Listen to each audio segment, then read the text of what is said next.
Yes. Chair Templeton, Present. Vice Chair Rupavar, Present. Commissioner Olchek, Present. Commissioner Heckman, Commissioner Lowing, Present. Commissioner Riggs is absent. Commissioner Suma. Present. Okay, we have a quorum. Thank you. Thank you very much. At this time, we will be taking oral communications, and that's public comments on anything that's not agendized for this evening. So if you would like to speak to any item not on the agenda, please raise your hand at this time. Mr. Nguyen, would you please conduct the oral communications? Yes, we do have one raised hand by Rebecca Eisenberg. Hi, hopefully you can hear me. Thank you so much for giving me this opportunity to speak right now. I'd like to speak to the issue that you've heard me speak about before, but an issue that is still alive today. So I want to take every opportunity I can to address it. And that is Castilea's proposed conditional use permit, because your opinion still matters, and your opinion will still be considered by City Council. If the City Council grants this conditional use permit, it will have engaged not just in a breach of the law, but also a breach of justice. Why is that? Why do I care? That is because studies consistently show, every study that has looked into this has consistently shown that private schools located in public districts have caused direct harm to the public school district. And as a public school parent, I will suffer harm should the city grant this conditional use permit. How do private schools such as Castilea cause harm to public school districts? In many ways. First, it has been proven that private schools redirect essential funding, not just from private donors, but also from the city. I think it's impossible for you all to argue that this Castilea proposed development isn't taking up a large amount of city time and resources. It will continue to do so. Additionally, Castilea's project will take away city resources and services such as emergency services. You might be aware that commercial construction such as Castilea's proposed construction is known to cause significant safety risks to communities. You should know, as the architectural board has mentioned, that every year, possibly every month, children are killed by construction vehicles. There would be construction vehicles constantly through a residential neighborhood. And additionally, private schools take away support from loyal local families. None of this is up for debate. All of this has been proven by multitudes of studies. What you also need to know right now is that public schools are suffering. Unlike for the private schools, which are so much better funded, most public school districts, such as my child who's at Pali, have not seen the inside of a classroom since early March, and there is no current plan in place for the upper level kids to even see classrooms. During this financial crisis and during budget cuts, we need to be mindful of where money is spent. Please don't keep giving it to wealthy outside interests. Thank you for your consideration. Thank you for your comments. We have no more raised hands, so that concludes public comments. And Chair Templeton, I just want to clarify for the roll call earlier that Commissioner Riggs is actually not absent because he has resigned. Thank you. Thank you very much. We'll move on to agenda changes, additions, and deletions. Any? We don't have any additions, changes, or deletions this evening. Then let's move on to the city official report, and perhaps you can give us an update on what Mr. Nguyen just shared. Thank you, Commissioners. Chair, it's good to be with you all for our first meeting of 2021. We'll start out with the update, which I did just with Mr. Wynn shared and shared via email. This morning, we received a note from Commissioner Billy Riggs that he needs to resign. There are some family matters he needs to take care of, kind of spurring from ongoing issues from the ongoing pandemic that we're all dealing with. So we wish him the best and we thank him for his 3 years of service to this commission and to this city. And certainly we will feel his absence starting today, unfortunately, but we do look forward to the commission being made whole as the council hopefully will be taking up reappointments, but also this new vacancy that they will need to appoint someone to fill the remainder of this term. So not the best news, but we certainly understand the need to take care of personal matters above all else. And I think we all have more personal matters this year than we probably have had in any years prior. I want to just give a couple updates for the city and kind of the Planning and Development Services Department. We're getting the year off really well. We look forward to a really good year. Permit applications are still down year over year from last year. And we continue to monitor incoming permits and applications. But we are hopeful that we will continue to see an upswing, hopefully as 2021 continues. As far as the COVID-19 pandemic and related and associated responses from the city, we continue to operate remotely and provide remote permitting and planning review services, and are looking this year even to enhance those services and really make sure that, last year we had to do a pivot very quickly to remote. And so really, how do we make this system most efficient while still being thorough, very customer friendly, and be accessible when folks are not able to come into the development center and see us like they once could, a year ago. The city and county are still under the regional stay-at-home order, as I'm sure you are all well aware. The ICU capacity has dipped even further as of yesterday. We do look forward to, hopefully in the next few weeks, the ICU capacity increasing, which would then put us back into the tiered system. So once the regional stay-at-home orders are lifted in a region, that tiered system with the colors, the purple, red, orange, and yellow, comes back into place. And so we look forward to that. I believe Sacramento region just went out of the regional stay-at-home order and back into the tiered system, I think today. And Northern California has not been under the regional stay-at-home order as their capacity for their ICU beds has been sufficient to maintain that.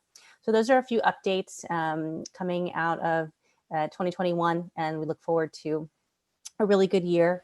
I do want to draw your attention to the calendar packet pages and to the liaison pages.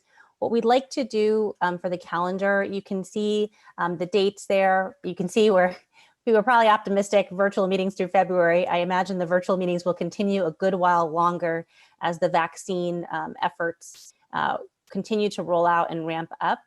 And a couple dates that we may want to flag for possible cancellation of meetings. Passover this year, I believe, is March 31st to April 3rd, March 27th to April 3rd. And so that might be our March 31st meeting. If folks are not going to be present, we may need to cancel. We also have Thanksgiving. The day before Thanksgiving is a November 24th, and that's a regularly scheduled meeting. So we may want to cancel or reschedule that meeting, as well as December 29th, which is, of course, near to New Year's. And it may be appropriate to plan for a summer recess if that's something the commission is interested in. I don't know if folks will be taking vacations this year. That may not be necessary, but if folks are certainly planning to be out of town at all, it may be wise to plan either a week off in the summer or 2 meetings canceled in the summer to provide time for that while school is out and things of that nature. So we don't have to decide that all today, but certainly if you have travel plans, please let us know, or holidays where you'll be absent, we can take a look at that and then factor that into, maybe not having a quorum on a particular evening. So are there any holidays or any of those days that folks know they won't be here and we might want to I'll just consider? mention that I'll look at the Passover dates. Normally,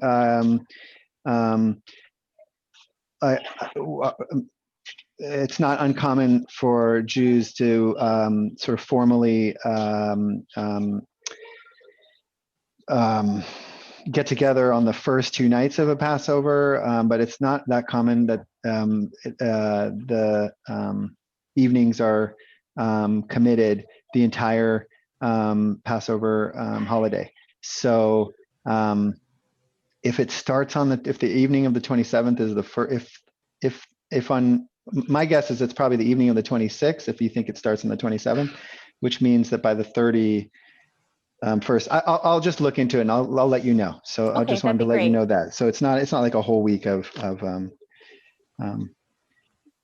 and I would suggest that the travel schedule will entirely determine the vaccine schedule. So I would love to tell you that I want to go away this summer, but Yeah. anyways, but thank you for flagging this item, and I'll definitely look into it. Okay, great. Other conflicts or thoughts about the schedule for this year? I'll just add one more thing. Mhm. I know that the city council normally takes a summer recess. And in the, I think maybe 9 summers or 8 summers now that I've been on the planning commission, I think we did it once. But as we know well now, for those of you that have been on the commission, like our schedule actually sometimes we have a couple meetings canceled and things happen. And so some years we don't do it. And I distinctly remember the year that we were doing the housing element. That summer was a particularly busy season.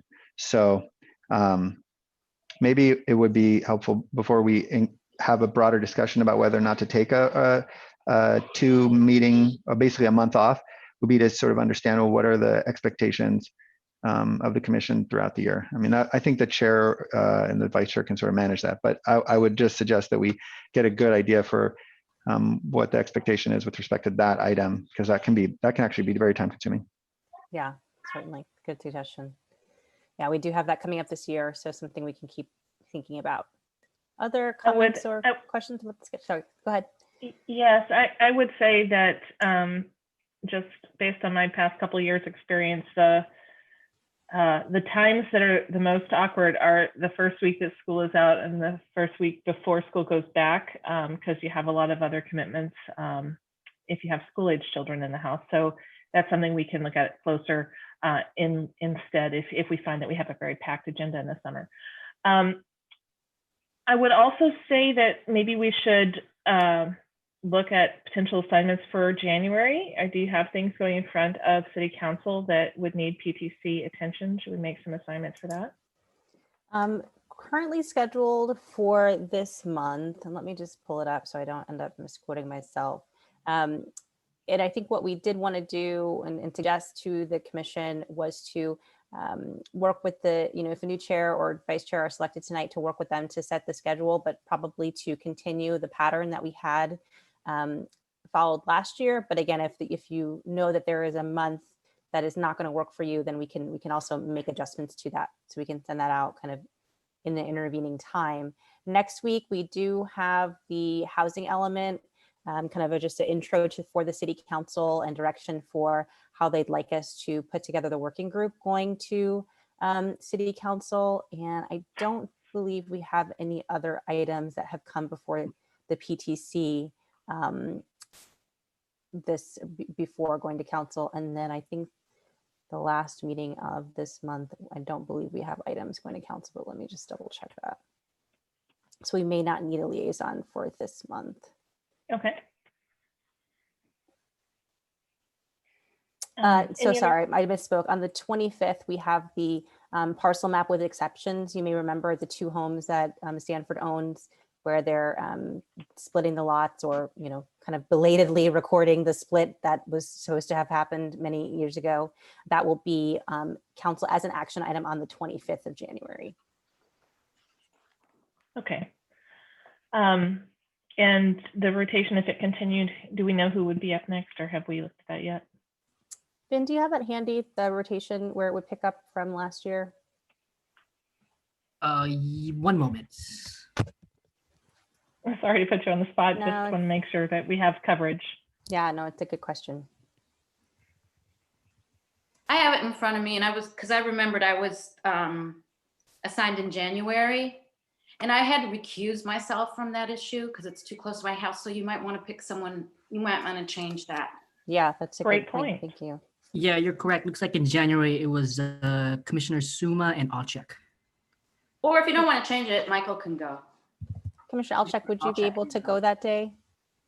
Always ready to serve. Okay, thank you. All right, thanks, everybody. That's the And we can- 25th of January. You'll connect with me before that. Yes, Okay, no problem. great. Okay, and we currently, according to the agenda here, have nothing scheduled for the 27th. Has that been updated?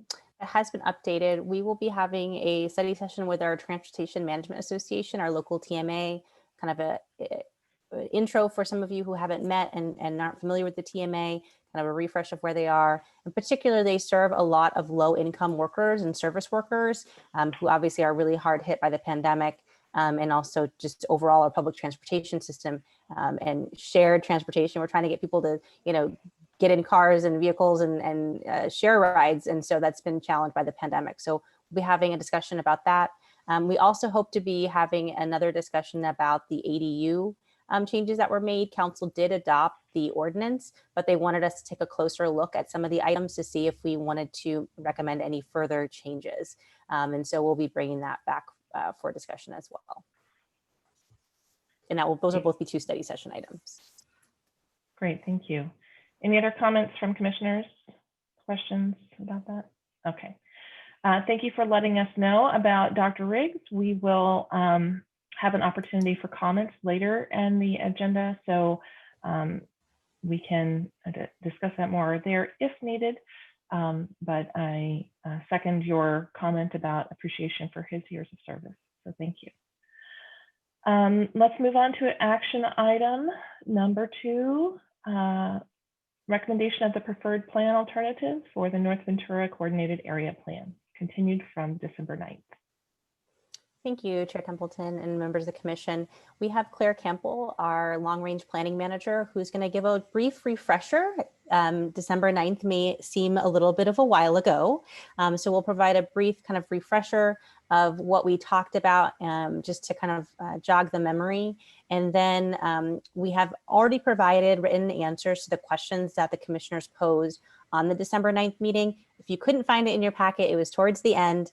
And we will welcome if there are specific items that you would like to have further discussion about, questions that you want to have more robust discussion, or you want to ask staff to explain more. We do have some slides available for specific questions that the commission has interest in discussing, perhaps before the deliberation about the item. So Ms. Campbell, do you want to share your screen and do a little refresh? All right, thank you. Give me 1 second here to get everything ready. While you pull that up, I'll just let the members of the public who are in attendance know that we'll be, after this recap from Ms. Campbell, we'll go to public comment and then we'll have our commissioner discussion. Thank you. So hopefully you can see my screen. Great. Okay. So just as a kind of a quick refresher of where things were left off last time, we presented 3 alternatives to the Planning Commission, and I'll just kind of walk through those really briefly. So we have alternative 1. This represents the least development in the different plans. So this is just a summary table of the numbers here generated for each of the different plans. So for alternative 1, we've got housing units generated at a realistic potential of 500 units. And then there's some minor increase in commercial space. Alternative 2, there's 1,170 realistic potential units and a little bit more on the commercial space. And here for alternative 3, we've got 1,490 development for housing units for alternative 3. And here you definitely do see an increase in the commercial, specifically office area. So I'm just going to skip right into the graphics. So alternative 1, I'll just get you guys oriented here. So the bottom of the screen, we have El Camino Real, and at the top is Alma. We've got Page Mill on the left and Lambert on the right. So I'll just kind of walk through the whole thing, just kind of parcel by parcel as we go through the development. So over here, and this is the Cloudera parcel here. This existing building is being proposed to remain in this plan, and it allows that office to just, you could not add on or rebuild or anything like that, but the existing building can stay as it is. We've got a development of some residential units here at about 115 dwelling units. So this is a little bit of an annotation that we added on that wasn't there in the last presentation that we had provided. So we've got 115 dwelling units, and for these particular zones, we've got a height limit of 35, and that was probably covered up by these added notes we had here. So that's for the Cloudera parcel. So nothing else would change on the parcel here. And as we move towards El Camino, we've got the existing single family here off of Pepper and Olive Avenue, as well as all the way down Olive Avenue. So these are existing single family housing. And right now we're saying that within this pocket here near Pepper, this would stay the same. There's no changes being proposed for this alternative.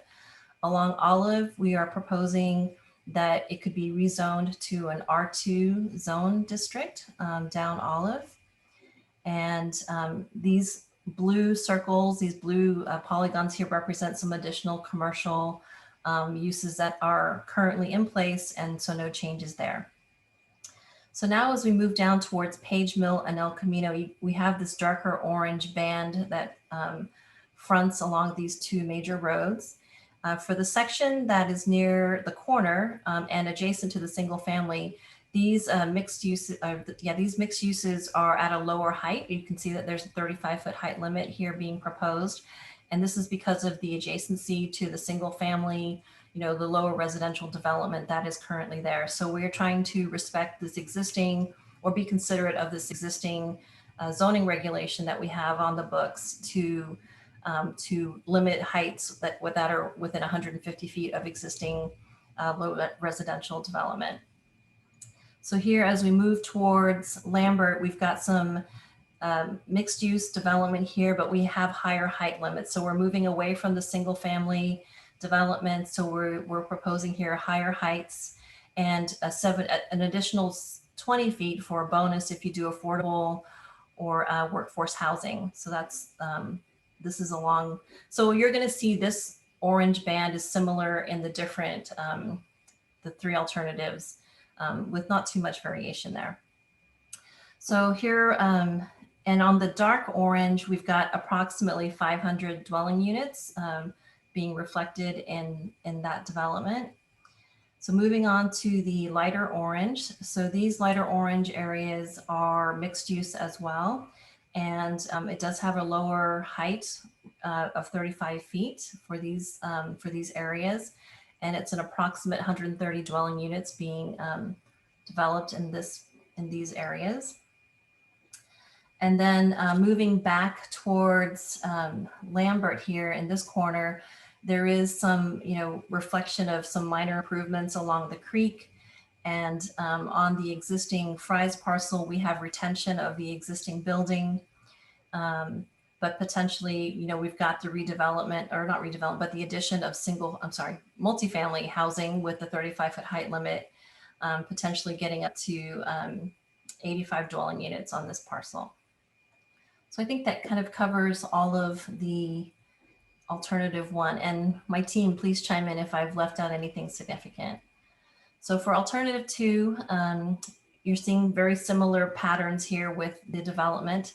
So starting here again at the Cloudera parcel, we've got the existing office building that's being allowed to be reconfigured so it can be shifted on the site.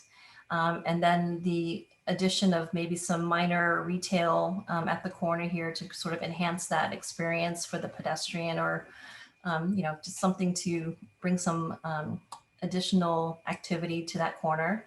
And then within the parcel, we've got additional multifamily development. And this one here is proposing additional height. So we've got 50 feet and up to 70 with the bonus for the affordable or workforce housing. And then adjacent to that, it's a little bit lower on the height because you're getting closer to the single family or lower residential development that's adjacent across the street. So we've got some additional bands of open space that's included here, and a little park within this parcel. So moving again towards El Camino, we've got this darker orange band. It's the same multifamily mixed use proposal for development here. And again, we're still maintaining the lower height on this corner zone. And then as we move further away from Page Mill, we can bump that up a little bit with the development of affordable, 100% affordable housing or workforce housing. And within the light yellow zones, we're going back to the low residential areas. We were proposing allowing duplexes within the single family zone currently near Pepper, and then potentially along Olive going up to fourplexes. And definitely with some of these things that we've been thinking about, we know we're realistically thinking that these things can be developed with lots being combined together, because some of these lots are on the smaller side. Okay, so as we move, I've just mentioned too, since we were talking about the dark orange, there's also this additional potential here along Park Boulevard to allow for the multifamily development. And this was something that was brought up in our working group as maybe another area that could be a good location for housing. And we see housing all the time, all up and down our train system. So that seems like a possibility there for housing development at a higher density and higher height. And then moving into the lighter orange sections, I'm sorry, I wasn't including the development units. So it was 360 for the yellow zones here. This is 665 for the darker orange zones. And the lighter orange is 130 dwelling units for this area here. And again, it's very similar to what we showed in alternative 1, but there's a little bit more height being proposed here with alternative 2. So now as we move into the Fry's site, we've got a significant amount more of park space as compared to alternative 1. And we do have the multifamily development being shown here as well in the yellow zones. The blue reflects the retention of the historic components of the existing building, the monitor roofs of the cannery, and leaving that existing commercial use in place. So I think that covers the major things for alternative 2. So you can see we're progressively getting a little bit more intense with our development.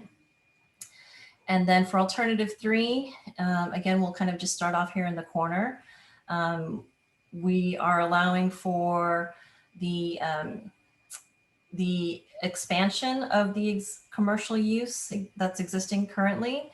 And we don't have the numbers here, but it's reflected in the table that we have.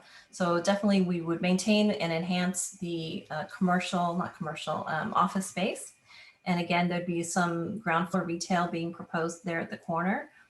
As we move down, we've got some of these yellow zones here that again are reflecting a higher height compared to alternative 1. I'm just flipping back and forth there. You would see alternative 2, alternative 3. It's very much, it's very similar that you're seeing here what's being proposed with the residential. Let's see. So, and then for the yellow zone here, it's 360 dwelling units. And then again, the dark orange band is the same as what we were seeing in alternative. Oh, we are in alternative 2. Sorry, we're in alternative 3 now. I'm sorry, everybody. The dark orange band is the same as what was reflected in alternative 2. So we've got the lower heights on the corner because they're adjacent to the lower density. And then we bring up the height a little bit as we move further away. And for the lower density areas, we're again for alternative 2 saying duplexes here in the Pepper Avenue area. And then along Olive, bumping it up a little bit to 6plexes. And again, that's assuming that there's some lot consolidation happening with these parcels. So here we're talking 90 dwelling units for this area here. These blue polygons here reflect no real change because that's so we didn't talk about those in the different alternatives. And then as we move over to the lighter orange, You can just see. So we've got these mixed use development, and it's really very similar to alternative 2. I'm flipping back and forth, and the big change here is that there's an increase in height, and this rear parcel on Lambert and Park at that corner goes up to 50 feet instead of 40. But basically it's very similar to what's being proposed with the mixed use multifamily conditions. The orange one and the orange parcel in the back would be the same as the previous one as in alternative 2. And as we move into the Fry's site here, we've still got park space being proposed. We've got some additional outdoor spaces being proposed here, like little plazas or gathering spots along Portage. And definitely Portage is one of the streets where we've been talking about enhancing that and making it really more pedestrian and bike focused, just to make sure we're not overemphasizing not overemphasizing car use along Portage Avenue. And then the existing Fry's building here can be expanded, and that's just sort of what's reflected here. And it's a little bit bigger than what was shown in alternative 2. So I think that sort of kind of hits all of the significant points between the 3 different alternatives. Here you can see that there's definitely an increase in the dark orange production of units, 925. Yeah, and I think that sort of covers it. Anything else I forgot to add that you guys can chime in on, team? I think that you forgot anything that, again, it's a refresher. I think just to note, the 85 dwelling units that you see staying the same on the Fry's parcel is reflective of the townhome proposal that has been submitted. So clearly, if the townhomes either weren't built or far into the future, something else were built there could possibly be more dwelling units in those. But you see that as 85, that's reflecting that townhome proposal that's currently been submitted. Yeah, great, thank you. And I just wanted to mention, as we move forward tonight, I just wanted to let everybody know that we do have a few staff representation present with us tonight. We have, let me just stop sharing my screen. We have staff from our transportation office. We have Sylvia Starlack and Joanna Chan is with us tonight. And we have Lamdo from the Parks Department. And we also have Virginia Mahacek from WRA, and she's our consultant that helped us with the creek plan. So we've definitely got some additional resources to help answer some questions for you tonight. Okay, thank you, Ms. Campbell. So that is staff's kind of just refresher, and we'll turn it over to the chair for public comment. I do believe that previously the commission had indicated the idea was for public comment on folks who had not had a chance to speak previously. And so we're assuming that's the same. If that's the case, we do have a list of previous public commenters to check against those who may want to speak who didn't have a chance previously. All right, thank you. I see Commissioner Olczak. Did you want to speak before we go to public comment? I was just wondering if staff could go over attachment C one more time. Just sort of walk us through, just refresh our memory on that one, just so if it's not too much trouble. That's packet page 42.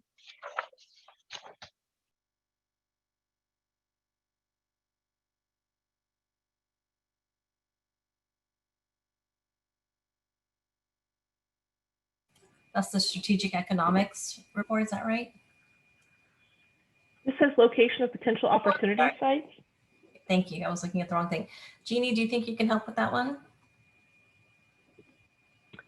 Yes, good evening, Chair and members of the Commission. This is Jean Eisberg with Lexington Planning. I've been assisting staff with this project.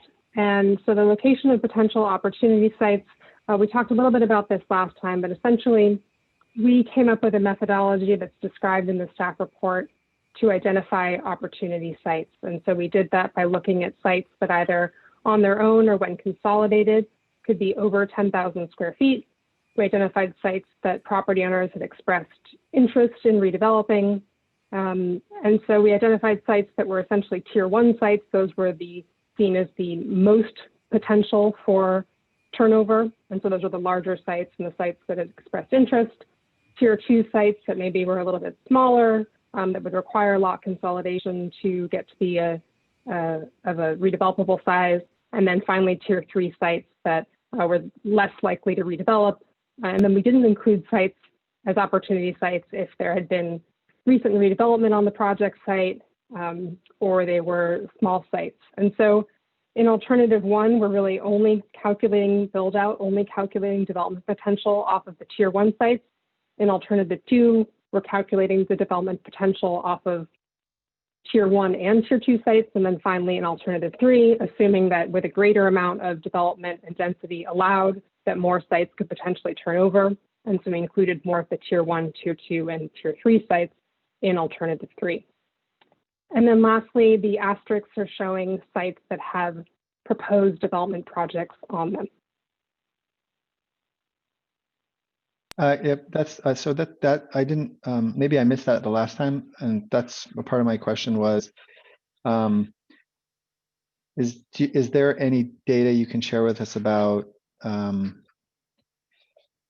the time, like for example, is the project that's been proposed making its way, I'll give you a good example, 2951 is one of these orange blocks with a 35 foot height limit in all 3 designs. Is the current, that appears to not have a change in its zoning. So does the project on 2951 propose an alternative? I guess what I'm trying to understand is, to what extent do some of these projects mesh with some of the ideas?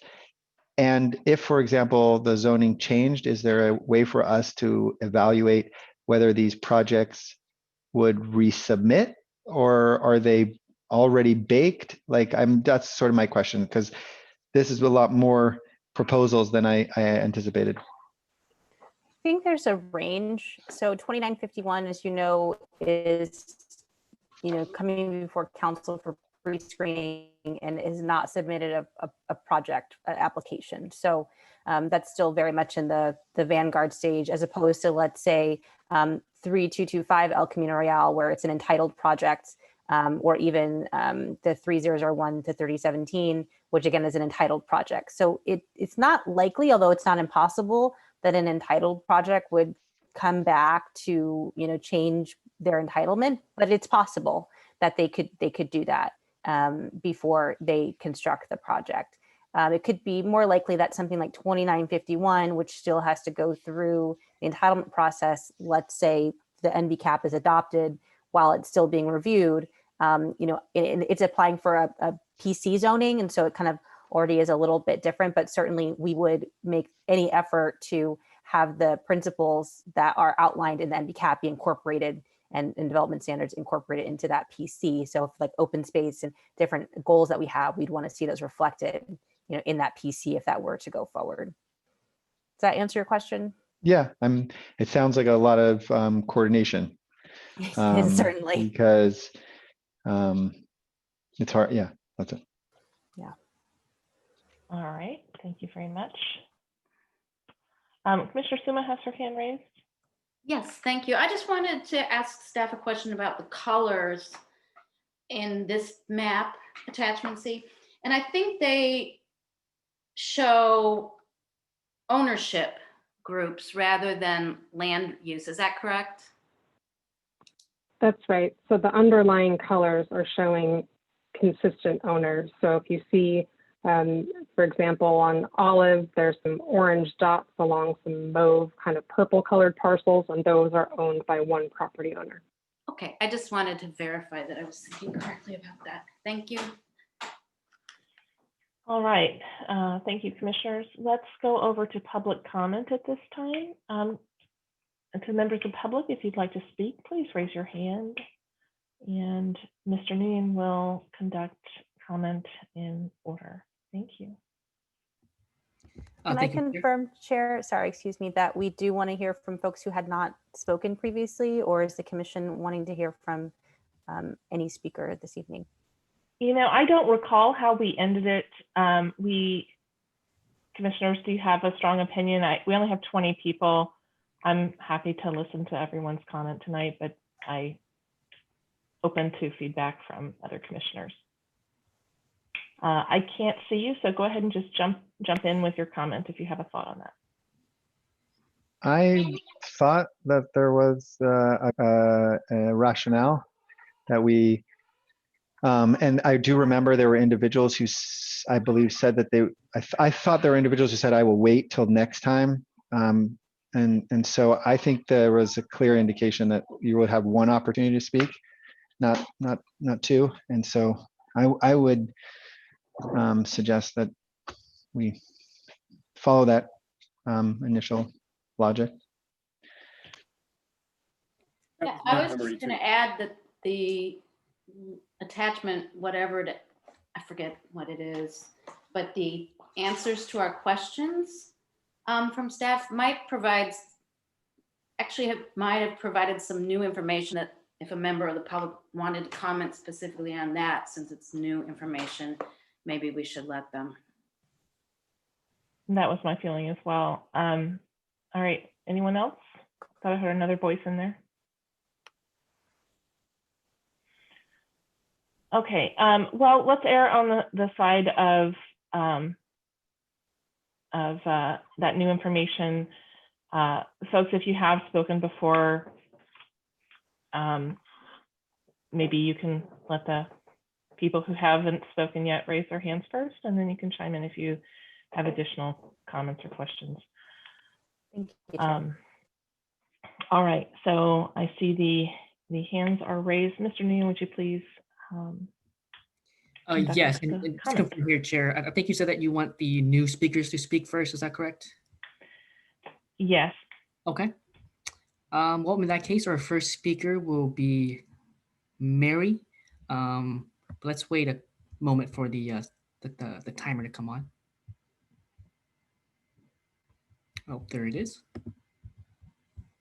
Okay, Mary, if you're there, you may speak.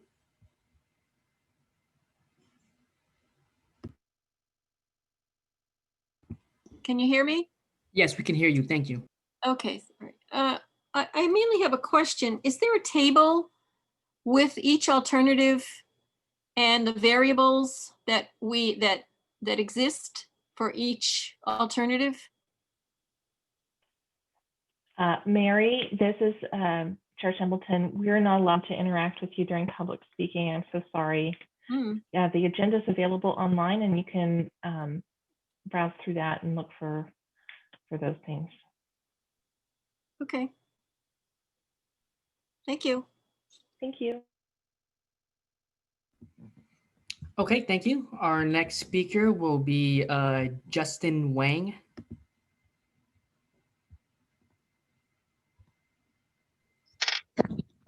Hi, can you?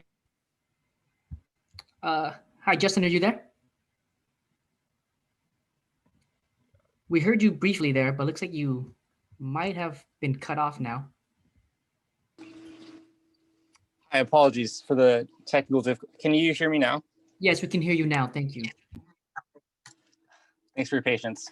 Hi, everyone. I'm Justin Wang, Advocacy Manager for Greenbelt Alliance. Greenbelt was formed over 60 years ago with the focus on the environment and conservation, but we've increasingly seen the need for land use and urban planning advocacy. Let's be clear. Housing policy is environmental policy. Displacement and the subsequent long commutes from people like our essential workers that are being increasingly priced out of the cities where they work is not only a moral issue, but represents increases in greenhouse gas emissions that we simply cannot afford. Furthermore, transit-oriented development protects our natural and working lands from sprawl development, maintaining the natural infrastructure around our cities that keep our communities safe from the effects of fires, floods, and drought. I know that there are many community members that are in agreement with this, and yeah, I'll keep my comments brief in the essence, in the interest of time. So thank you very much.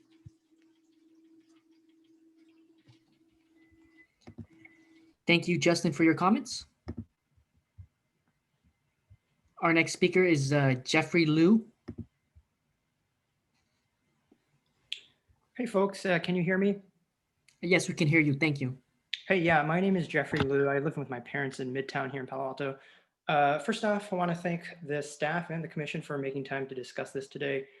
By the way, the timer isn't moving if you meant to start that. I appreciate that all the alternatives presented do include more housing, more park space, and I'm especially glad to see that all the options seem to emphasize accommodating folks on bike and foot, which is great for me and is also critical to addressing both Palo Alto and California's #1 source of greenhouse gas emissions. I really do recommend that you explore alternative 3 further, which to me looks like it maximizes the housing options available for folks looking for housing and a place to be in, to stay in Palo Alto. Many of my friends and I, even on what are ostensibly really comfortable incomes, find it really challenging to find a place to stay in Palo Alto, let alone putting down roots. And you know, I grew up here. And this isn't just because housing generally is really expensive, which we all know that it is, but it's also that there are very few options that aren't single family homes, which tend to be prohibitively expensive. So proposals such as Alternative 3 give folks like me a lot more non-single family home options in Palo Alto. It's close to California Avenue, it's close to frequent transit, and I think for those reasons, I really hope you consider Alternative 3. Thank you. Thank you, Jeffrey, for joining us tonight. Our next speaker is using an email address beginning with Winter.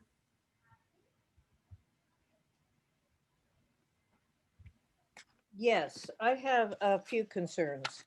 In looking at all three of these alternatives, I'm really struck that they all seem to be an exercise in achieving the maximum amount of development crowded into a space with disregard for several concerns that I have. They reminded me of looking down when I open a can of sardines and I see all the sardines crammed into a space. I uh, I I asked that during this meeting that staff specifically address how each plan will address South Palo Alto, where I live, the tree deficit that is acknowledged by the city, that Canopy is trying to address over the next 10 years, that South Palo Alto suffers from, and that how each of these alternatives is designed to address that. Because I looked down at what was just shown of each of these plans, and I failed to see how greenery, trees, tree canopy is going to possibly address that. And it shouldn't just minimally address that deficit. It should exceed its part in addressing the South Palo Alto tree deficit. I also don't see any justification whatsoever of adding any more office, actually planning to add office for every single unit of office. It then just wipes out additional housing that is in any of these alternatives. And I don't get it. It seems wasted space. And I don't see any justification for the city enabling that.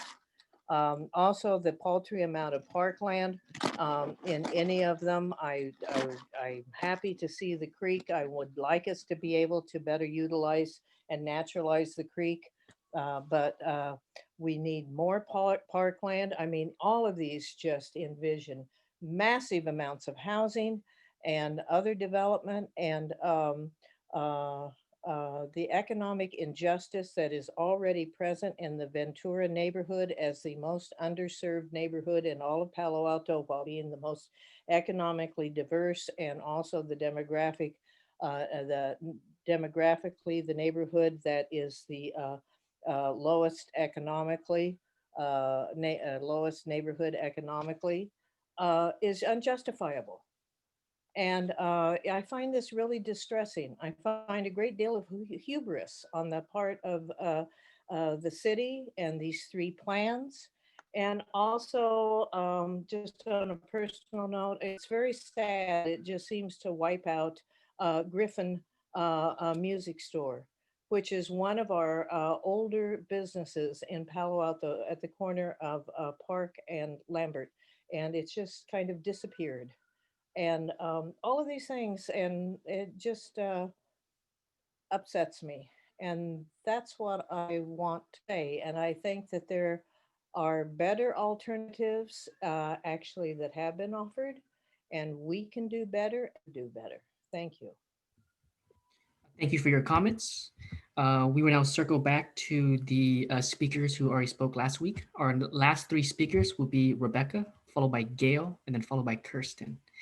All right, so up next is Rebecca.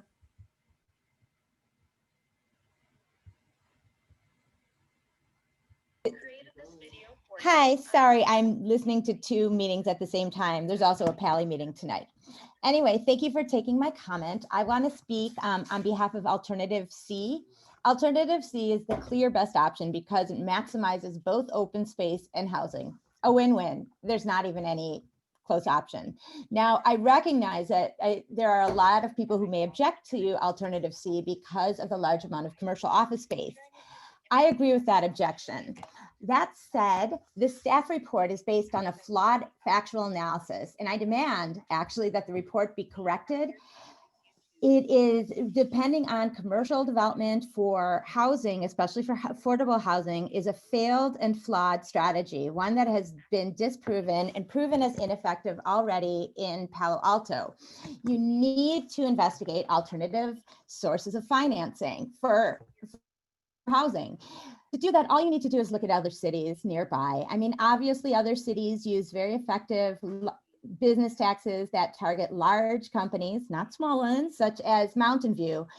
And in those cities, every time that large companies expand, that creates revenue for the city. Because Palo Alto remains the only city with a business presence that lacks a business tax, you cannot look at the analyses done for other cities for comparison with what to do in Palo Alto.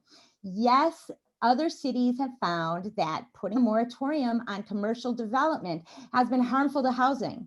There is no reason to assume that's the case here because commercial development does not aid housing here. It doesn't, but it does everywhere else. Please remember that. There are a lot of different ways to fund housing.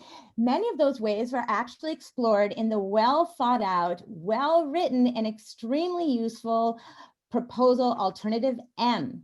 Some of the options for financing listed by Alternative M include public trust, land trusts, commercial, not development, but commercial liens, commercial bonds, as well as resources that other cities use effectively, such as partnerships with nonprofits. Palo Alto hasn't been very good at partnering with nonprofits, but that doesn't mean that you shouldn't try harder to play nicely with the other kids in the playground. Additionally, as you might be aware, the state of California has offered up and continues to offer up more than $1 billion of free money to subsidize to actually pay for affordable housing. Palo Alto has not even applied for that funding, even though Mountain View and numerous other neighbors have done so. My timer isn't running, maybe you can't hear me. But the bottom line is that fix your report, please. The only people benefited by the reliance on commercial developers for affordable housing are commercial developers, many of whom are the business partners and clients of people on this commission. I beg you to dig deeper. Thank you. Thank you, Rebecca, for your comments. Our next speaker is Gail. Thank you. My name is Gail Price. I'm Palo Alto Forward Board President. I urge you to give staff direction to expand and select Alternative 3. The staff report and the consultant's financial feasibility note that Alternative 3 incorporates many housing opportunities and a variety of mixed uses, including office and community benefits, and is the most economically feasible. It is more inclusive, thriving, and vibrant. The majority of online survey respondents preferred alternative 3, supporting higher density residential uses and heights allowing small office footprints. Alternative 3 adds the most housing supply, improving transportation and multimodal facilities. It aligns best with the city's goals. The NVCAP vision is being compromised by current and future development proposals that limit area possibilities for benefits and housing. I'm concerned that several parcels, including the Cloudera site, are being constrained if alternative 1 and 2 are pursued, and the scenario of alternative 3 is not bold enough. The Sobrato application will yield a modest number of BMRs. To meet our RENA goal, we need to identify and use more NVCAP and other sites throughout the city. If we are not serious about identifying feasible RENA sites, it is likely the state will intervene. Alternative 1 and 2 are regressive in office development and do not provide sufficient economic and development activity to create additional housing funds. The city needs to identify a wider variety of funding sources and needs to incentivize land dedication in our inclusionary zoning policies. Our discussion should focus on the common good and housing solutions such as sustainable, compact infill developments that provide housing, social, and public health benefits. The politics of no are not helpful. This 5 to 20-year plan should be revised to better reflect economic feasibility and emerging trends in urban design, services, and land use in communities adjacent to transit. I have submitted many links to related articles on the NVCAP website. I will continue to participate in public hearings, although I have resigned as co-chair of the NVCAP working group. Thank you. Thank you, Gail, for your comments. There seems to be some issues with the speaker timer, so I'm going to take over the screen and put up a new timer. One moment, please.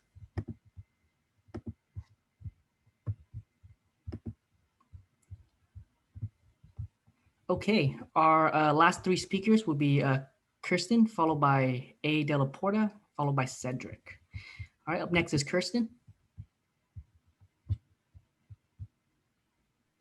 Hi there, this is Kirsten Flynn, NVCAP member and almost 60-year resident of Palo Alto, which is all of them, BT dubs.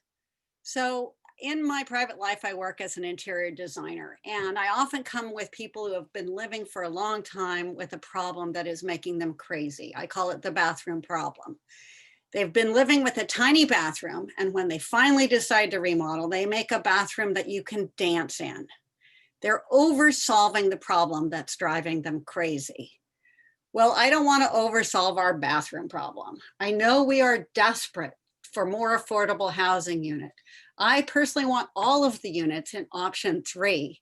However, I want to call your attention to the graph on packet page 78. In order to get option 3 with the new proposed development on the Fry site, option 3 has 370 jobs, while office jobs, and option 2 has 70. If we accept 3 to 5 times the number of jobs as the price to pay to get those units we want, we are solving a problem by creating a problem. Traffic, workers that have to do super commutes. We must pursue vigorously both all of the housing in option 3 and all of the options listed by staff on page 82 and 83 of the packet to create this needed housing without worsening the jobs housing imbalance. It is a carbon problem, it's a quality of life problem, and it's a social equity problem. So we really need to do better at exploring the housing, maximal housing, without assuming that we need to triple or increase by 5 times the number of jobs in order to pay for that. There must be other options, and the staff has given us several. Thank you for your patience in listening to me twice, and I trust you to choose the best solution. Thank you for your comments. Our next speaker is A. Della Porta. Hi, yes, thank you for hearing us again. My name's Angela Della Porta, and I'm a resident of Ventura neighborhood, and I'm also on the working group. I'm going to try to avoid repeating myself, but I can't resist saying again that affordable and middle income housing is really important to all of us. And mentioning that the working group has compiled a document detailing a variety of ways through which more affordable housing could be achieved, in addition to simply mentioning density bonuses. There are many different ways of doing it. I also have to reiterate that these alternatives basically provide only 1 acre to at most 1.5 acres of park space per 1,000 residents. And that ratio for the NVCAP would push Palo Alto's park space ratio even lower than it currently is, and far lower than San Francisco's or Mountain View's park space ratio. To crowd 3,000 people into the NVCAP area and not provide plenty of park space just seems wrong. And I think Palo Alto can do better than that. I also want to say that if we do envision a vibrant European type town square in the NVCAP area, which many of us felt very strongly that we would like in the working group, we would really want to have cafes rather than cars directly adjacent to the park. And somehow that didn't come through in any of these alternatives. And if we want to encourage biking and walking along Park Boulevard, then Lambert, Portage, and Olive should not be through streets. We should not encourage cars to go through to Park if we want to encourage biking and walking along Park. And I also want to say that there are many projects that are being proposed, many proposals that do not fit into the current zoning, and they should be postponed until after the NVCAP plan has been decided. I'm hoping that that makes sense to everyone. Thank you so much. I appreciate your work. Thanks. Bye-bye. Thank you for your comments. Our next 2 speakers are Cedric, followed by Rebecca. Yes, hello. Thank you for having this meeting. Previously, in the last meeting, I spoke for having stepped back buildings with rooftop and balcony gardens. I think that this form of development would address some of the concerns that have been raised about that Winter, for instance, raised about packing things in like sardines. I think it provides a good balance between increased density while simultaneously respecting the neighbors that abut the properties. So I think that this building form could be achieved through creative zoning, and I would ask you to discuss this possibility amongst yourself. And for examples of buildings that integrate a lot of nature, I would point you to the Bosco Verticali project in Milan, Italy, which is a high rise in this case, but it is completely bedecked with greenery on all 4 sides. And people report that they are really happy living in there. They have higher physical and mental well-being. Finally, I think the Sobrato proposal for housing at 340 Portage should be rejected. I know that's not directly on your agenda here, but it does impact what can be done on the site. The project has way too few housing units compared to what could be built there under these plans. And it's disingenuous of Sobrato to want to use Senate Bill 330 to prevent the city from rejecting it. That bill is designed to increase housing, and it's supposed to be used to prevent cities from rejecting projects that are too big, that have too many housing units. And now they want to perversely use that to force you to reject a project that has too few units. My understanding of the history of the site is that the city did want to increase the zoning there to have higher levels of housing, but they demurred and they held off on doing that because they didn't want to have any risk to Fry's Electronics, which is a large, or was a large income generator for the city with all the property taxes.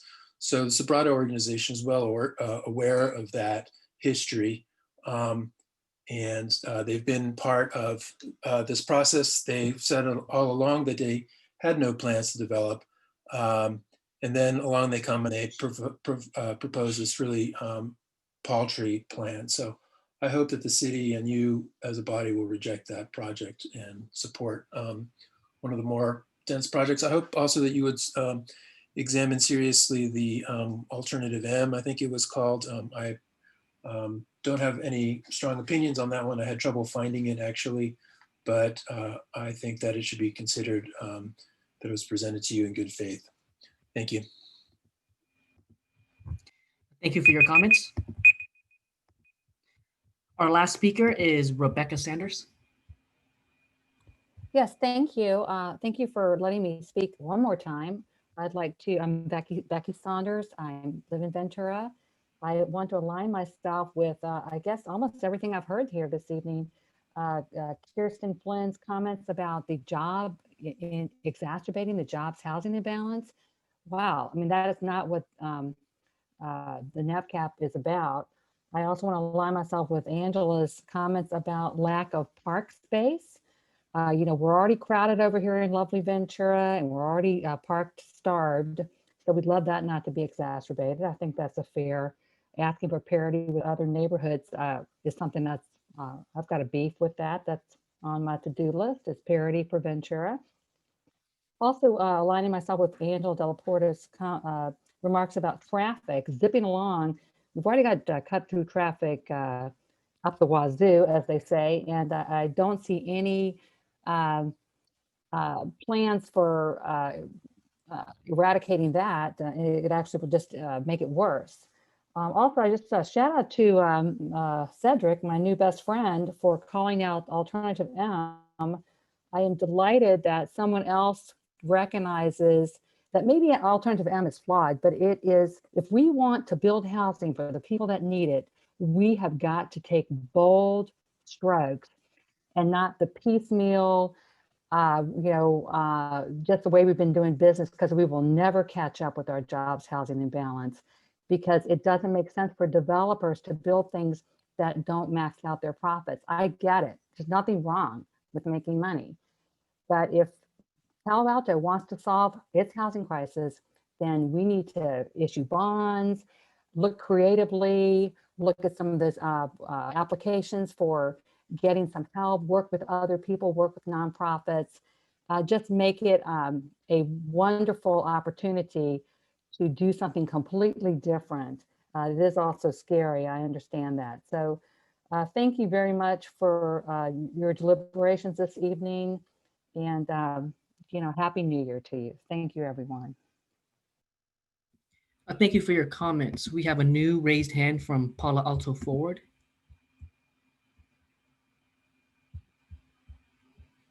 Sorry, this is Angie Evans. I did not mean to sign in as Palo Alto Forward. I really just wanted to comment. I commented at the last meeting as well about expanding and exploring Alternative 3. I think Alternative 3 has the most park space of any of the options. It also has the most housing of any of the options. And it really provides the density and heights that we need to make Palo Alto a more affordable place to live, and for all of us to be able to thrive here together. So I won't make long comments. I just want to remind all of the commissioners of the speakers at the last meeting and all of the letters that you got then as well. Thanks so much. Thank you for joining us tonight. And Chair Templeton, that concludes public comments for this item.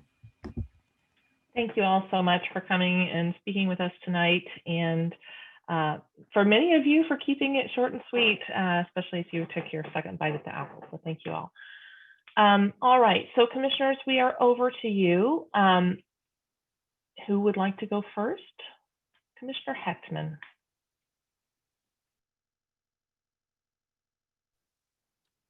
Thank you, Chair Templeton. I guess a procedural point before I talk about the substance. How do you want to proceed with this discussion? Do you want a round of general comments, or do you just want me to go all in? right up front? It's a great question. I anticipated that people who had questions last time that staff returned to might want to discuss those first, especially if you had further questions for staff. But just out of fairness, if we could kind of do 5-minute rounds first, and then if other people have questions, you may find your question was answered. So how does that sound? Sounds great to me. Okay, other commissioners, you cool with that? Thumbs up? To kind of have a I see you talking, Commissioner Lowing, but I can't hear you. Really? You're not pressing it like that? I have to turn on Well, the- you know.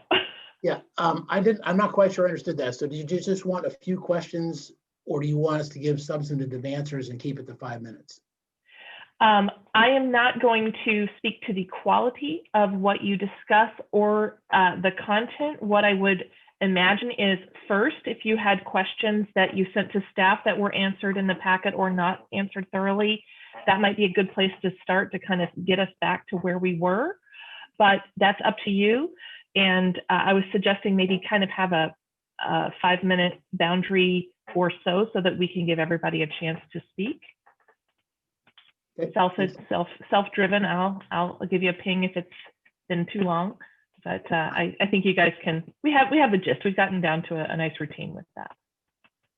Okay. All right. Back to you, Commissioner Heckman.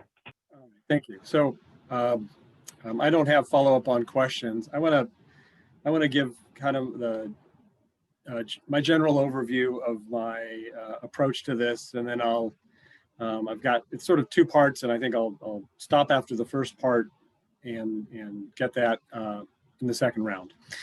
So when I'm approaching this area plan, I start with the recognition that every area plan, whether you call it an area plan or a specific plan or a master plan, it starts aspirational. And then it goes through an arc, a development arc, where it has to end up achievable. And that's what we have. We're in the middle of that process right now with the NVCAP. And so we have 2 years of work by the working group and countless hours by staff. It's visited the Planning Commission, and it's visited the City Council. And through that period, we've had refinements of 3 alternatives. I think we saw 3 last April, I want to say, and then much improved versions at our last meeting in December. But it wasn't, and so now these things are sort of coming into focus. But it's not until we get the what's it called, Strategic Economics Report, which I think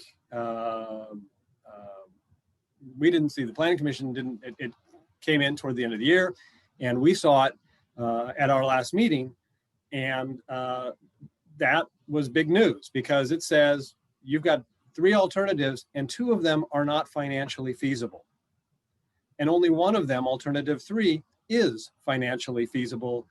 In other words, it is likely that if you approve this, put it out in the market, it will happen. And so that's where we are actually right now, tonight, is we have in front of us only one alternative that according to our consultants, could actually work, could actually happen. And so my belief is that we're not ready, I don't think, to take a recommendation to the council, because at this point, we don't have any choices. I can't imagine recommending to council a plan that is not financially feasible. I think that, if the city ends up there, then all of this effort has gone to approve a pretty picture of something that will never be built. And I don't think that's where the commission is, or the city council, or the working group. Nobody wants that. So what I want to do, what I'd like to do is develop, using our current alternatives, explore those in a little more depth, or actually send them back to the consultant to come back with variants for 2 more feasible alternatives, and I'll get into that kind of in the second round, so that when this comes back to us, we can actually debate 3 things that might work. Any one of them might work, and based on those, make a recommendation to the council. So I want to leave it there, and I'll describe those variants in the next round. Thank you. Thank you so much for your comments. All right, any commissioner would like to go next, or raise your hands, please. Vice Chair Rupivar. That's a really interesting point you raised, Commissioner Heckman. I actually had a follow-up question on SB 330 for staff. So per the packet, the application is incomplete, which means that there's no, like, it's incomplete. It's not, happening yet. It's not locked or anything, because I think the completeness of the application is when the trigger is for the zoning, or for the SB 330 to like lock the zoning or whatever. So does that mean procedurally, how does that work? If we end up picking or selecting an option today and it goes to city council and it gets approved before the SB 330 application is complete, that means that project would be subject to whatever we decide. Am I understanding that correctly versus? Right. So I think the important point here is to understand the timetable we're on right now. So we're at the point where we're trying to identify a conceptual plan that will be further studied and refined and developed into an actual plan that the council would adopt. So we are far from adopting zoning and code language that would actually be any of these properties would be subject to. So got it. When we do get to that point, if we did adopt new project and an incomplete project was there, it would be subject to the regulations of the day. The Sparta organization has resubmitted their pre-application, which again then triggers the timetable both for locking in the standards for development, but also a timetable for them to submit a formal application for that project, which is yet to be submitted. Got it. That's really helpful. So basically, we should pretty much assume it's going to be the 85 dwelling. I mean, we can't, but that remains like the proposal at this time period. At this time. Got it. Okay. That's really, really helpful. Thank you for that clarification. All right. Who else? Who would like to go next, commissioners? All right. I'll take my turn. Oh, are you raising your hand, Commissioner Suma? Commissioner Alcheck? If we need somebody to volunteer to go next. All right. Well, let's go with Commissioner Alcheck, allowing, and then we'll do Suma and Templeton. Thank you. Thank you. So per usual, Commissioner Heckman, you have, proposed, your thoughts have pushed me into a very sort of theoretical thought process here. Well,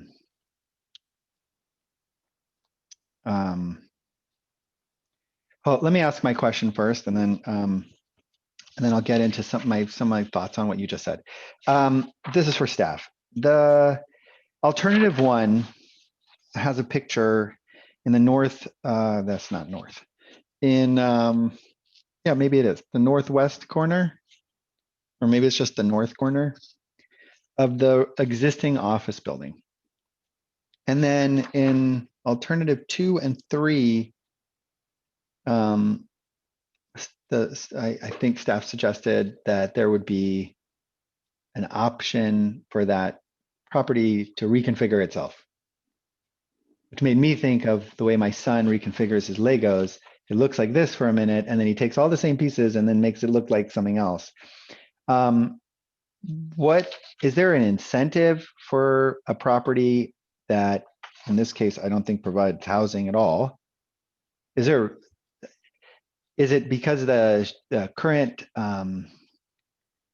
aesthetics of that building don't mesh with the sort of concept in alternative 2 and 3 that we are suggesting some kind of reconfigurement? Or is there an incentive to make that happen? I'm sort of confused about that component of the alternatives. Can you repeat, Commissioner Alcheck, the building you're So referring yeah, to? so there's this big blue, looks like Here? yeah, Caldera right there. office building. Yeah, and in the next slide, alternative 2 suggested that the building could be reconfigured and use the site alternatively. And I was just confused at what does that mean? How would that Yeah. come about? And Yeah. why? So essentially alternatives 2 and 3 would propose that the entire site would be, scraped, and the existing buildings and features there, except we do try to, we want to keep there's an existing berm with some very mature trees and providing some park and open space. We do want to retain that, but that the buildings that are there would be raised, and then a new buildings would be put into their place. In alternative 3 in particular, the incentive is the additional office space. I think it's about an additional 80 or 100,000 square feet of office. In alternative 2, it's the same amount of office space as currently proposed or currently exists, with the idea that the additional housing might be an incentive to have the property owner turn that over. Okay, we have a sufficient number of attorneys on this commission to know that the hypothetical question is probably not a popular one. But is the idea that the current owner would consider demolishing his existing commercial building in alternative 2 to rebuild a building of equivalent FAR alongside 2 new residential developments? That is the idea that is presented in alternative 2, yes. And in alternative 3, the idea is that it's the same idea, except we're going to incentivize that effort by adding FAR commercially, but not residentially. Yes. That's correct. And so the presumption here, I don't know that I appreciate the financial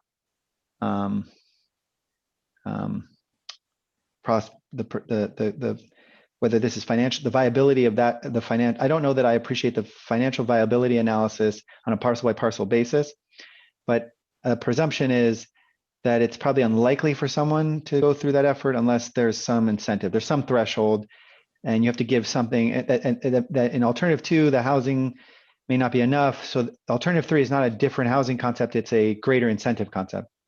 That's correct. Okay. All right. Thank you for answering that question. So I want to respond a little bit into Commissioner Heckman's comments. I was thinking a lot about the NVCAP and the process over the last month. And for a long part of that month, I was like, it was set up wrong. This was the wrong way to do it.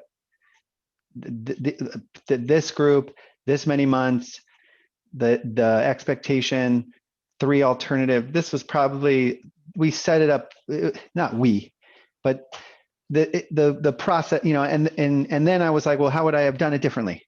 And I struggled really with coming up with like a different sort of plan. Like, how could we have coordinated this committee of dedicated individuals to have come up with something different? And what would we have said? We said, just tell us what you prefer and vote on it and try to see if there's consensus, and then staff will create just one vision.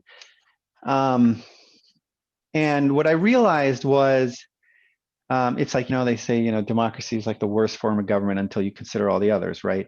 So I don't know that there was that I've sort of in the second half of the month kind of came to this realization that this probably isn't necessarily a better way for the individuals for this sort of process, this sort of public engagement to go differently.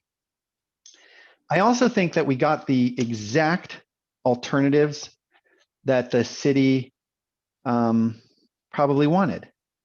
I think they reflect actually one of our challenges, which is that we want some amount of housing to address these issues, but it's not likely that the sort of vision we have is financially feasible.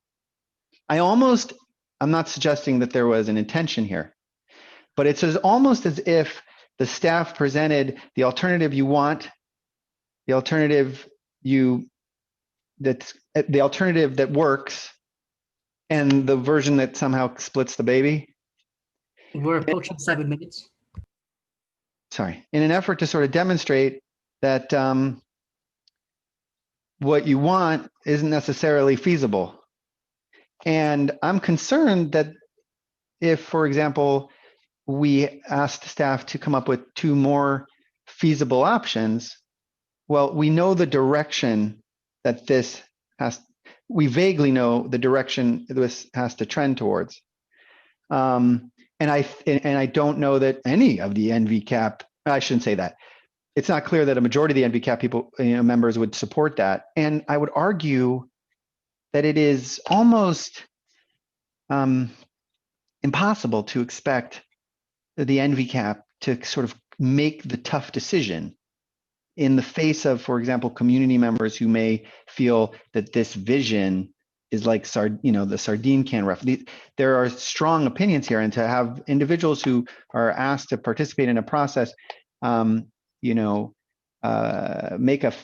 a recommendation that makes so many people uncomfortable. It seems anti the Palo Alto process vision probably that they had.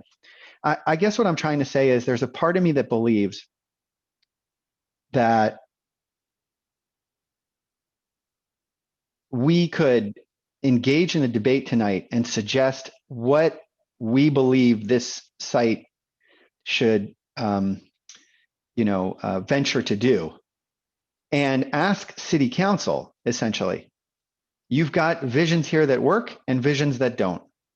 You've got RHNA numbers on the heels, at the precipice, and we have housing needs that we're already aware of. And to what extent are we prepared to be bold? And then the second thing I want to mention, and I'll try to wrap this up right now, is that I think probably most of us know, because we've been doing this now for a while, is that,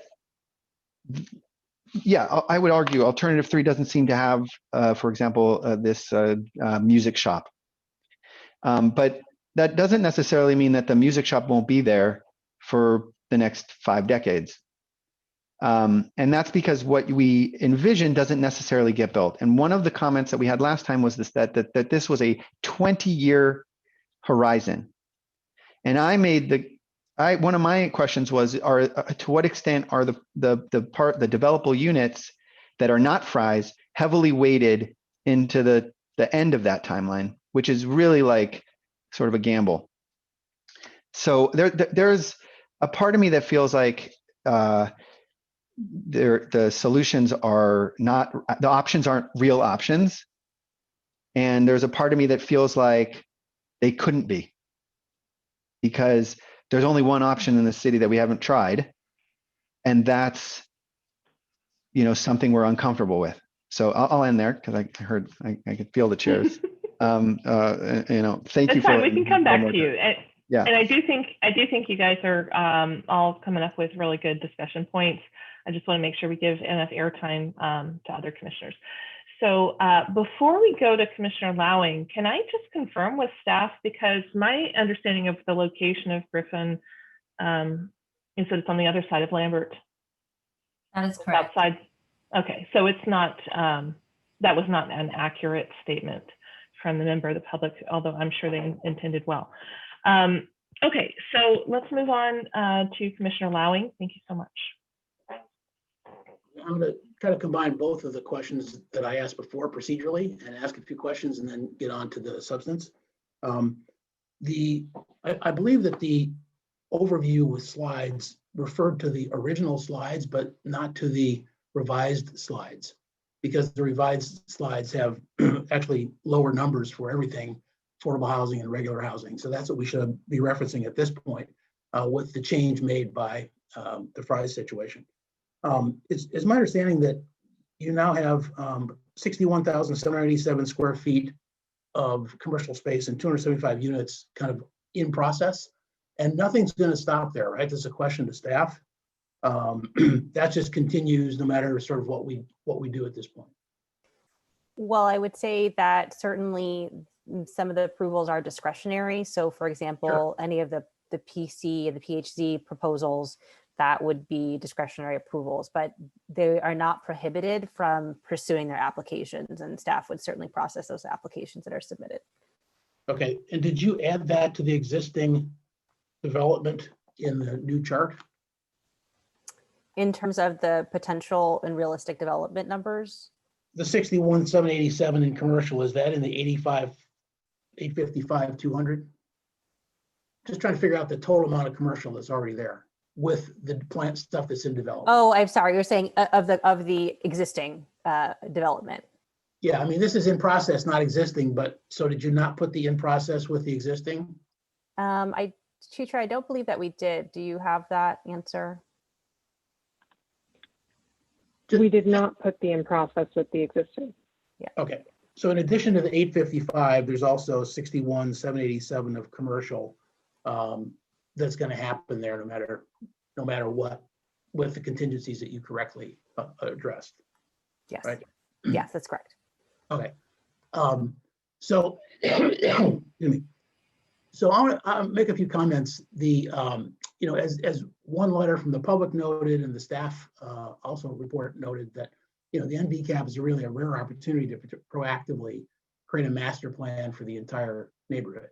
So it's strategic for the neighborhood and for the city to reimagine this entire geographical area. And any outcome we get here is also precedent setting, as it can be used as a model for similar exercises. I love the fact that the original goals here state first that the NVCAP should strengthen the neighborhood fabric. I think that's spot on for what folks are trying to do. And then the specific goal is, first one is around housing and land use, citing every segment of multi-family housing, citing open space, retail, even possible arts and entertainment uses. Public commenters referred to cafes, European atmosphere. And in other words, the goal is to create sort of a wonderful, walkable, mixed-use neighborhood in which a diverse population, because we're looking for diversity, can live their entire lives in Palo Alto, from their first job to the senior years. That's the vision. But I think, as I sort of forecast at the last segment of this hearing, that really none of the three alternatives proposed here meet the objectives set by the council or the vision of the working group. And two of them, as Bart noted, are not even financially feasible. And the two things that are glaring errors, I think, are the specific direction the council set at the beginning on looking at all the housing segments and the open space. Everything's a trade-off. We understand that. But those two are just really not being attended to in any of these.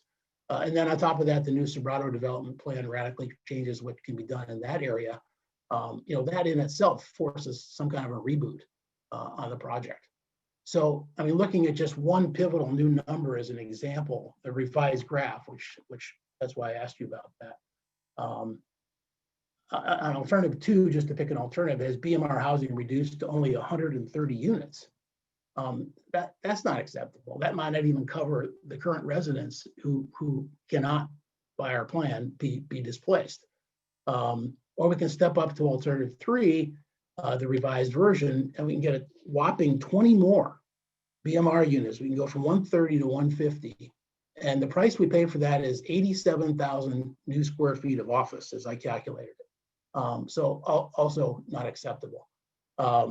So I think the biggest drawback in the consultant's report, I understand it and totally, is the kind of the old school process of only modeling 15% BMR and only at 80 to 120 AMI in multi-use office projects. Hence, by definition, office construction has to happen for that math to work, looking at the return on cost model that developers prefer, understandably, because they make money there. I get that, no problem with that. That's why they want to do housing. And the consultant reports state that they make, quote, twice the net value per square foot on page 48. And in a number of places, but I noticed on 22, they say the report identifies office uses as the most financially feasible use in the NVCAP area.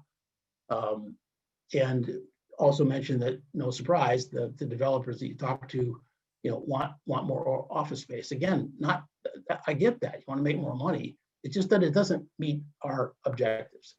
So I think that there's this assumption that this tactic is the only one to get housing at all, and certainly BMR housing, but it's not. It has to change, and it's already started. I mean, we've made some good progress, actually, with some of the work on that we did on the HIP program and council approved, and we're starting to get bites on that.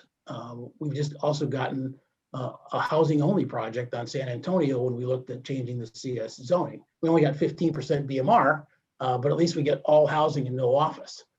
In the NVCAP plan right now, we really need to model in some percentage of units going in there that are 100% housing projects, like the San Antonio one as a primary goal, and we're not doing that right now. So I think more broadly, the way I come out on this is that we got to just kind of take the blinders off and confront reality, or change the playbook, whatever you want to call it. We have to look at subsidies for these types of projects with a combination of public and then also hopefully some corporate funding options. And now's the time. If we want real diversity, if we're going to commit to diversity in our residents, we need all kinds of segments of housing. And the appropriate staff answer to question number 8 was public policy intervention and subsidy is needed to support affordable housing. That's absolutely correct. Now, Measure M, that proposal created by the Citizens Group, did make an assumption of public funding, and essentially all the problems in the other 3 proposals were solved. Adequate open space, a community-centered building, even 400 housing units, affordable, reduced traffic, and more. So that shows that with that variable being loosened up and re-looked at, we can do that. So I think we should scope it out. And I'd like to see our consultant look at, what it'll take in dollars to fund the core things that were the original plan from council, which is especially all housing segments, not just 15% at 80 to 120 AMI. And use in the analysis, assume some units are all housing, not attached to offices. Calculate the Past 7 minutes. Pardon me? We're past 7 minutes. Okay, I'm almost done. And spec open space and parks space per comp plan guidelines, and calculate subsidies required per housing type on the return on cost model. We can talk about that a little bit later. So after crunching these numbers, yeah, the consultant will end up showing us a very big number. Got that, but let's just get the data done. And then we have to look seriously at the new options that are on the table, like local bond measures. We just can't single source big deals like this forever with the office 15% BMR model. That's how we get diversity. We need that for diversity. We need it for RENA allocations. Let's just address that and be serious about it. Let's get the data. Thank you, Commissioner Lowing. Commissioner Suma. I will try to be brief because I agree with almost everything everybody said so far, especially Commissioner Lowing took the words right out of my mouth. I agree with Commissioner Heckman that it's strange that we're even putting forward projects for consideration that we think are not feasible. However, I think they're all equally feasible and equally unfeasible. I mean, by that definition of feasibility, which to me is very narrow, what's there would be considered not feasible. I know we want to make changes, and the goals and objectives tell us why we want to make those changes. And the biggest change we need to make is to really find a new way to get truly affordable housing into our community, because the tax credit system and the other ways we've done it traditionally have failed. We saw this in our RENA cycles time after time in the last 5 cycles, which staff had in staff report for us. The gap between, well, I would say the diminishment of creating any affordable housing grows greater and greater and greater. So that's what we're trying to solve. Staff rightly points out in this staff report that can be done, achieving affordable housing can be done through private public partnerships, through the tax credit system, which is very important, but also through legislative actions that allow for appropriate taxes on appropriate businesses, which I think this council has the intention of doing at an appropriate time, but also through bond measures and financing things that way. And all of these three alternatives for me are unfeasible, because to get what we want in three, we have to give up too much. And I find that what we're really giving up, besides the most important thing, which is affordable housing, and as Commissioner Lyon rightly points out, the inclusionary is very small percentage of the housing at the very highest AMI that puts people above 100% AMI. So it's not, sure, it's doing something, but it's not really addressing the problem. And it only applies to for sale units still at this time. So, and as to financial feasibility, it's not really my thing, but I will harken back to comments that Tim Steele made. Tim was a member of the working group who represented the Serato interests. Very nice guy. And more than once, including in January, about a year ago of last year, he talked at some length about what we call now penciling out for buildings. And really, he made the strong point that every building is different. Every building has its own financial reality, which is based on sort of a fixed cost, which is cost of construction basically, and a plastic cost, which is the cost of the land. Because the land cost depends a lot about what you can put on it. The value of the land depends on what you can put on it mostly. And there are different uses that would require him to go to banks and do a whole factual analysis. So he made the point that each building is its own financial feasibility and reality. And so I feel like we're counting in all of these a little bit on a very generalized financial account model, instead of a model that is driven by what is good for the government to do for the people that live here and the future people that are going to live there. So that approach to me was always a bit off here, and I don't really think it was prescribed by the council. So I could go into a lot of detail, and I would also like to say that there's a false, not providing the same amount of park in 1, 2, and 3 is sort of a false choice, I think, because any of that land will have to be purchased because the city doesn't currently own it. So the idea is if you can purchase it for 3, why can't you purchase it for 1 or 2? And we simply cannot move forward, for me, with a recommending a project that counts what is traditionally setbacks of courtyards of mixed use buildings or large multifamily buildings as park or open space. It isn't park, it isn't open space. I don't believe it will result in anything. And park and open space are land uses that have definitions in our municipal code and in our comp plan, and they don't include somebody else's private property. And they just don't. So I think, without going into a lot more detail about other trade-offs that I don't think we have to make, and ones that we really are missing in all 3 of these plans, because everybody's spoken so well about that. So I don't know where to go from here. It's kind of, I spent 2 years on the working group, and I don't believe I missed a single meeting. So I've been immersed in this for a while, and I don't think we have really 3 good options to present to the public and to our council at this point. And I also will say it's awfully hard to make decisions when so many make a recommendation of one alternative when so much of the detailed work has to be done after that recommendation is made.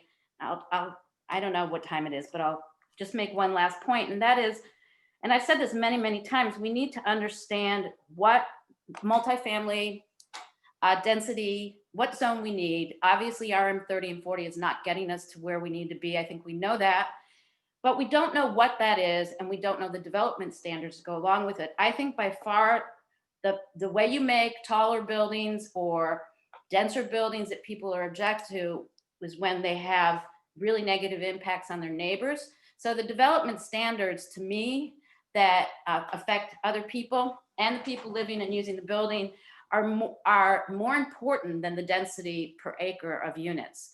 I think you can have 100 units per acre that has no negative impacts.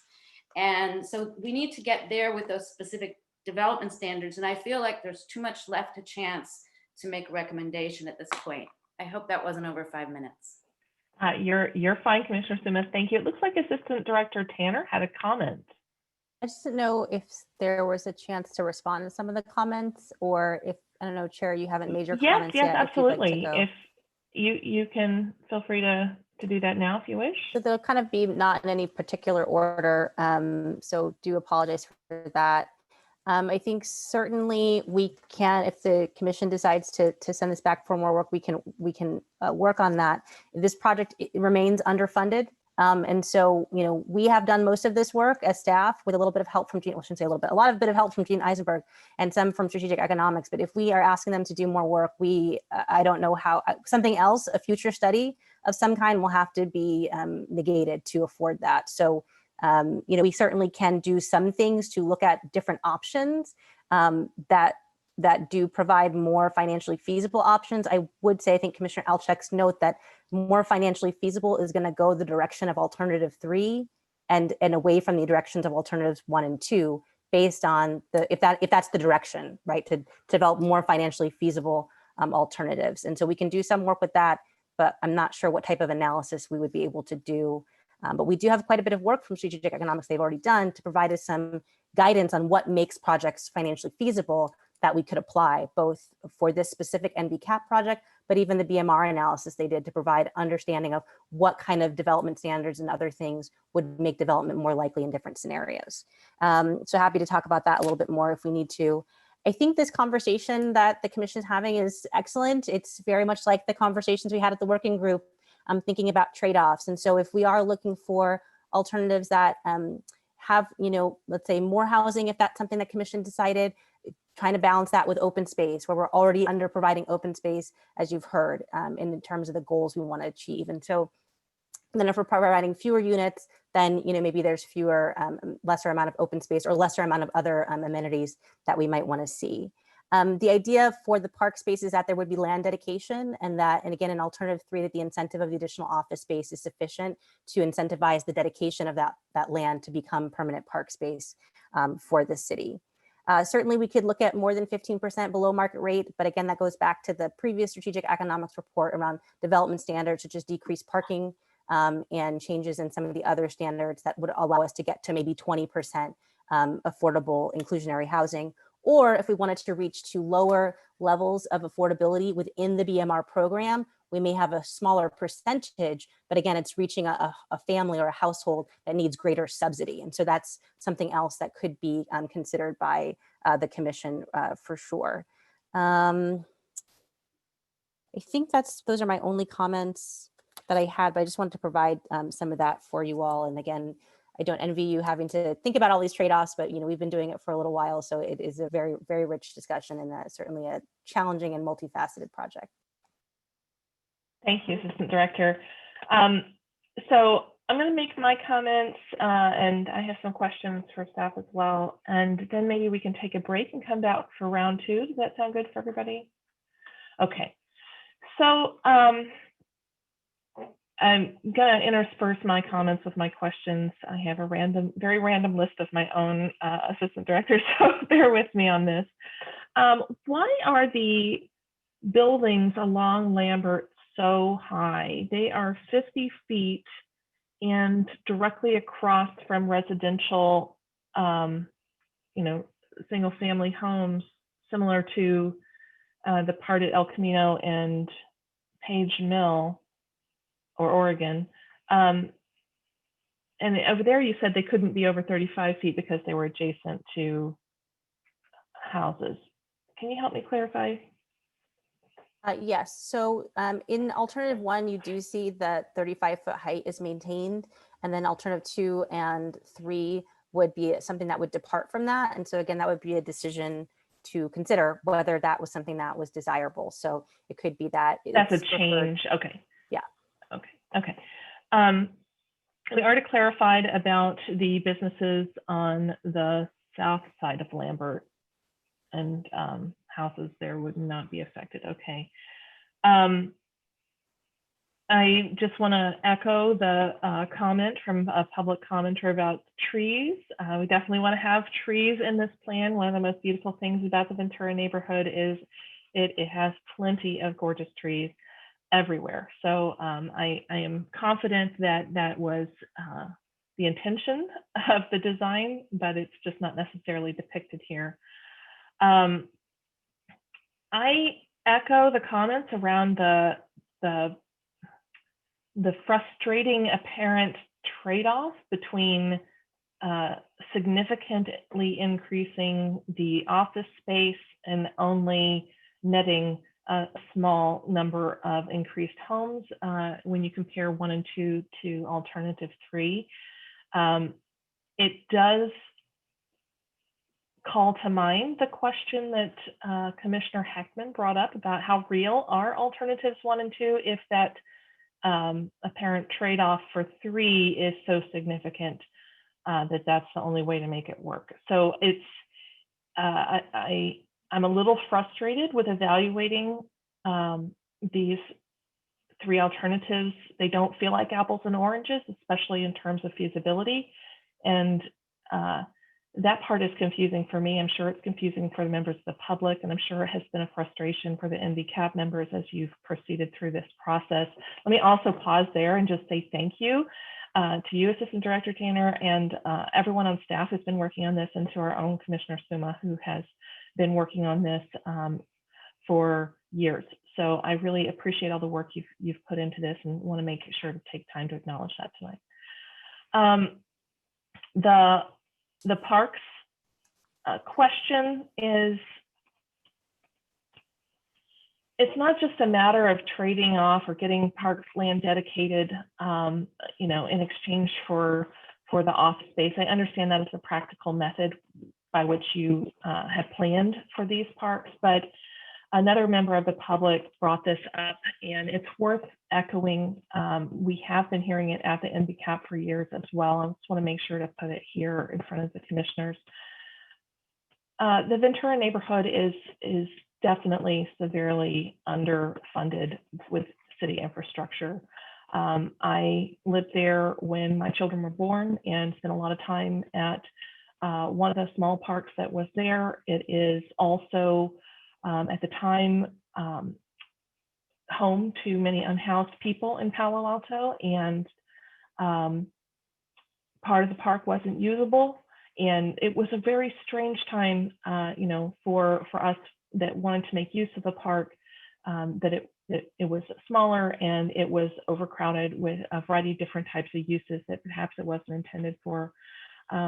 This neighborhood definitely needs more parks, and I think it's really important aspect of the vision for the North Ventura Coordinated Area Plan that some of that be rectified, because it doesn't meet our standards in Palo Alto, where other neighborhoods have much more nearby park space. So I think it's really important to call that out and just echo that community feedback. I think that's very factual.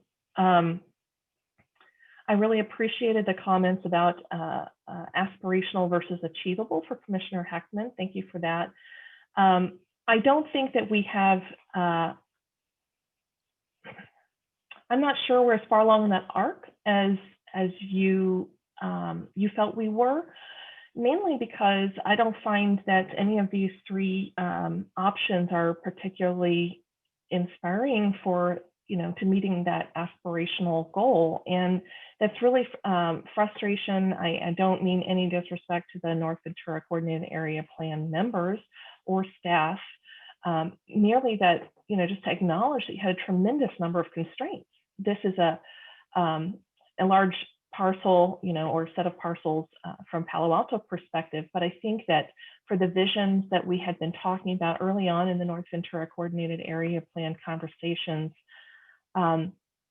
those visions that would have been inspiring would have required a lot more land, a lot more space, and just thinking about how the area is used as someone who has lived nearby, shopped there, worked there.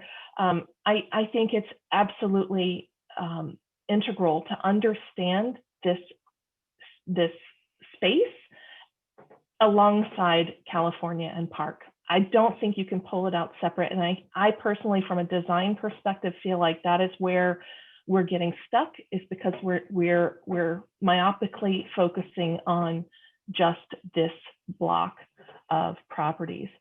So if I had my druthers, I could, advise anything that I think would be the key to having a better, more inspiring vision, and something that possibly was even more feasible, I would pull in some of those areas of Park in California into the discussion and understand it together and maybe envision it together. Acknowledging also that we are out of money for this project already. So I understand what you're saying. Another note for how we might do this in the future if we ever do go back, or if we have another similar project. Design by committee is hard. It's really hard. And I think that somebody said splitting the baby. I don't remember which commissioner said that, but it does kind of feel like that. Like we're not really coming out with what we had hoped for going in.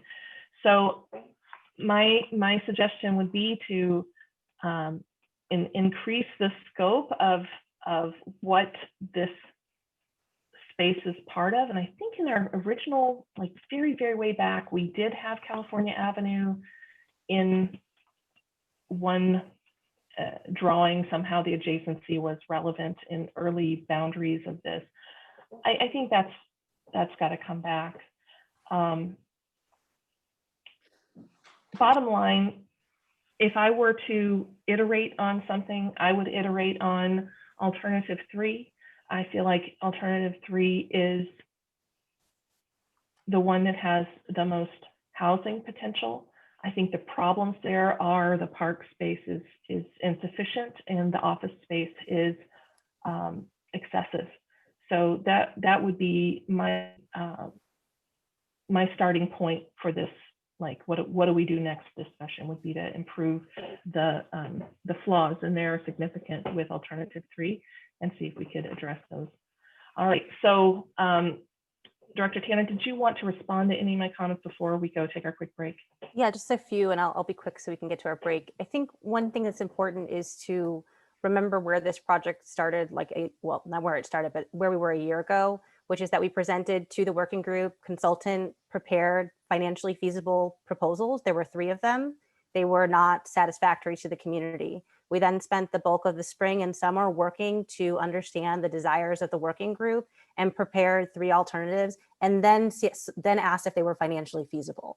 So we didn't kind of go in saying, well, what's financially feasible? So alternatives 1 and 2, while they may have some challenges in terms of the financial feasibility, we really wanted to honor the working group's visions and kind of where we did get some consensus. And so that's, while it can be disappointing, certainly it's trying to reflect those visions. And I would say even alternative 1, incorporating the desire from alternative M to have the building be retained and adaptively reused into housing, and some of the other features of it. So, and certainly all of them could use whatever sources of financing we want to talk about for affordable housing could be applied in any scenario, and even to other properties beyond this. So I think it's important to understand that. So that's great context. Thank you for sharing. Yeah, we could bring financially feasible alternatives. They were not very well liked and not very popular. So we can bring this back to you if y'all want to consider and iterate, as you said, on whatever alternative, if that was the direction, on one of the alternatives, or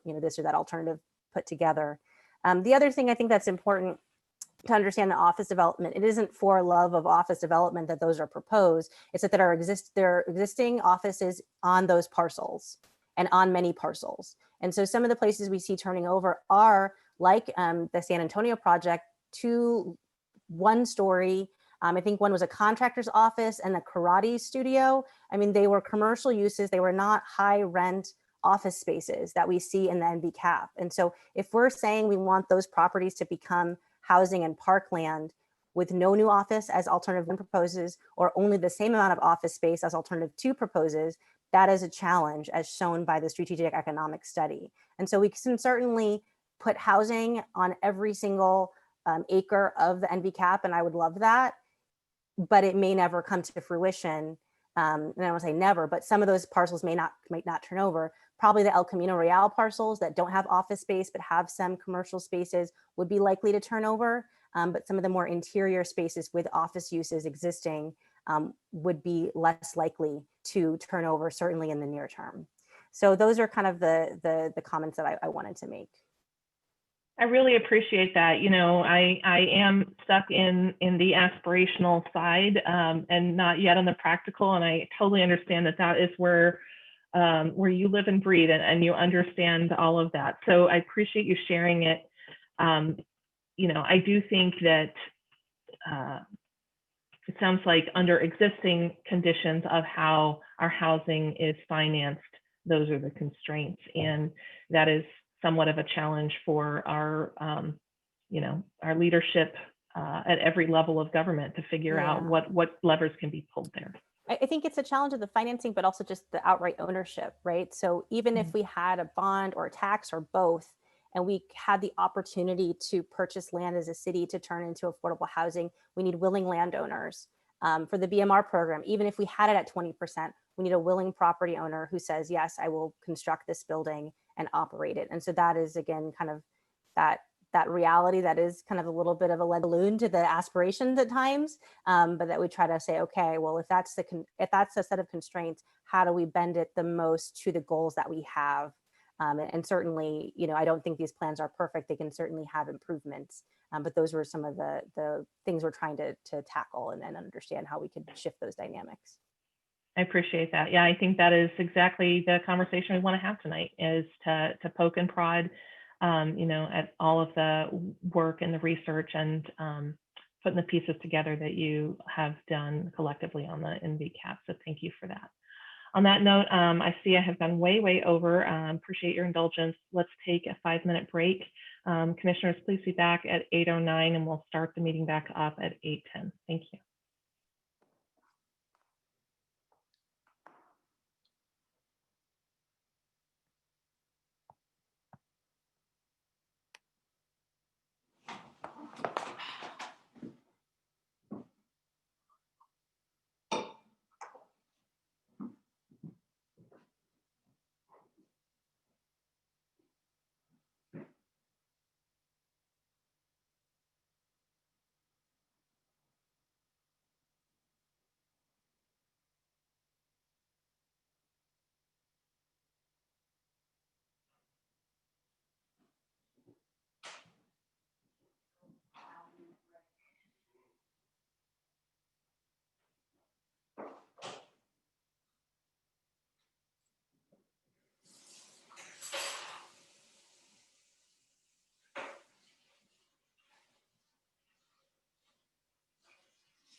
Are they going to delay the chair vice chair bill? What? Are they going to delay the chair vice chair? Oh, I don't know, because they have a majority, although Billy isn't there tonight, Billy quit. Quit? Resigned. Now he said, the staff said he resigned because he's having COVID problems in his family. I don't know what that means. I don't want COVID on even Billy days. Yeah. It's a little serendipitous for our council. It'll flip.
All right, commissioners, if you could make your way back online, that would be great.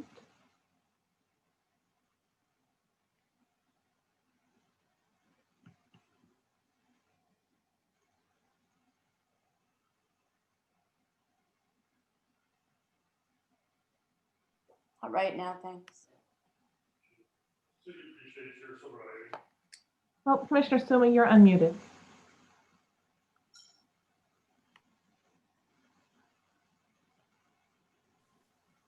Sorry, I may have missed if there was a question.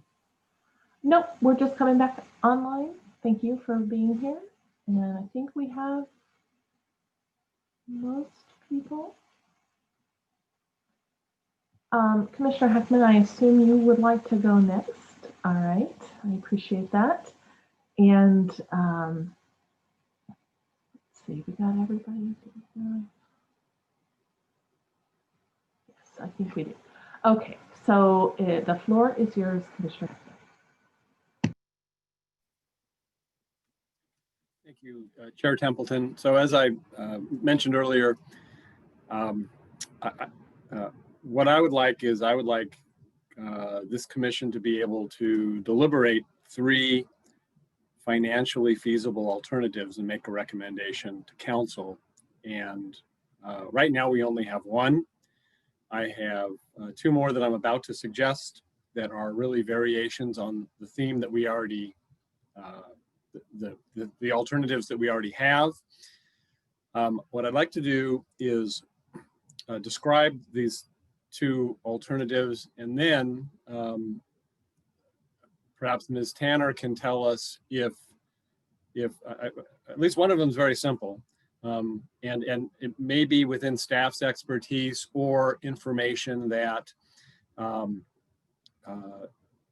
strategic economics already has and just needs to run a calculator, or if it's something more complicated that would really require going to council for additional funding to augment their work. But let me describe them first. And in doing so, I want to acknowledge, first of all, I'm going to be drafting to some extent off Commissioner Lowing, both his comments tonight and his comments at the last meeting. But I also think that some of what I'm about to suggest, I think I've heard aspects of this from most of the commissioners and quite a few members of the public. So the first idea that I have relates to alternative number 2. And I'm talking about the alternative number 2 we looked at last time, which was before we basically folded down the Fry's site to match the current pre-app. And if you could pull up, let's see, I think it's packet page 49, which has the alternative 2 financial analysis from the Strategic Economics Report.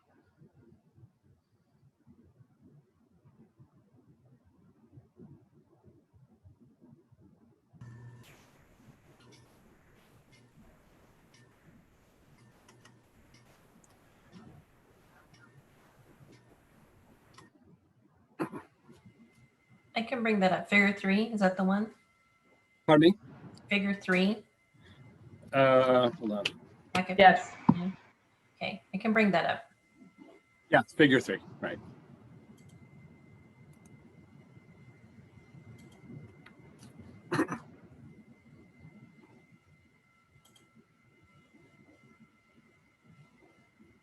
Perfect.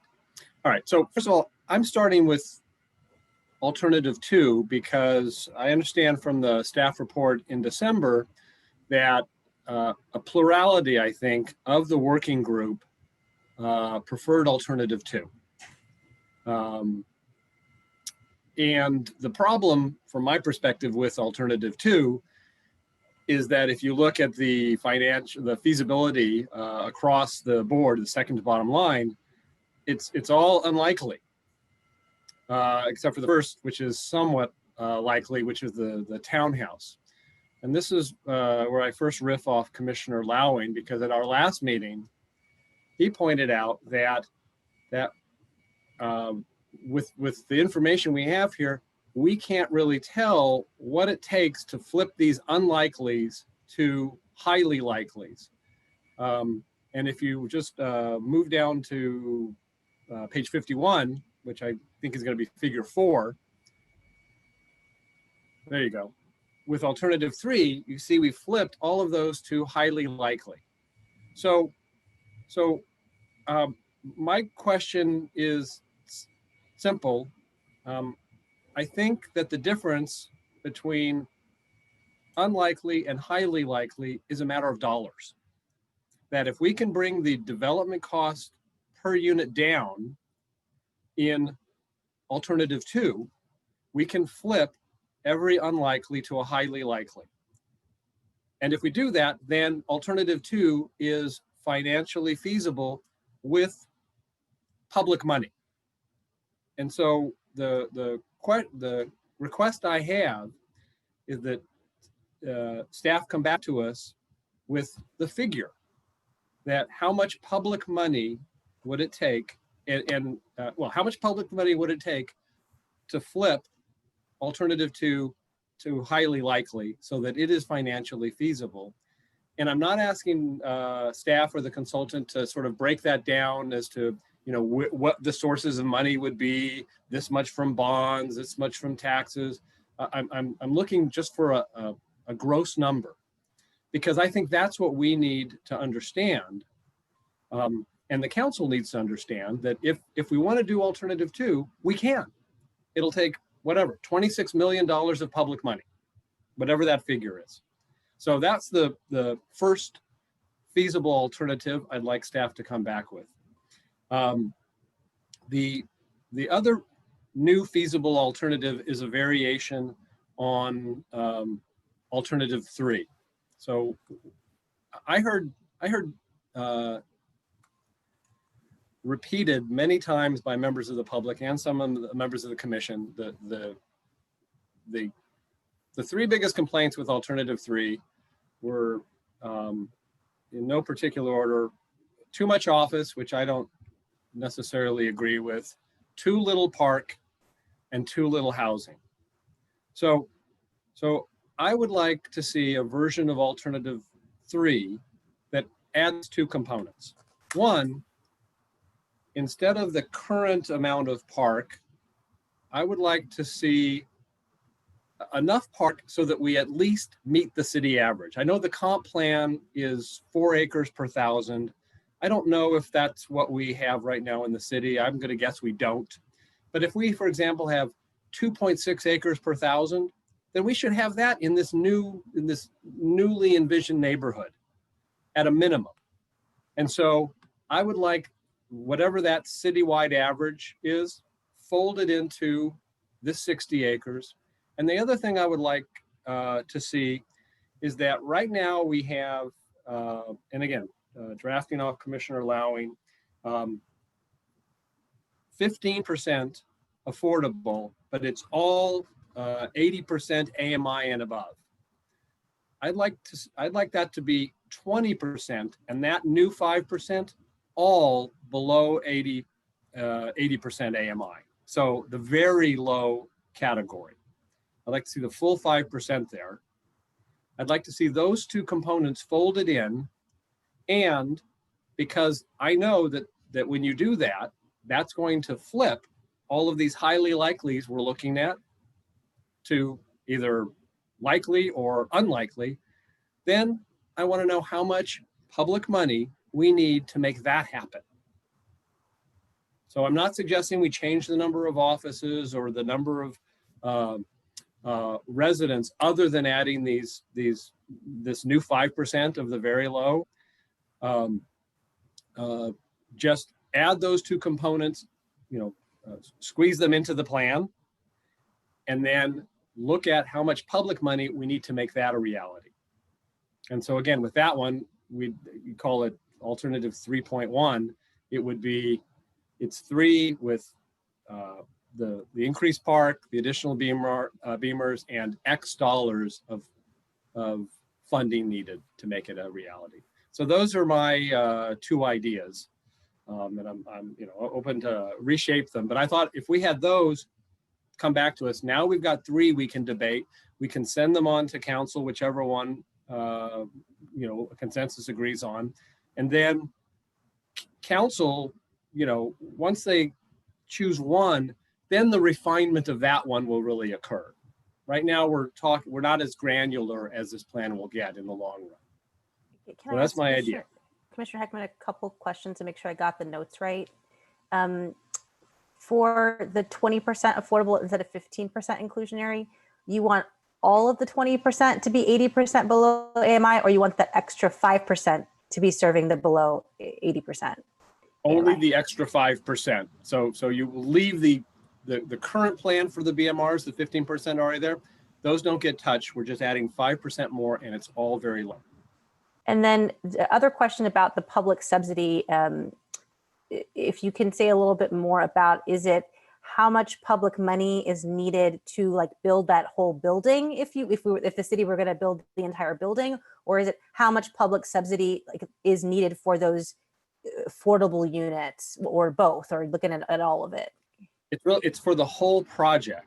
So okay, for the entirety of the 60 acres. So for example, right now we have this pre-app that Fry's has submitted, right? And I presume it, as Commissioner Suma says, it pencils out for them.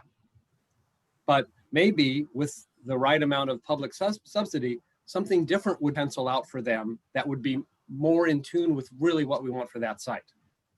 And but I'm not looking to go parcel by parcel and say how much money here, how much money there.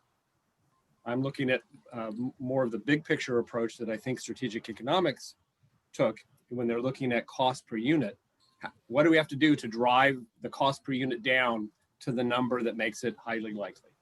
Got it. And then the only last comment I'll make, one of the differences between alternative 2 and 3 for on the per unit basis and the total development cost is the parking ratios are different. And so you see, I think 1.5 and then 1 for alternative 3. That's not the entire thing. And I will say the layer that's on top of strategic economics, excellent work, is the actual humans behind the properties.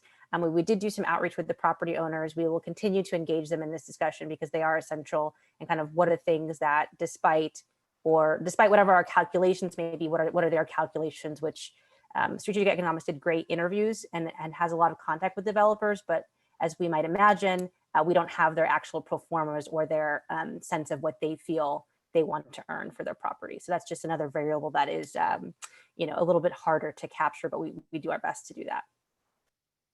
Thank you.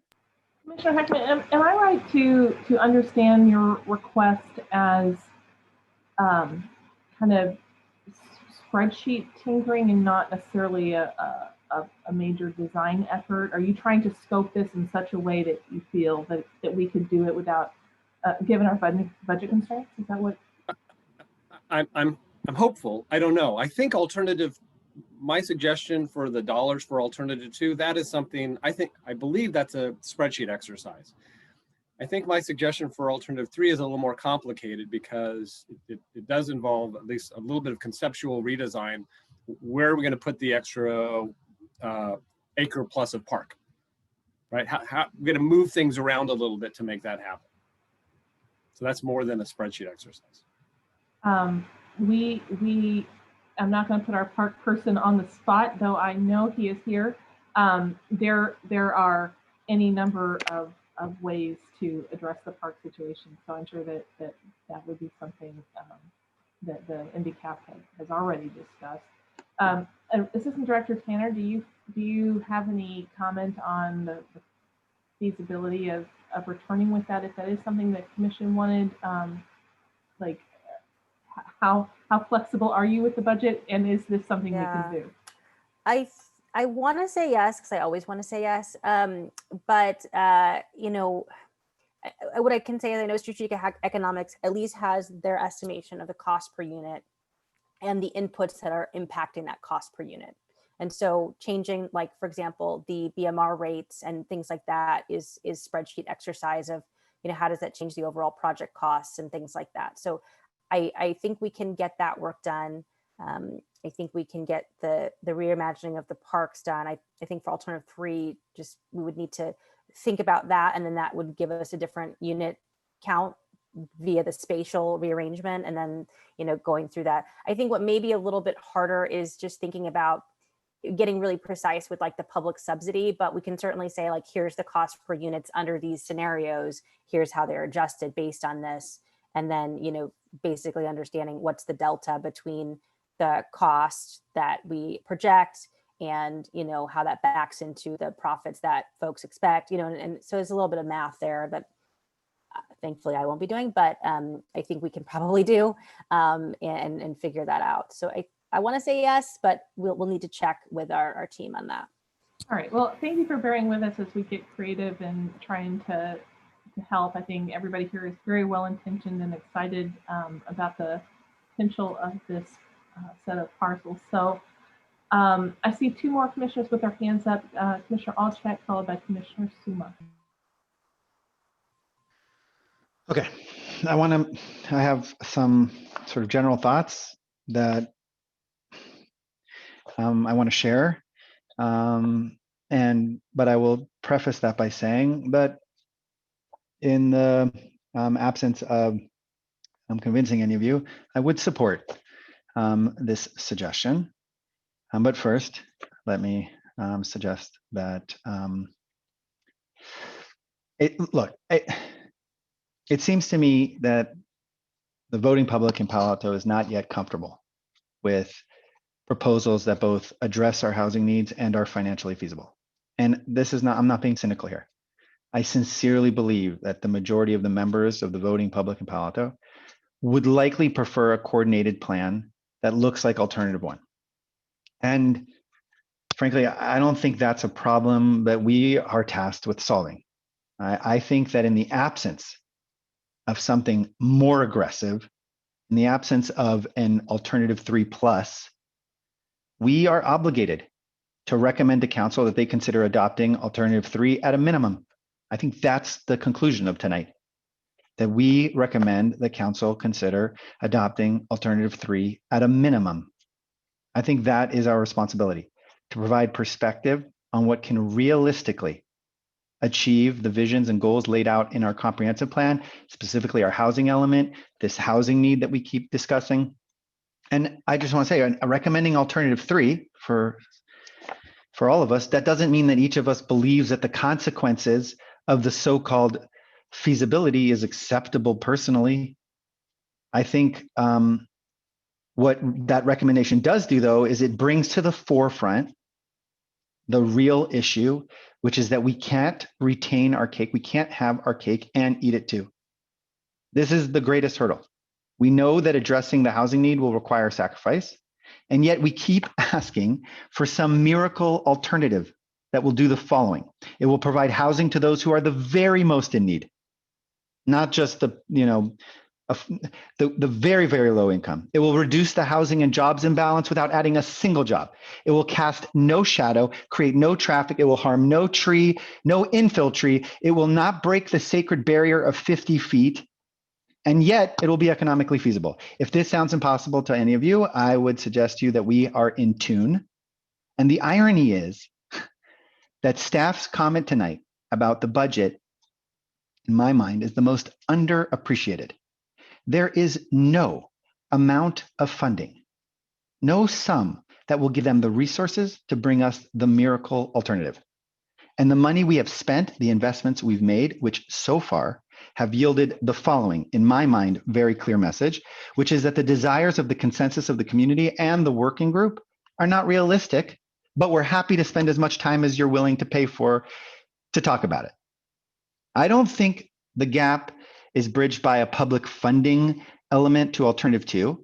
And I'll end by saying that my characterization of this process reflects a general disappointment in the outcome. But like I said earlier, that saying that democracy is the worst form of government until you consider all the others, to some extent, going through these steps, this process, the working group, the NVCAP, the hearing, it's necessary, but only to a point. And I think this is that point, at least from this commissioner's perspective. We're at that point. The expense of this exercise has gone far enough. I believe we must communicate to council the conclusions, however unappealing they may be.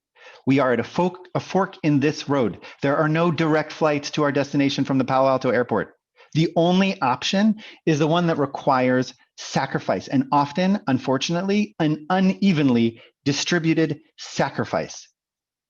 But one which I think all of us know deep down inside, that's the only real path to positive change.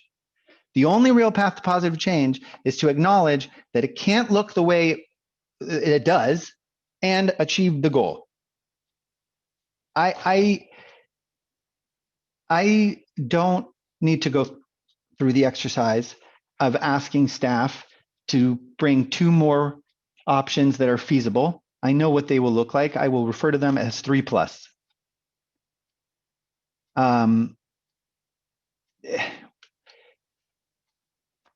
If we don't admit that we can't do both, then I think we're failing the city council. That's our job. Our job is to tell them you can't do this. It can't be done. The only way to do it is likely the least politically popular one. You may all likely, this is the recommendation. Council, in order to achieve a housing result that addresses the need, you must act in a way that will jeopardize your political future, because the consensus is not prepared to realize the vision. And if we send this back and say it's going to require $100 million worth of public funding to bridge the gap, I don't think they're going to be thrilled about this new option. I don't think it will address the real constraints, these parameters we've set up, the 50-foot height limit, the densities, and I don't want to make it sound like I think that the sacrifice that's being borne is borne by all Palo Altans equally. This community will be affected in a greater way than any other community. So I'm not making this suggestion lightly. And I'm not suggesting that the city council conclude that the consequences are acceptable. I just think that the only way to achieve the goal is to go down the path which has the least appeal. And my probably unappealing idea for most of you is that we just say that. We just say the conclusion is that only the most aggressive option, which this may not even be aggressive enough, is going to achieve the goals that the consensus seems to have. And yet the consensus is that none of the consequences of those of this alternative are even remotely appealing to them, despite what we personally feel about them. All right, thank you, Commissioner. Commissioner Suma, followed by Templeton. So thank you for Commissioner Huffman for thinking out of the box. I noticed he didn't have any recommendations for number 1 and alternative 1. And I feel that alternative has lowballed the maximum housing potential it has by not rezoning on Park like the other 2 alternatives. What is zoned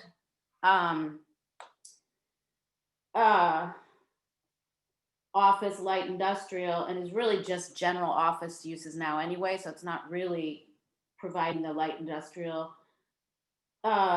uses that it had. I've never understood why that was left off.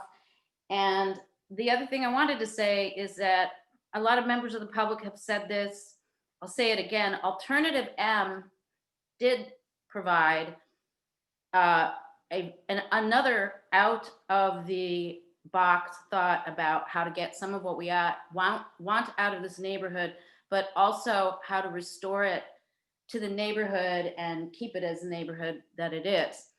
And what I find kind of frustrating about the financially feasible argument, I'm not an expert in this, and I'm certainly, like Rachel, not going to do the math myself, but I know that people have tweaked the consultant's numbers on this, and it turns out that having, 100 units, like at the per acre approximately, which is what people have been asking for, but having smaller units can all happen within a building envelope that still maintains some of the, for the residents and future residents of this area, would still maintain the standards that the rest of us enjoy in other parts of Palo Alto. So I find that kind of frustrating. And, it's also a question of city councils deciding what is important to them, when they extend the commercial uses at the Fry site, which have been zoned RM 30 for, I think, 27 years. I could be wrong, maybe it's 24 or something. But we're seeing a lot of development under the existing rules, especially in the NVCAP area. There's a lot of proposals, there's a lot of recent buildings, there's a lot of almost finished buildings. So I don't understand the absoluteness of the financial feasibility argument, not just from a math point of view, but from a logical point of view, because people are building all these buildings and they're asking to build these buildings, especially now since we have a PC zone available for what is supposed to be mostly residential projects. So I don't feel like we're fully exploring the potential of this area correctly in these alternatives. And these are almost the same alternatives that we got at the very beginning of the NVCAP process when the consultants were first exploring. They've always been exploring 3 options, and it's kind of always been this like big, middle, large. And I don't see how that, having it based on a size, big, middle, large, also considers the quality of the proposals. So that's a problem for me. And I really appreciate that staff barely got, this project almost got shut down by council. And as a matter of fact, I was there that night in the audience at the city council listening. And one council member even came down to me off the dais and said, what do you think we should do? And I said, I think this is a really hard one. But I said, staff has agreed to restart this with sort of a different approach. And so they got, and I said, I think, everybody deserves a chance. But I'm kind of disappointed that it doesn't make sense to me. Like, why are people putting projects forward and are just finishing up projects? There's one at 441 Page Mill that's almost finished, I think. I haven't been there recently. These projects were all financially feasible. And like I said a million times, I'm sorry to be a broken record, when you upzone, you give a public good, basically, to a private landowner. And I would feel better about doing that if I had a pro forma or some sort of mathematical evaluation of the value of what we were giving away. When we change your zoning, when we change your height limit, what's the value of what you're giving, and what is the value of what the public benefit of giving away that extra money to property owners? And we had the same argument. Greg Schmidt, when he was on the council, used to make this request all the time for planned community zones. What's the value that we're giving to the developer, and what is the actual, and by that I mean financial value of the public benefit? And without knowing that, I feel like we're guessing, and that's part of the problem for me. So I'm not against Commissioner Heckman's exercise. I would just add to it in ways that I don't think will be overly demanding of our hardworking staff. And that is to put the most amount of housing and rezoning into alternative 1, and consider across the board a publicly funded by bond measures and business tax, which will surely come one day, a different kind of funding for the lower AMI BMR, which is 30 to 60 AMI. So that's kind of where I'm at. Thanks. Thank you, Commissioner Suma. I'll go next, followed by Commissioner Lowing. Yeah, I appreciate this discussion. I think it's really interesting to see all these different perspectives, or to hear all these different perspectives. So thank you, commissioners, for all your creativity pouring forth. I I'm intrigued by Commissioner Heckman's suggestion of some potential tweaks to alternative 3. And I also understand the perspective of Commissioner Alchek saying, we do have to look at, it has to be variations of 3 because that's the only one that seems to work. But also Commissioner Suma is correct to say that, we can be more creative.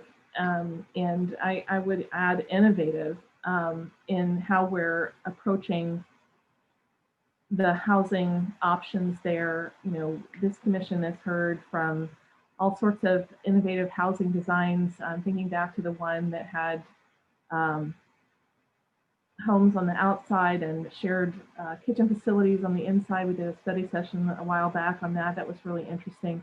I'm sure we can find ways to bring innovation to address our housing issue in Palo Alto, and perhaps we can get more densities. One question that I have that is lingering, and maybe, I can't remember if you addressed this in the packet or not. There was some comments, Assistant Director, about the duplex zoning yielding fewer homes than the existing zoning. Right. So part of that kind of depends on, I think, if we continue with the same development standards that we have in place today and just apply that, then it would yield the same amount.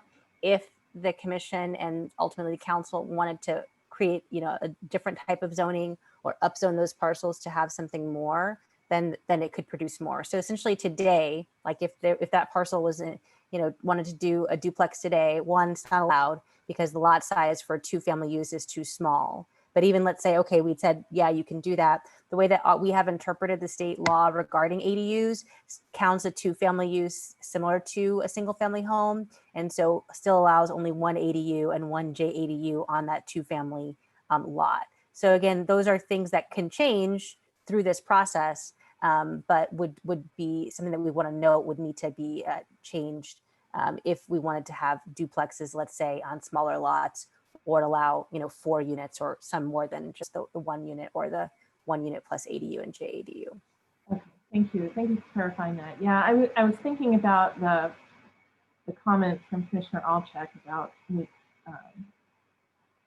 finding some aggressive housing proposals, and I'm gonna push back, Commissioner Alchek. I think along the lines that you were mentioning, that characterizing these approaches as aggressive may be very off-putting to our community. But I do think if we talk about how can we be more innovative in our housing and how we're putting the housing together and how we're imagining that we could have density without crowding and other things like that, that might be more palatable. So that's really up to our professionals, our staff, the property owners, and who they're working with from architectural perspective.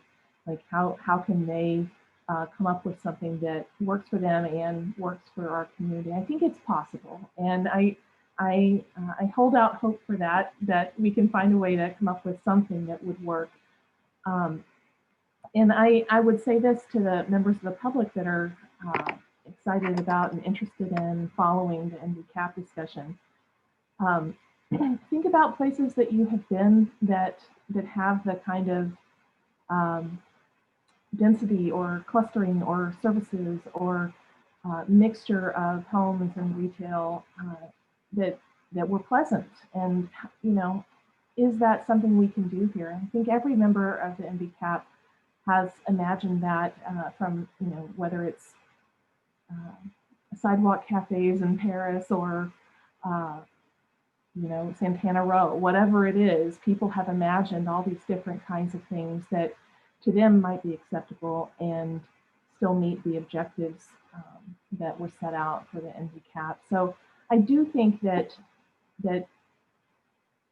we have a lot of individual visions of what NVCAP could be, and it's really trying to pull those together to something that that our community can get behind. And I've seen that happen in other cities, and it's absolutely wonderful to see. And I believe we can do that here.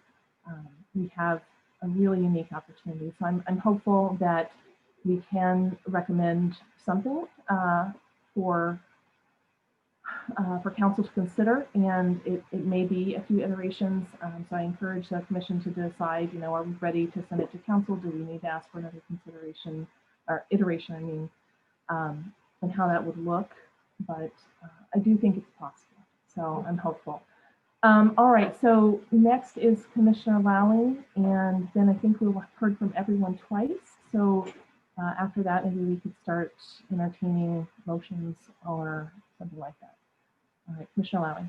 Okay, thanks. I'll be brief to make up for my rare over time usage last time.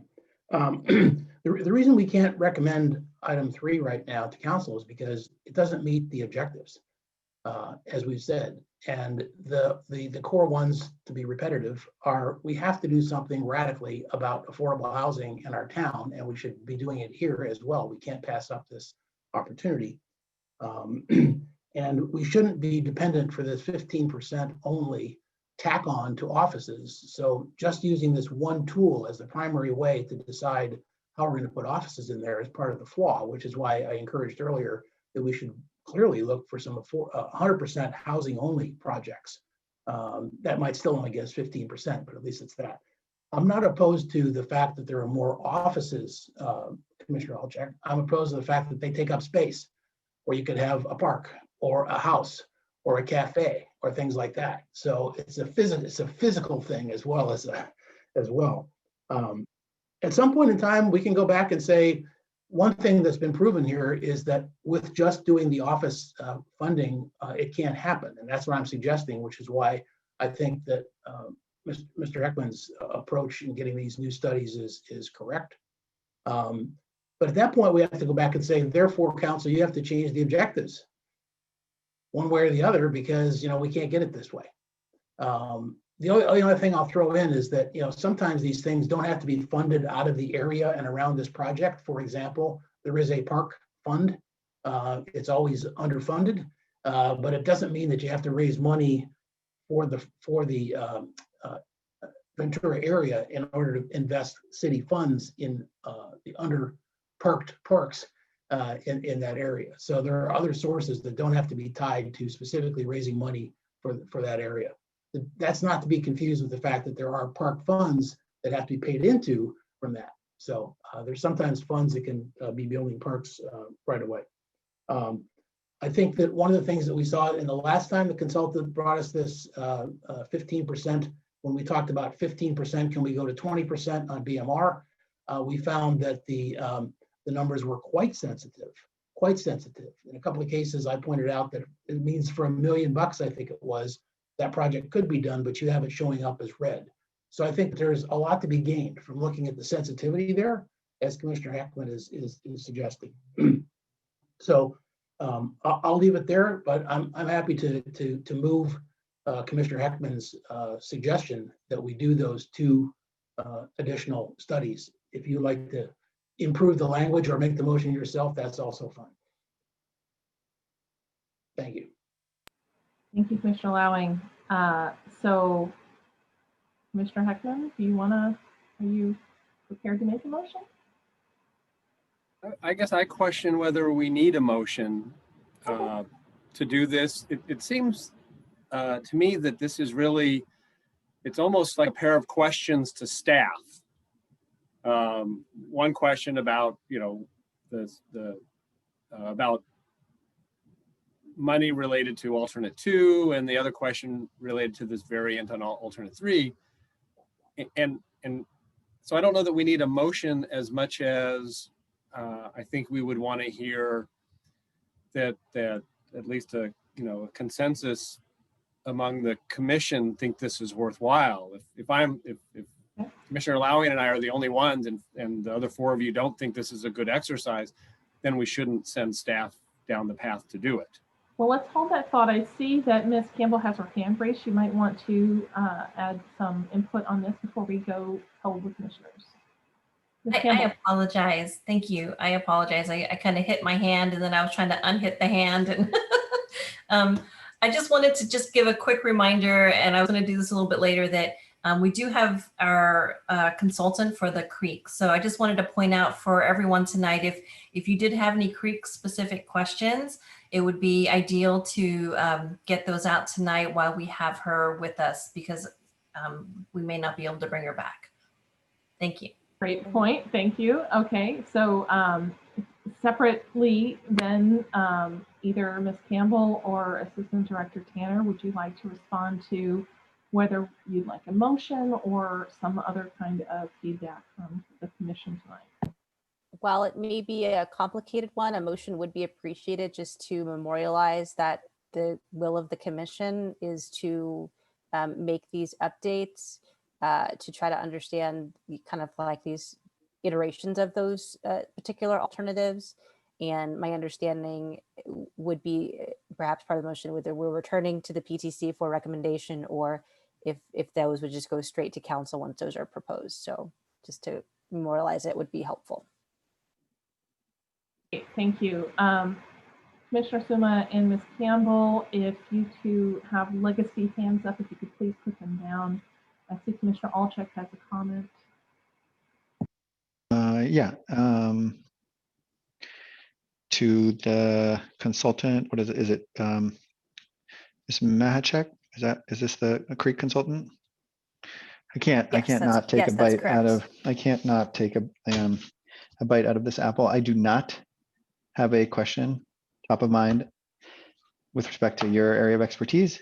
So if you would entertain, would you answer the question I should be asking you? That, you know, if you have something that you think this commission should, you know, keep in mind with respect to the work you've done, I think I'd be happy to hear it.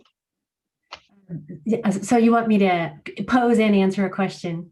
How lovely for me. I just imagine that there's one question you think is probably the most important aspect of the work. There's a saying I've been asked many times doing river restoration for almost 30 years.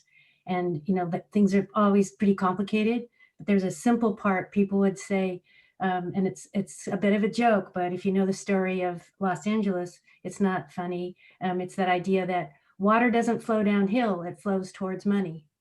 And so I just feel like that's a theme related to the challenge for the Creek project and for the overall project you're talking about today in your plan. Unfortunately, to meet the vision and some of the multiple benefits aspects of the Creek Corridor project, there's some hefty price tag problems to try to trade off. And so I've been listening and trying to multitask a little bit. And I do feel that there are choices to be made about priorities, and then what degree of leverage and creativity, innovation and radicalism do you go for your funding options? And it's true for the Creek itself. You can do some nice things and make a big lift compared to the current condition. I don't want to discourage you but you know, going big, but with a realistic financing consideration is in fact the next step, and then deciding what to do. But, you know, other than that, I will just say, you know, engineers can make a lot happen. And if the will's there, right? And then the geomorphic processes, the natural system can produce change that can be quite enjoyable in that corridor, even with mostly urbanized kind of landscapey edges. And you can have your tree benefits, you can link to the parks. I will say, when I look at the footprint pattern, taking advantage of the corridor, building off the Creek corridor is desirable for any of the like habitat value, even just for birds or something else kind of little, those things go together. So when I see that in your map pattern for certain alternatives and less in others. But other than that, it's just, you know, the Creek features themselves are kind of in the same boat as the overall plan. Is that helpful or just distressing? No, I really appreciate that. I think I'm being completely honest with you. When you said go big, the first thought in my mind was a system that included some sort of gondolas with gentlemen with bow tie, but no, I'm kidding. But I think I think the greatest challenge of this NVCap is that it, in one moment we're saying, well, if we give you this density, what do we get, right? Which is how we interact with developers on a development agreement sort of system. And yet, this task is not about a conversation with a party at the other side of the table. This is a conversation where we are acknowledging that this area is unappealing to developers if the goal is to achieve these other results. And so, if we want these other results, what do we have to do to change this this environment, the rules environment? And your answer to the unasked question goes one step further in really, I think, bringing home this notion that it is even more complicated than I could have even imagined. That there are elements to this that I don't fully have expertise in. The creek expenditures that I imagine would be part of some public-private joint venture. It would help the city realize its goals aesthetically, but probably outside of the budget of the city alone. And so it again lends itself to this idea that we don't have a partner on the other side of the table. It's even worse than that. All the potential partners on the other side of the table have dipped their toe in, indicating that they actually aren't waiting for us. I shouldn't say all of them, but the number of asterisks is numerous. So no one, I think, will. I'll respond to something Commissioner Suma said. No one's going to answer the question of what you'll get in return. It's like a moonshot. Do we think we'll get this if we do this? Because I'm not sure, what else can we haven't tried it. And I don't want to suggest that to respond to another say, I don't want to suggest that I think alternative 3 or 3+ solves all the problems. I just am concerned that we will meet. I can't imagine in 1 month. I imagine it'll be at least 2 months. If there seems to be 2 hurdles. Number one, we have to make a motion that asks staff to do some more work. And where does the money come for that? And then once that comes back to us, I will be honest with you. I'm very hopeful. I will pray. I don't pray often, but I would pray that result would satisfy the desire here. And if it doesn't, I hope in that moment we can then come together and say, look, we got to move this on. We have to let the political body make the political decision. We need to just give them the information to make that decision. So. Thank you, Commissioner Alchek, and thank you, Virginia. I can't find your last name, but I appreciate that. And just to take the nature metaphor another level, I don't see this so much as a moonshot. I see this as we have a caterpillar.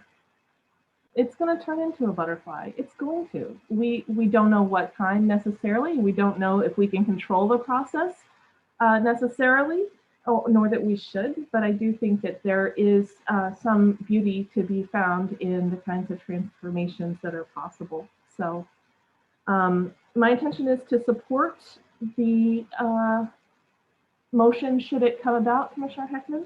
And who else do we need to hear from before you're ready to make the motion? Commissioner Vice Chair Rupivar, you saw your hand ready? Yeah, I just had a follow-up question for Ms. Tanner. I apologize, I forgot your title. Ms. Tanner. That works. So if we went forward with Commissioner Heckman theoretically made the motion and it carried, how would the process unfold and how long would it take? Can you give a little bit of how would it work? Would it go back to you guys and then how long would it take? And then I have to take a look at how long it would take. We are fortunate that we have more resources for this project than when I started, and that namely that we have Miss Campbell working with us now, and also Miss Eisenberg. So I think we could do it. It wouldn't take. I'm not concerned that it would take overly long and jeopardize our project schedule. We do need to conclude this project by the end of 2023 per our grant agreements, or maybe it's the end of 2022. In beginning of 2023, but we do have some timelines we do need to meet. I'm not overly concerned that the request would jeopardize that. It would be a staff-driven and consultant-driven process of really trying to model these things and then bring that back to the commission for consideration. So hopefully in a couple months we would be back. I would like to be back by March. Right. Is there going to be still like continued discussion at the working group level, or no, this is just a staff consultant thing and it would At this time, with the direction of the commission, we would be implementing that direction and then bring it back to the commission for consideration. Okay. Thank you. All right. Any other commissioners want to speak next? The hands, legacy hands still up.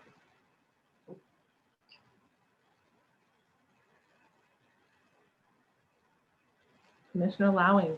I was just going to suggest that, Bart, why don't you articulate exactly what you want in those two additions? And put it in a motion, because particularly if Ms. Tanner needs to go back and get a little bit more funding, that kind of formalizes it, makes it a little bit easier for her, I presume.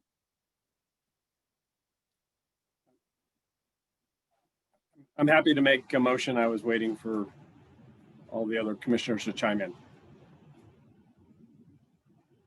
Are we ready for that moment?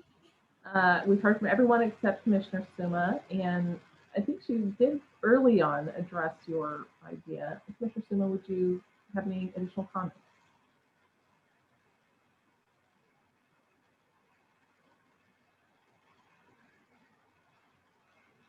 Sorry, Chair Templeton, are you asking me, this is Commissioner Suma, if I have, my hand wasn't up. Where we have just heard about, I think that Commissioner Heckman was soliciting interest before he makes the motion and wanted to hear from everyone.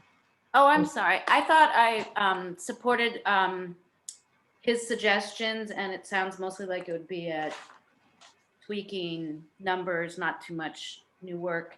And when he makes his motion, I'll maybe ask him if he would add some of the things I was interested about also. But I do support his idea. Thank you, Commissioner Suma. Commissioner Heckman? Let me try a motion.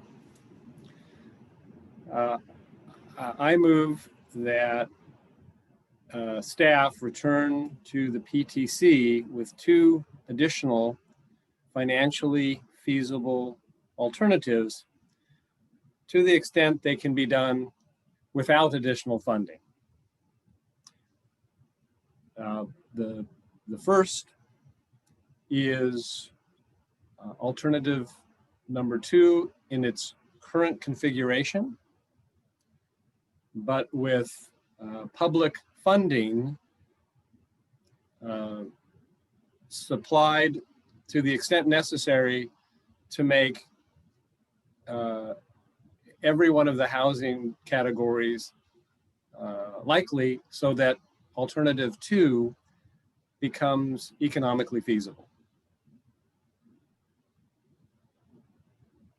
The second new alternative is a variant of current alternative 3, to which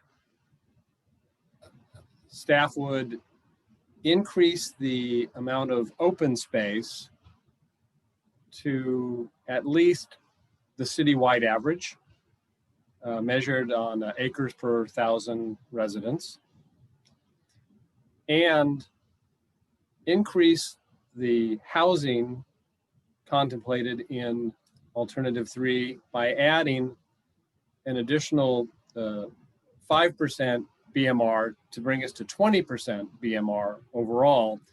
And that new 5% would consist entirely of very low income households, below 80% AMI. And because those two changes are likely to render alternative 3 financially infeasible, to then determine the amount of public funds that would be necessary with those 2 additions to alternative 3 for that alternative to be financially feasible. Second. All right, any comments before we, Commissioner Suma?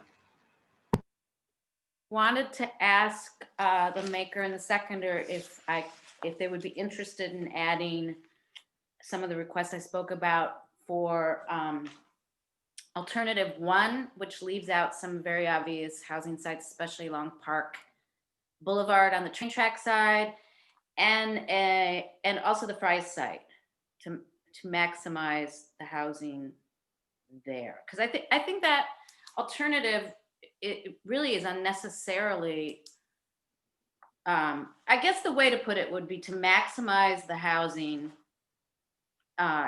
in alternative 1 without changing it to alternative 2 or 3 in terms of office. And the park, because I find those differences to be arbitrary.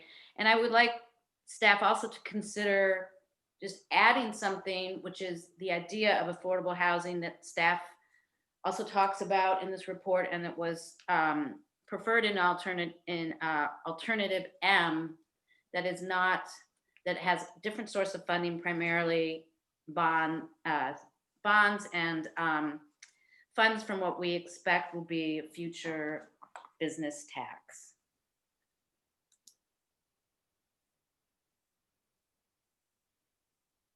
Did you catch that?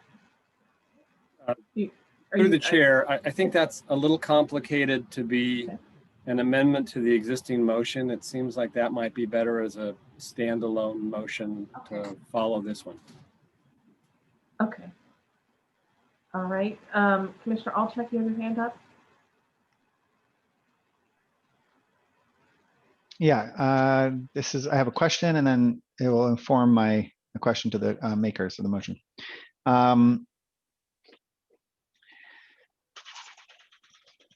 The projects that the Fry Sites owners have brought forward under SB 330 have a timeline, have a clock, as I understand it. And the question that I have is, when do you anticipate that clock running? Right. So I believe, and Mr. Yang can help me if I get this wrong, I believe that they have 180 days, so it's, I believe, 6 months to submit a actual proposal, to file an actual application.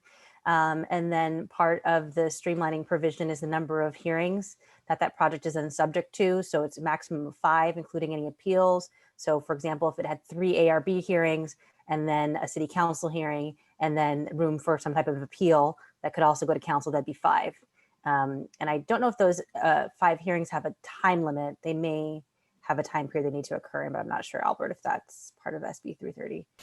Yeah, so that's right. I guess I just add that the time limitation is a certain number of days after any environmental document is certified. Yes, that's how I forgot. So, yeah. That's a common feature in the Permit Streamlining Act.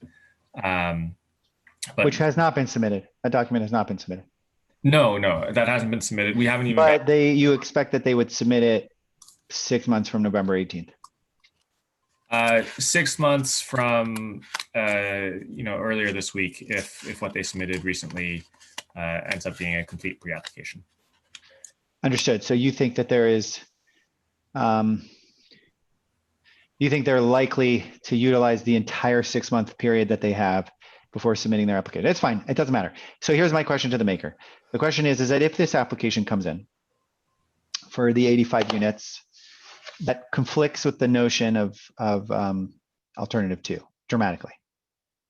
It also, as I only really became acutely aware of today, probably undermines, as an alternative to contemplates, 50-foot height, increased residential density to 70 developable units an acre. This is on the Fry site, and creekside improvements required. It probably also jeopardizes to some extent the funds necessary for the creekside improvement. My question to the maker is, and this is maybe too difficult to answer, but how will we grapple with that situation, knowing that while there's funds to continue potentially, maybe I don't know if there's funds, but while there's this calendar date of 2023, I think we know better that that timeline's not relevant. We can't decide, the city can't conclude on December 2022 how they feel about this area if my read is 11, are there 11 asterisks or 9? There are 9 or 11 projects that are already known 2 years before that date. So I guess my question is, how will we grapple with that? That particular application may be submitted before we hear back. And I think your motion should incorporate some coordination on staff's part to help us understand how the realization of that application would impact this alternative you're hoping gets crafted. Because, for example, if the application comes forward and becomes more real as the months go by in 2021, I think we have to sort of figure out, well, what does that do to the numbers? Is alternative two, it starts to look more like alternative one, to be perfectly honest, for that property. And so what does that mean? And I think that's when I said earlier, and I acknowledged Assistant Director Tanner's comment about how she's coordinating all of this thing, that was something I thought of. I was like, well, in the next 2 years, these parcels start to change, their likelihood of development go down. And there's a part of me that thinks we should incorporate into this motion idea of being abreast of every sort of current event related to this, and in particular, this one SB 330 application. Thank you. Thank you, Commissioner Olczyk. Assistant Director Tanner, I would like you to weigh in on that before we continue. Is it appropriate for us to be adjusting this plan based on things that are in progress on the site? And I think there's some nuance there that I'm just trying to make sure that we understand well. I think part of it is the idea of whether it's adjusting the proposed plans or using it as a more illustrative context setting. So perhaps, you know, the graphic we showed that had the asterisks, maybe we could do something that's a little bit more dramatic in terms of kind of popping, like here are places where housing's developed, and maybe even just similar to how other graphics, putting the number of units there. So it's really easy to read. Here are things that are already in progress, and how does that layer with any of these proposals, right? To show kind of what does it look like when we're doing that. Because I think to Commissioner Olczyk's point, if we're assuming that recently developed things will not develop in the next 20 years, then it's kind of actually saying, well, there's a number of parcels that might be frozen as they are for a good while. And so really, what are the parcels we're talking about? So there may be a way to have some of our graphics kind of illustrate that more so that we can tell a little bit of the story of what's really happening.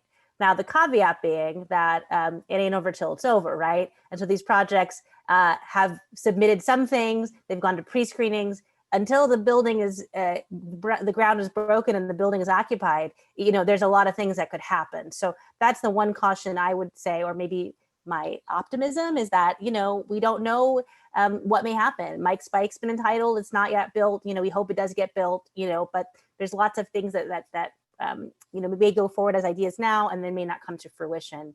And so with that in mind, I'll stop my talking, but you know, there could still be a desire to change the underlying zoning of, let's say, 340 Portage or Cloudera, even if we don't think it will turn over in the next little while, 10 years, but maybe because in 20 years things will happen and maybe some of these projects never come to be. And so we've still locked in the underlying zoning that has the vision for what we think their potential ought to be. I'm happy to withdraw that ask if it's just understood that you will share the information as real as it is at that moment. Because I actually think what you describe, even if it's theoretical, here's what they are proposing. We don't know if that's going to happen, but that's what it would look like on the map.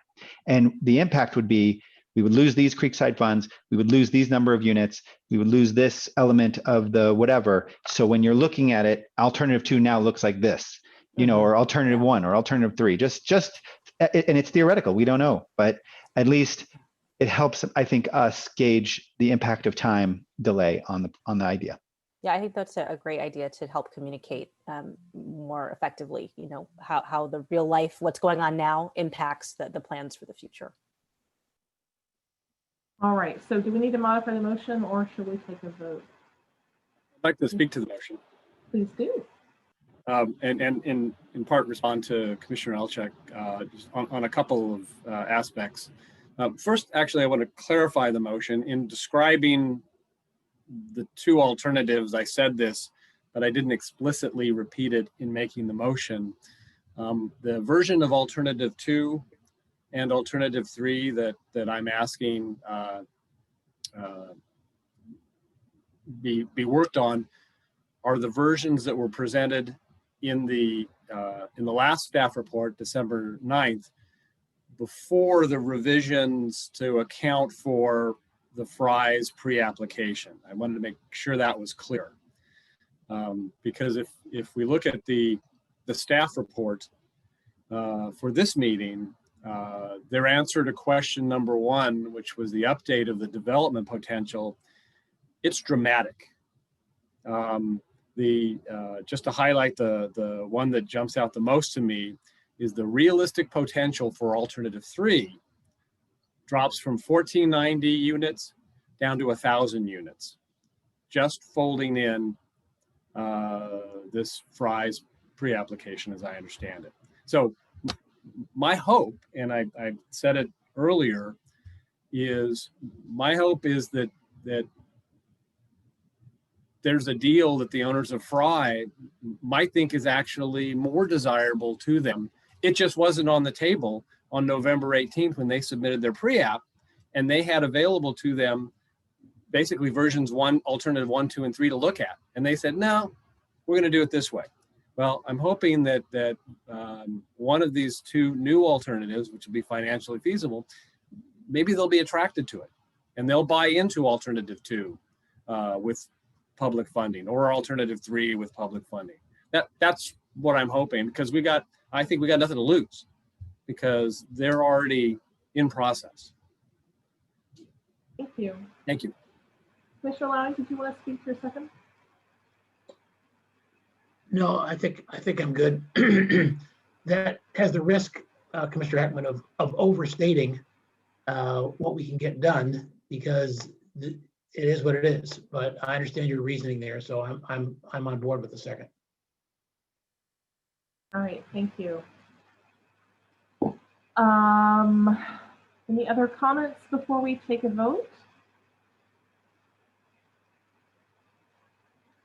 Okay. Mr. Nguyen, would you please conduct a vote on this motion? Commissioner Alchek, Nay. Commissioner Heckman, Yes. Commissioner Lowing, Yes. Vice Chair Rupavar, Yes. Commissioner Suma, Yes. Chair Templeton. Yes. Okay, the motion carries 5-1. Thank you. Commissioner Alchek, would you like to speak to your vote? I will. I think this is the first time I've been in the dissent on my own in a very, very long time. I just want to say that very sincerely that I support the optimism. I will bring the same level of energy to this review that I always bring. And there is a sincere part of me that hopes that we get something that will satisfy not only all the members of this commission, but the consensus of the public and the consensus of the NVCAP. They can get behind it, and that City Council will find it easy to move forward. My greatest concern is that time is not with us, and I would, in response to what Commissioner Heckman said, I would be supportive of the chair or the planning assistant director reaching out to the owners of the Fry site and asking them to re-engage in the process, because I think hoping is not sufficient. And maybe they aren't, maybe they would be more likely to consider reconsidering if they felt like there was a partner on this commission, in this commission, if you will, in the effort of making this alternative more appealing. I am so glad that Commissioner Heckman brought our attention to packet page 77. I think that's the packet page with the update to the potential table, development potential table, because this is my whole issue with it. All the alternatives become very difficult if this is true. And so that's my concern, but I am behind you. I will be with this group, this group of 5 to energetically continue this debate when it comes back. Thank you very much, Commissioner Olczak. Commissioner Suma.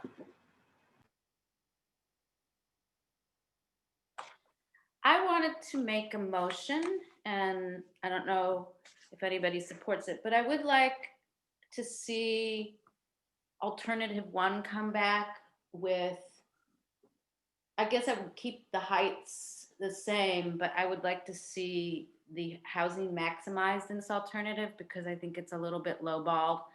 So I'd like to make a motion that it come back with some additional housing, especially along Park Boulevard, and a increased housing count for the Fry site. And also, I mean, I'm not sure how to do this, but I do think the affordable housing idea in alternative M is an important one to incorporate as a potential idea across all 3 of these. So for staff to also do that. And I don't think that, it's not my intention to give staff something that, creates a huge financial burden. I just think it could be easy to do that for alternative 1 and make it much better. And then to think about that housing idea from alternative M. Excuse me, Commissioner Suma, when you say the idea, is it the bond idea? Bond and the tax funding.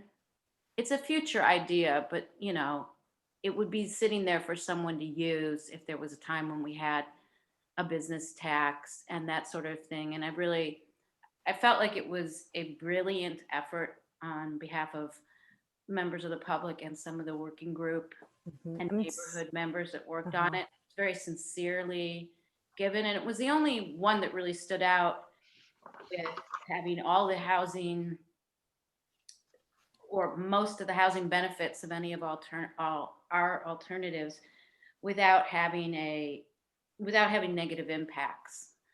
So, but I think the most important idea of it for sure is one that we don't even know is feasible right now, but that using the whole Fry site after purchasing it for affordable housing. And I'm assuming there would have to be some, that it wouldn't be all affordable. It'd have to be a mix. That was very aspirational. But the idea of funding affordable housing that way, and then the city having more control over it instead of waiting for these affordable housing providers to cobble together these deals, which is so very difficult for them. Commissioner Suma, can I stop you there and let's just get a second before you speak to the motion? Oh, sorry. That's all right. Commissioner Lowing, I see you raising your hand. Did you want? I really have questions about the motion, but to get a discussion going on, I'll second it to have that discussion. Okay. All right. That sounds fair. Commissioner Suma, was there more you wanted to say? No. The idea is to add housing that's missing from alternative 1 and to consider the affordable housing plan put forward in alternative M as a potential for all 3. That's clearer, I think. Okay, so Commissioner Lowing? Yeah, my questions there is that alternative M, as I had mentioned earlier, the reason that that works to get 400 affordable housing units and more parks is because it is publicly funded. I've never seen what the numbers are, but it seems like that's what we are already asking now from Bart's motion on 2 and 3, is to tell us how much public funding it needs to make the thing feasible and to get parks and affordable housing. So it seems like that's exactly, you're asking for the exact same thing as what we did on 2 and 3. But I don't know that We're trying to come up with the amount of money that it would need for public funding, and then at some point in the future, council can decide what they want to use to do that public funding. So how is that different than what we did for 2 and 3, I guess is the way to put the question. Well, it's looking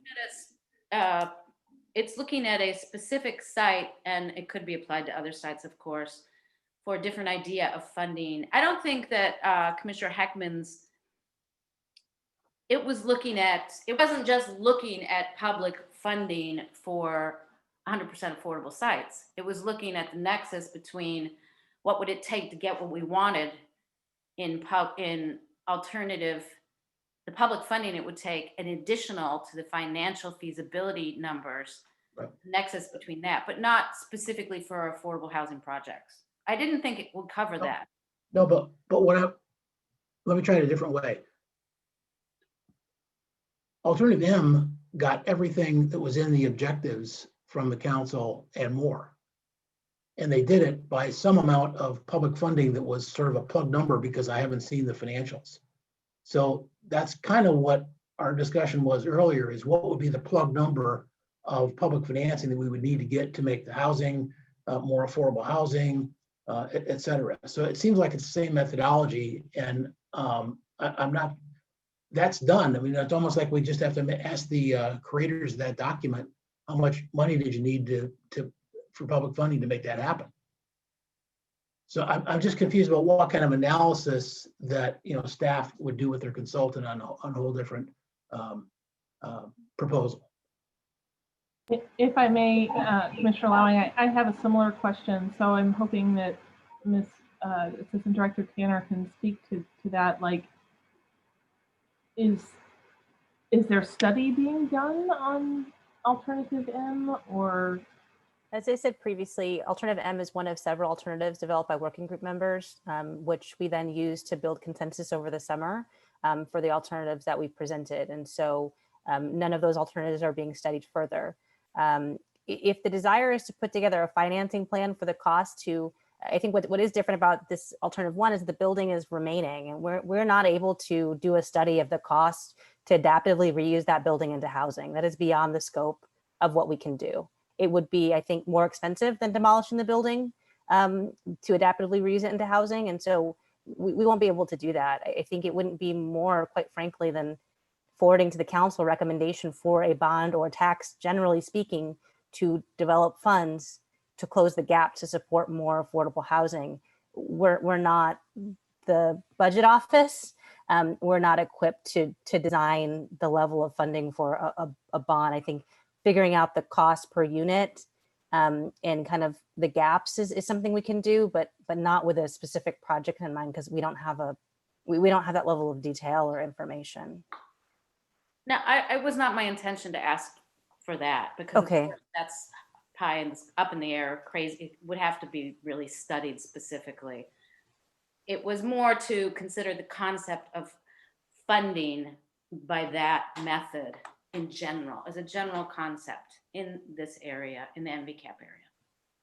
But if that's too vague, and I understand it. No, I don't know that it's, well, commissioners have to decide if it's too vague. I think it's just that the staff wouldn't take that beyond saying the concept would be to do a bond or tax of some amount yet to be determined to then fund that. And that really is, in addition to the figures we may get from the other study, that's really the extent to which we could take that at this point, is just the idea, a bond measure or tax measure of some amount in order to do, the purpose that you guys have stated. Maybe it's not even just that, and this is getting into a discussion, not a motion, I apologize, but there's also one working group member gave us information about there's a lot of different kinds of ways to finance affordable housing other than just the tax credit projects.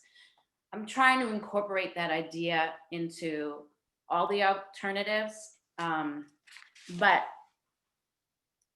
maybe it's just a sentence or a paragraph that gets incorporated as an idea by staff into all three alternatives, so that it's memorialized, it's there for somebody to see and take advantage of if they want to. And on your first statement, when you said you wanted to maximize housing in alternative 1, I does that specifically mean want to add housing. beyond the original number that was there? No, because the area along Park that's general manufacturing, that really isn't that anymore, it's just general office. In the other two alternatives, that's envisioned as being rezoned to housing. That's all I'm asking.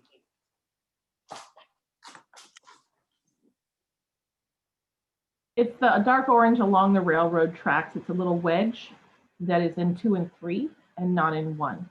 There's no reason for that not to be in 1. I agree with you, Commissioner Soma. It's just I would be willing to support your motion if you'd split that the M stuff out. I'm not really following it, or maybe if you clarified that. No, I'll leave that out. It's an idea, I think, now for staff to include verbally in the across the plans, if you know. But I think it's important to have something like that in there to incorporate the idea that there are other ways to fund affordable housing projects. Yeah, and you said something about parkland as well. Did you want the park? Yeah, I think to be the same. I don't. Given that we are going to have to purchase parkland, I don't see why a sort of aspirational, and that is incorporated in Commissioner Heckman's motion. Not for 1 though. I thought that was for 2. Or 3. Oh yeah. Yeah, maybe just to add the average parkland idea from Commissioner Heckman's motion for 1, because I think it should be there also. Okay, so the housing, park and wedge, and the parkland. Now, just one more thing, Commissioner Suma, the parkland suggestion, in option 1 that has housing on it, so it might net out to not be additional. I realize that it might, but I think the park, I like the idea of looking what it looks like with the average amount of parkland per capita in Palo Alto, not the law, but the average. Right. Also in 1. Anyone else want to comment on this motion before we take a vote? Any other questions? I repeat back what I've written down to make sure that it My seems meandering to motion. capture. It is to add a house for regards to alternative 1, to add housing on the portion that's between the railroad track and Park Boulevard, as seen in the subsequent alternatives, and to incorporate into the alternative the average per capita parkland that we have currently in the city, add that amount of parkland into the alternative. Is that correct? Yes. And did Commissioner Heckman's motion have 2 and 3 for the parkland? Alternatives 2 and 3, you mean? Yes. I It was just wanna just make adding sure. It was just adding the parkland to alternative 3. That's what I thought. So Commissioner Suma, do you need to see the parkland in 1, 2, and 3, or is 1 and 3 sufficient? Oh, I would think we should see it in 1, 2, and 3, as long as it's being calculated. Right. So do you want to amend the motion to that, and does your seconder Yes, support thank that? you. Sure. We're being so careful. Sorry. No problem. Messy motion. I Commissioner Lowing, the addition of the parkland metrics to 1 and 2 has been made to motion. Do you support that? Yes. Okay, it's a second. Okay. Commissioner Olczak, you have your hand up. I think that alternative 1 is so infeasible, and the notion that we would invest any amount of time or energy to dress it up it actually detracts from the sincerity of the first motion, which suggests that we are actually going to go through an exercise that might provide what I will continue calling the miracle alternative, that might result in an alternative that you guys will find collectively appealing. So I think, as well intentioned this might be, this has the ultimate effect of doing all the things I'm worried about, and making, if this collects a majority, making it seem like we're not that sincere about really focusing on finding the bridge between feasible and vision. And so, yeah, alternative one is not going to be the collective choice. And not, it's like, this is like the alternative one is like a salad that's gone bad. And I think this is like asking, should we pour some dressing on it and see if it comes back, if it'll taste better? It will taste better. Absolutely. I'm not saying it won't. It should have some higher housing numbers.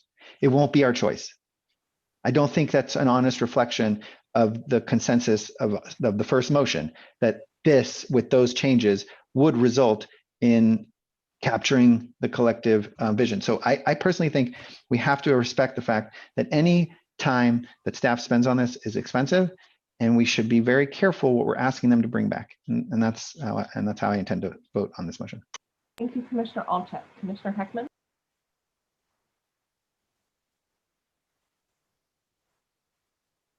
Won't be able to support the motion. The alternative one is financially infeasible. So now we're going to add parkland, additional parkland to it, which will make it less feasible.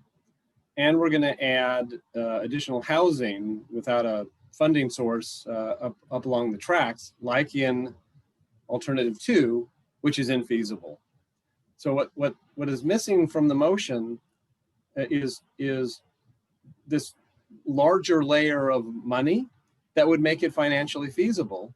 Otherwise, we're just asking for a study of something that even those of us who are not economists can already tell is going to be financially infeasible, and something that we wouldn't recommend to council. So I won't be supporting the motion. Thank you, Commissioner Heckman. Vice Chair Rupivar?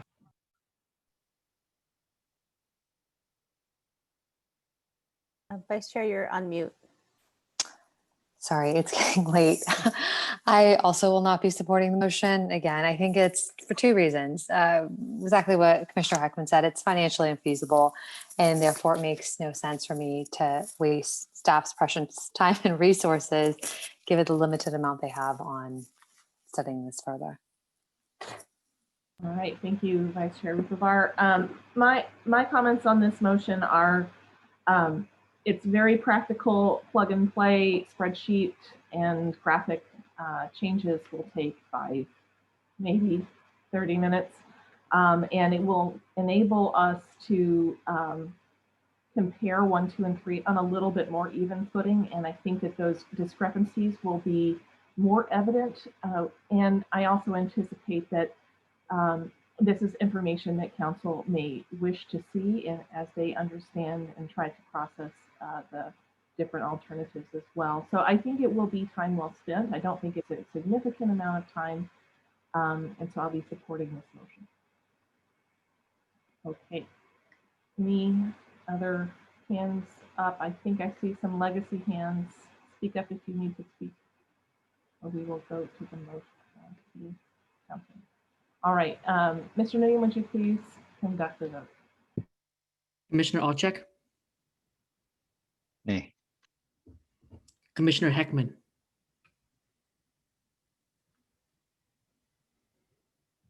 Commissioner Heckman, you are on mute.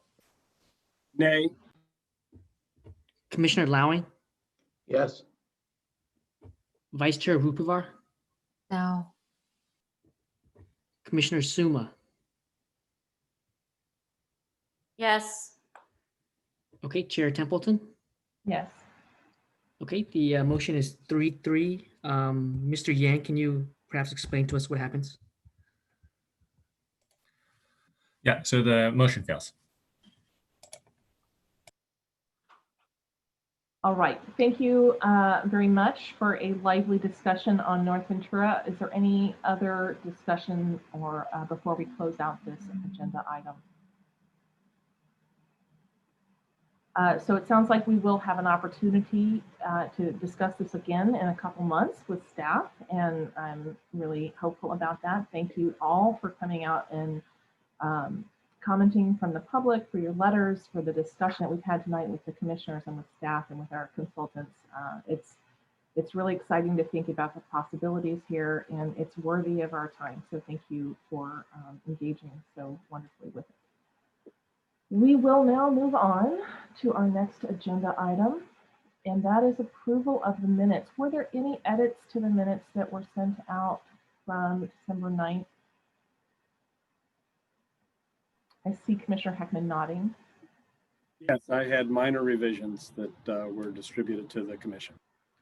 Great. Would anyone like to make a motion to approve these minutes with the revisions? So moved. All right. And I think I saw a hand wave from Commissioner Suma for a second. I'll second. Okay, great. Any comments? Mr. Nguyen, would you please conduct the vote? Commissioner Olczak, Aye. Commissioner Heckman, Aye. Commissioner Lowing, Yes. Vice Chair Rupavar, Yes. Commissioner Suma, Yes. Chair Templeton.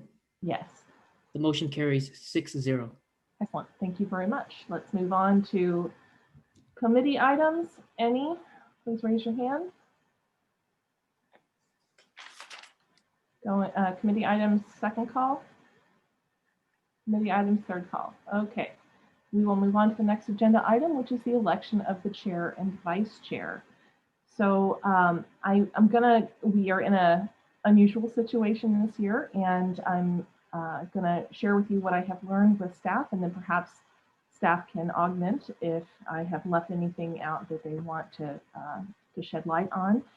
A couple years ago, we changed the election of chair and vice chair to after the new seats were appointed, which at that time was January. And in our bylaws, we specified that at our first meeting of the new commission, we would conduct this election of chair and vice chair. As some of you who follow City Council may have noted, we have seen a difference, a change in when those openings would be filled. And so I invite the members, the commissioners here to think about that as we enter into this agenda item. Is that something that would affect whether you want to do the appointments in the election now versus after the seats are filled? So staff, is there anything you want to add to that? Yeah, I guess I'll just note when we updated the bylaws a few years ago about the date of the election, it wasn't just to move it into the new year after the new commissioners are appointed. We also provided some flexibility there in case things don't go according to plan. And so it's not, the bylaws don't say that the election has to happen at this meeting. The bylaws just say that they'll be agendized for this meeting, and then the commission can decide if it wants to delay the election to another date or if it wants to hold them on that night. I think that's pretty much it. I think the only thing I would add is, I think, which may be obvious, is that, I shouldn't say it's obvious. If the elections were not held today, then the chair and vice chair would continue to serve in their positions until the elections would be held. And there has been a tradition of kind of 1 year of service in those roles. And so that obviously would be longer year of service for our current chair and vice chair, and then perhaps a truncated year of service for the incoming, whoever is elected subsequently. And so that's just something to note that may be important to some and not important to others. So. Another excellent point. Thank you. I see some hands being raised. Commissioner Lowing, followed by Commissioner Olczak, and then Heckman. Yes, I'd just like to add a little bit of context as we really spent a lot of time on this point. Commissioner Olczak was there, Commissioner Suma and myself are the remaining commission members. And the goal was to make sure that newly seated commissioners were not disenfranchised from picking their own chair and vice. So it was excruciating and long, but that was the basis of it. As one of the commissioners that's not yet reappointed, I feel like I don't want to necessarily disenfranchise someone else that might take my seat if that were to happen. And I alerted the chair to this question beforehand. Now, since we a few hours ago have a resignation, it's sort of a more critical problem, because now there are 3 of the 7 commissioners that have yet to be appointed. So I would like to move to delay it to the first meeting after the appointment of the new commissioners, the 3 new commissioners. I'll second. All right. Do you want to speak to your second? Yeah, just it does seem to be following the reason we changed it, and now we have another person to be appointed. So it just would seem appropriate, as long as the chair and vice chair are comfortable extending their work here a bit. All right, thank you. I see other hands raised. Commissioner Olczak, Commissioner Heckman. Commissioner Olczak? Yeah, so I'd like to sort of provide alternative perspective here. The vote to move the election of the chair to the January was not taken just 1 year. That effort failed twice before it succeeded narrowly once. I continue to believe, as I have said in the past, that this is a mistake. Why? Because new commissioners who, despite years of experience in the field, often lack the familiarity with the members of the commission, and it puts them in a very awkward position, as was clearly demonstrated last year when our own Commissioner Heckman abstained from the vote in the only vote that was contentious, precisely because it forced him to choose between 2 individuals who he was literally just getting to know. If I'm not going to put words in your mouth, I see your hands up. You probably will have your own comments to make. That's a mistake. It's a mistake to put someone new in a position to choose between 2 individuals who they are maybe not familiar with. And I would argue that until a minute ago, it didn't occur to me that, I guess the question goes to Albert, did the council extend the terms of the 2 sitting commissioners when they decided not to fill the seat in December? Yes, that's a feature of our code that commissioners have, serve until they're replaced. So I think it's like a futile exercise to think that you're likely not going to get reappointed, considering that effort. I bet good money on it. And so what you're really saying is, let's wait an unknown amount of time, because my second question would be, Albert, do we have a calendar date for the appointments? No, we do not. So it's not even agendized. And I feel pretty strongly, I don't intend to seek a leadership position tonight, but I feel pretty strongly that we should start the year with new leadership. I have a lot of respect for Chair Templeton. Who knows, she could get reappointed. But I think this exercise is one that we should not delay. I have consistently felt that delaying it from from the end of December to the beginning of the following year was a mistake. I actually would, if we're going to make a change tonight, I would propose an alternative motion that suggests that not only do we vote tonight, but we also change our election so that it happens in August, like it did for the first 6 years of my commission, or 5 years of my commission. I was appointed in August, as most commissioners used to be, and the chair was selected in the first meeting of August. And there's a really good reason excuse me, I was appointed in the end of the year, but chairs were selected in August. And the reason why is because it gives people time. And it reduces the likelihood of a transition instability as a result of new seats. So this is a commission that is likely going, the members of this discussion are likely not going to be changed. I think that I think that's what the City Council action in December really identified. I don't think they're in any rush because before tonight, they didn't know there was a vacancy. And so I would really encourage us to not amend the bylaws unnecessarily and to keep in mind that this narrowly passed. And the irony is that the vote that carried it in 2018 was a commissioner who ultimately wasn't reappointed and didn't get to participate in the January vote. And that was Commissioner Gardias. So I think that he was hopeful at that time that the new members of the commission would create an opportunity, and it was unrealized. And I think this shouldn't be complicated. This really shouldn't be a complicated endeavor. This is about just allowing people the opportunity to learn on the fulfill this role, give the individuals who have filled the role an opportunity to take a seat away from the role, and allow allow more members, not every member, because not every member will ever get a chance, but allow more members of the commission to participate in its leadership. And I really would encourage everyone to support that idea.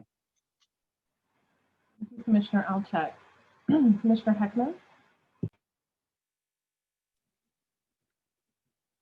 So I don't have a practical issue with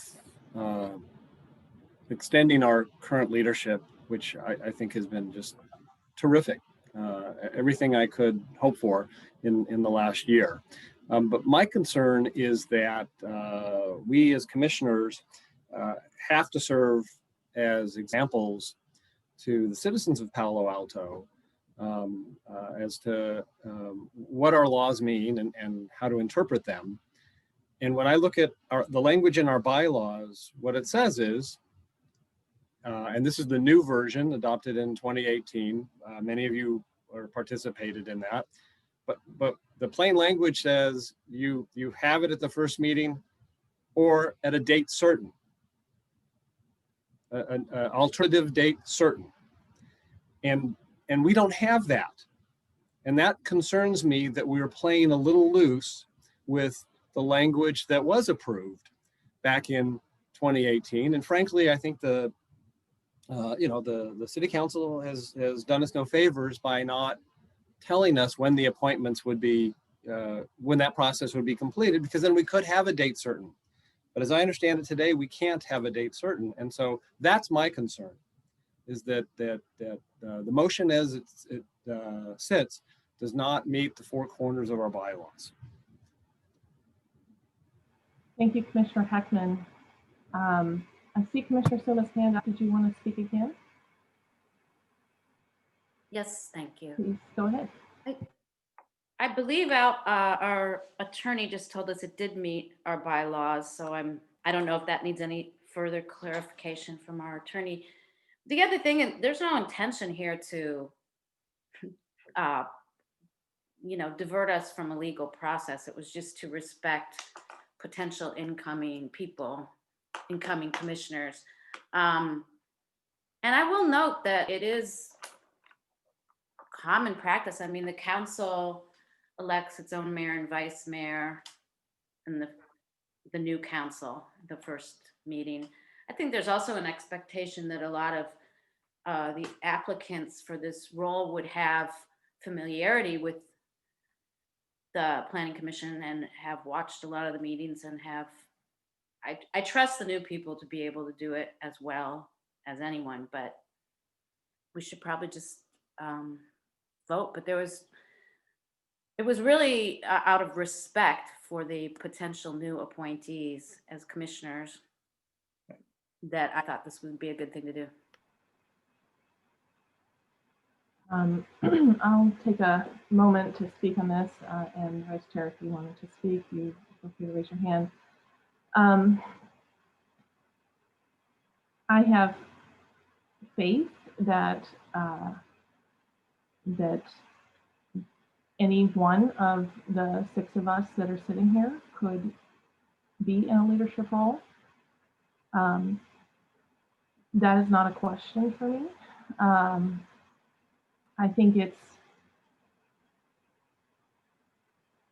in general, very, it's unusual times. There's been so much that's been unusual about this recent months, and this is yet another curveball that we're thrown for, and we have to follow our bylaws and a combination of that and our gut. And my sense is it's probably going to be a couple of months, maybe 3, maybe 4. I heard people speculating maybe March, maybe April. That's a long time for me to remain in this role without an election. So I think we have the candidates here. We have the familiarity here. I trust all of our commissioners, including those that are up for reappointment. I think we can proceed in the absence of any date certain to delay this to. I'd be happy to support having the election tonight. That means, unfortunately, I would not support this motion. Any other hands? Commissioner Alchek, is that a remnant, or did you want to speak? No, sorry, I'm lowering my hand. I'd love to vote. All right, anyone else? All right, Mr. Nguyen, would you please conduct the vote?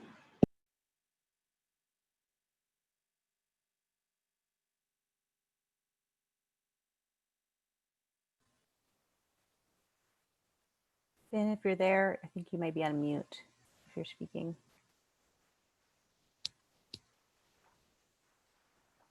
Okay, I'm sorry. Did Chair Templeton, did you ask for a vote? I did, but let me just double check. Do we do public comment on this procedural section of our agenda before we take a vote on motions? I just want to make sure I understand the timing. I don't think we need public comment on this motion. We have never had public comment during our nomination process. That's distinctly different than the process by which the city council follows. That makes sense. I just wanted to double check. Thank you. Okay. I should say, to my recollection, I don't believe we've ever had public I was comment. asking Mr. Yang. I feel like I've been here 100 years. So it's fine. Yes, you do have a lot of experience as well. I don't think there's anything that speaks to it in any written document, but I don't recall ever having that be a part of our process. All right, thank you. All right, Mr. Nguyen, please conduct the vote. Yes, Commissioner Alchek, Nay. Commissioner Heckman, No. Commissioner Lowing, Yes, I'm glad we have this vote. Thank you. Vice Chair Rupavar, No. Commissioner Suma, Yes. Chair Templeton. No. Okay, the motion does not carry. All right. Then I think it's time for the next kind of motion. So if someone would like to raise their hand, Commissioner Heckman.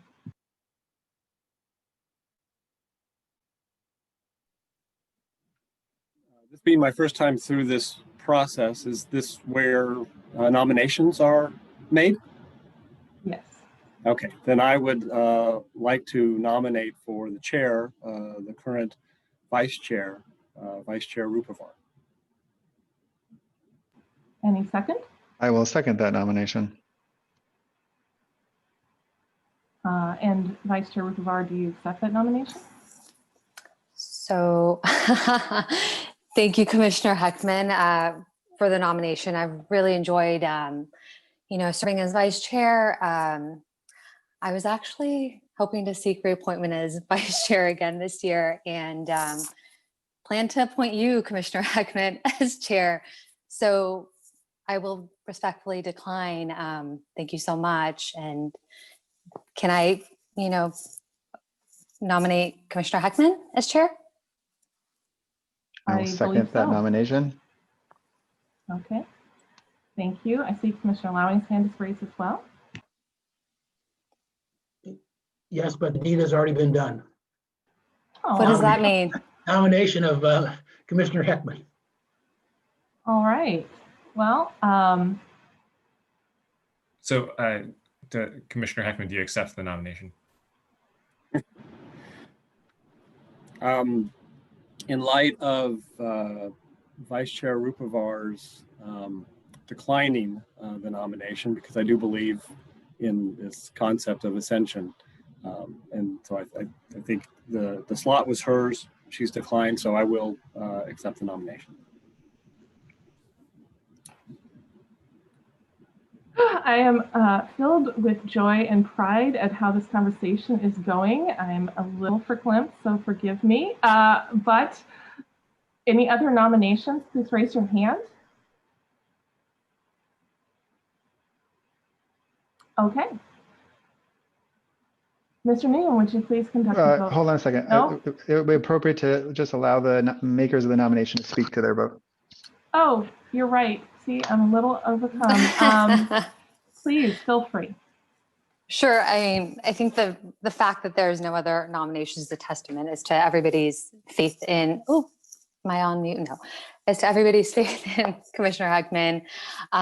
You know, I think you're going to do a fantastic job. I really want to see this like happen. You've been so thoughtful, so meticulous, like just even as a fellow attorney, I respect your opinion so much and you bring so much to the table. I don't know what else to say. I think you're going to do an amazing job. And I just hope that everybody, and I think we will support this. And I'm excited to see, you know, what the new year will bring with you at the helm, hopefully. I spent some time thinking about all of the reasons why I thought Commissioner Rupavar would make an incredible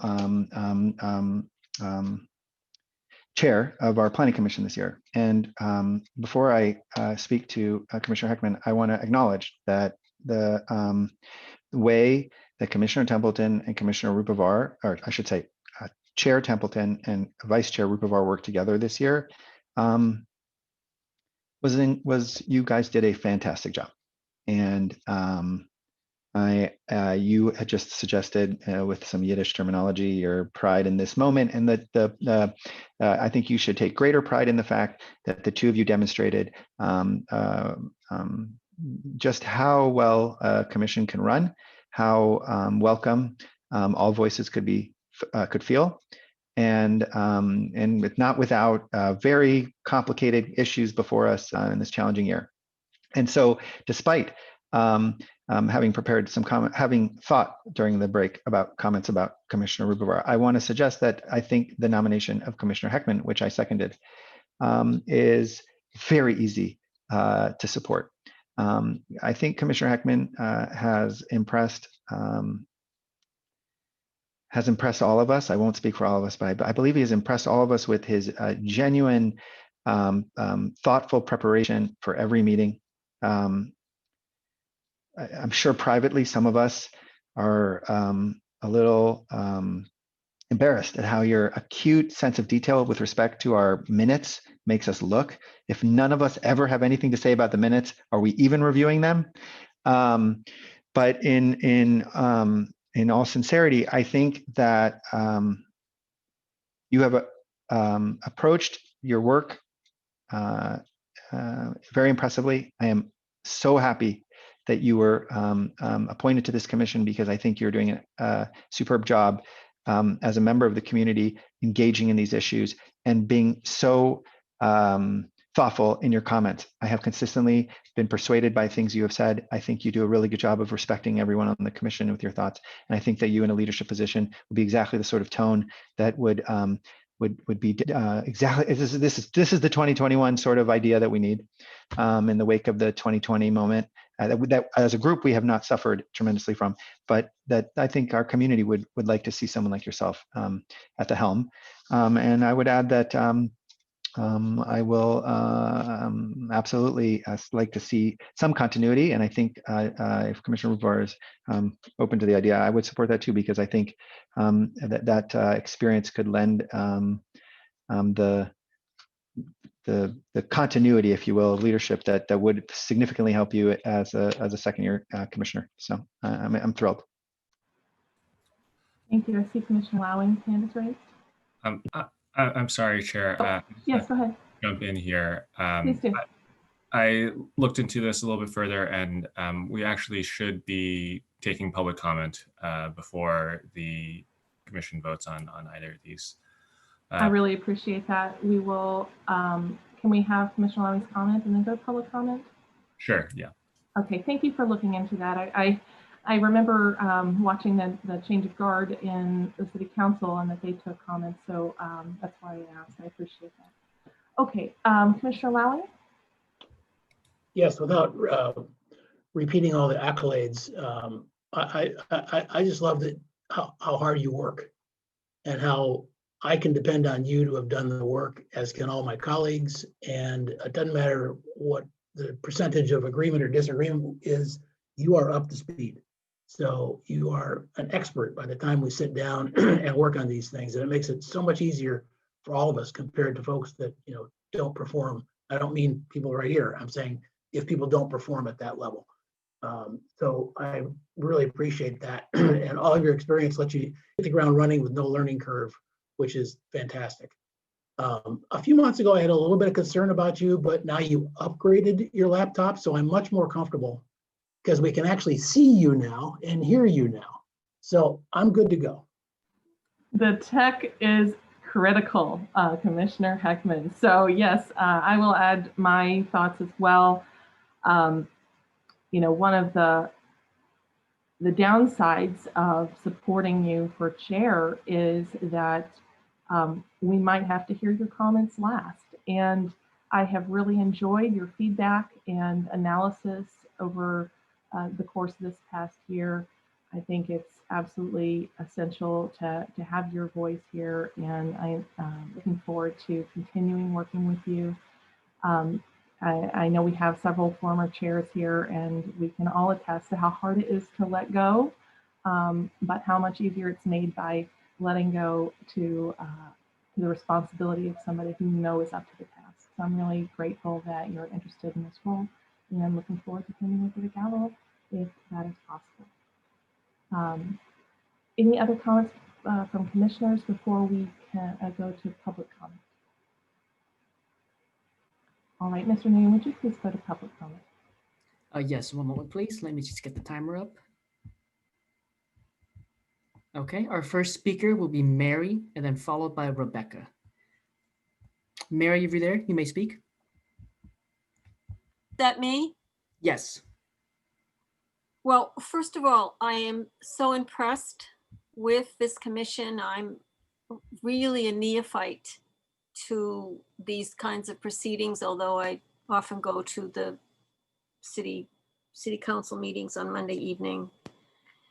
So I'm here actually representing the Women's International League of Peace and Freedom.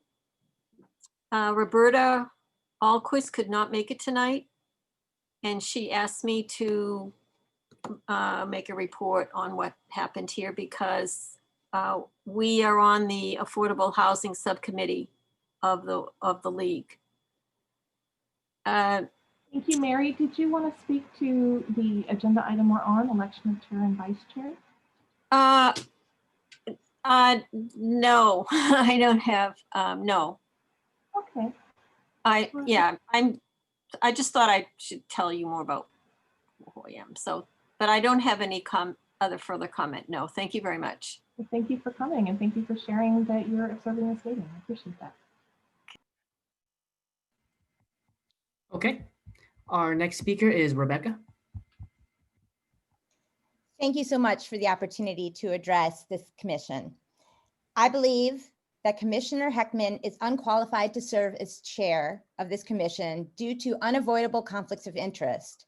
This conflict of interest violates Palo Alto bylaws. Specifically, Commissioner Heckman, according to his own provided biography and the biography provided on his law firm's website, represents commercial developers and landowners for a living against actions taken by city governments. This means that Commissioner Heckman shares financial interest with parties such as most of the applicants, such as potentially the Sobrato family.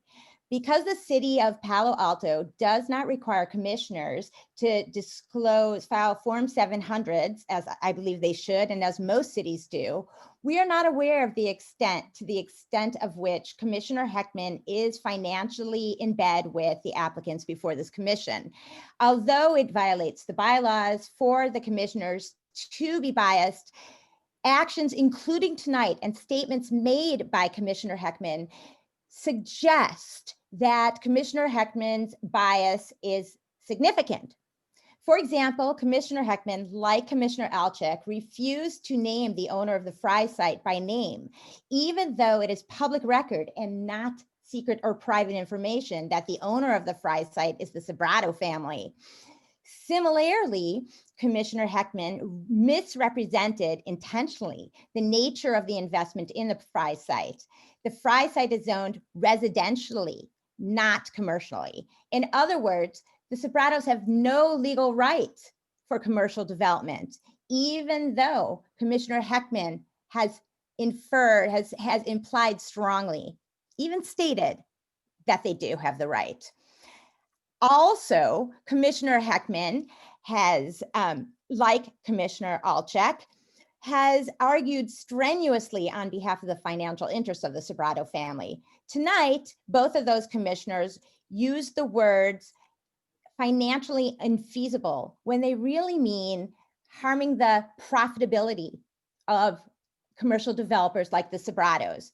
Something that this commission needs to remember is that under the rules, the California rules of professional responsibility, attorneys are not allowed to act against the interest of their clients.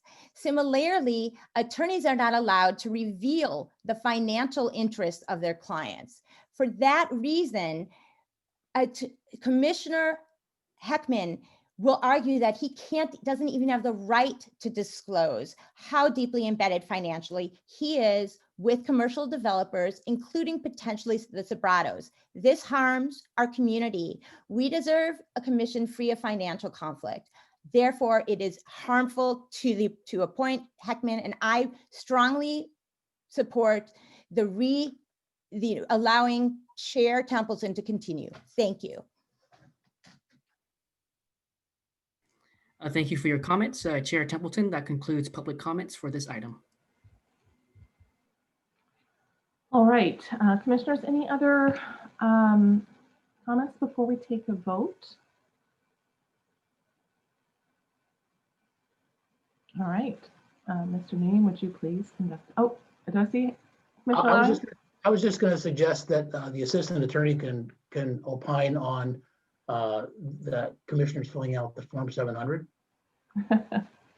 Yeah, I guess I can just correct the record that all commissioners are required to fill out Form 700s, and that we as staff do, inquire into financial conflicts of interest whenever we have an application come forward and come to the commission. May I just make one comment here? It's a little unclear to me how this public comment process works, but the notion that we will selectively pick misstatements to correct from the dais is problematic to me. The sheer volume of misstatements made would, if you're going to correct one false statement, you should correct them all. And I'm uncomfortable if we're going to respond to statements from my understanding is that we don't typically do that. And I'm concerned that we're setting a precedent that there was only one issue that needed to be corrected there, and frankly, there were not. So, Commissioner Alchek, let me take a moment to say that for the record that we accept public comments, and those are from members of the public, and they do not necessarily represent facts or statements that commissioners or other parties would agree with. It is our commitment to be transparent, to have a voice of the people, but we do not have we do not generally engage directly with commenters. So I want to just emphasize what both commissioners have said, that there are potential, that's not a source of verified information for anyone who might be watching or listening. And we're happy to correct the record off the record if, outside this meeting, if that is something someone would like to do through personal meetings or other communications. So I think that, I hope that's sufficient. If anyone else wants to add to that, feel free. I would just add, as staff, we were responding to a request to have the city attorney address that comment. So if there are statements the public make and a commissioner says, oh, I heard this, and what do staff think about that? Staff will always respond to such requests for comment. That makes total sense. So I appreciate the indirect way that information was corrected. I think that's about as far as we should go from the dais. And we thank people for giving their public comment. Mr. Name, would you please conduct a vote? The motion on the table is Bart Heckman for chair.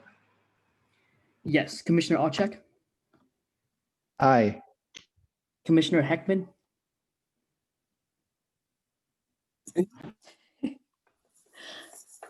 Commissioner Lowing? Yes. Vice Chair Rupavar? Yes. Commissioner Suma? Yes. Chair Templeton? Yes. Okay, the motion carries 6-0. All right. Congratulations, Chair Heckman. You now have the gavel. And can conduct the vice chair vote. Actually, technically, your job is not finished. Serious? Are you serious? How come last time I had to do it? No. Maybe I'm. Oh, did you have to do it last time? I could be misremembering it. 2020 was a heck of a year. So I would be happy to do this. I may be Chair wrong. Heckman, I if was you would wrong like about me to. public comment, so I could be wrong. Who knows? Dealer's choice. Chair Heckman, how would you like to proceed? I'd like you to handle this last nomination, please. All right. We are now moving to the election of the vice chair. Are there any nominations? Please raise your hand. Commissioner Lowing, followed by Heckman and Alchek. Yes, I'd like to nominate Commissioner Suma for vice chair. Any second? You can second yourself. I guess I'll second myself. Yeah, it's fine. That sounds like implied acceptance of the nomination. Yes, thank you very much, Commissioner Lowing, for that. And I will accept. Excellent. Commissioner Heckman? I think you had mentioned that Alchek was before Heckman. Commissioner Alchek? I can't tell, you both have your hands down so promptly. I would gladly nominate current Vice Chair Rupavar for the position of Vice Chair for 2021. Is there a second? Second. And does Giselle, does Vice Chair Rupavar accept the nomination? Yes. All right. Mr. Heckman, you have your hand up. Eventually, I'd like to speak to my second, but maybe we're not quite there yet. Commissioner Alchek, did you want to add additional remarks? I think actually you have to let Commissioner Lowing speak to his nomination, and then presumably Commissioner Suma. I would go in order, and then the vote. The way I understand it, the vote would happen at the same time. You would ask for votes. You would ask each commissioner how they would vote, as opposed to aye or nay. They'd have to choose a name now. Can we confirm that, Mr. Yang? Did they choose the candidate and not an up or down on a promotion basis?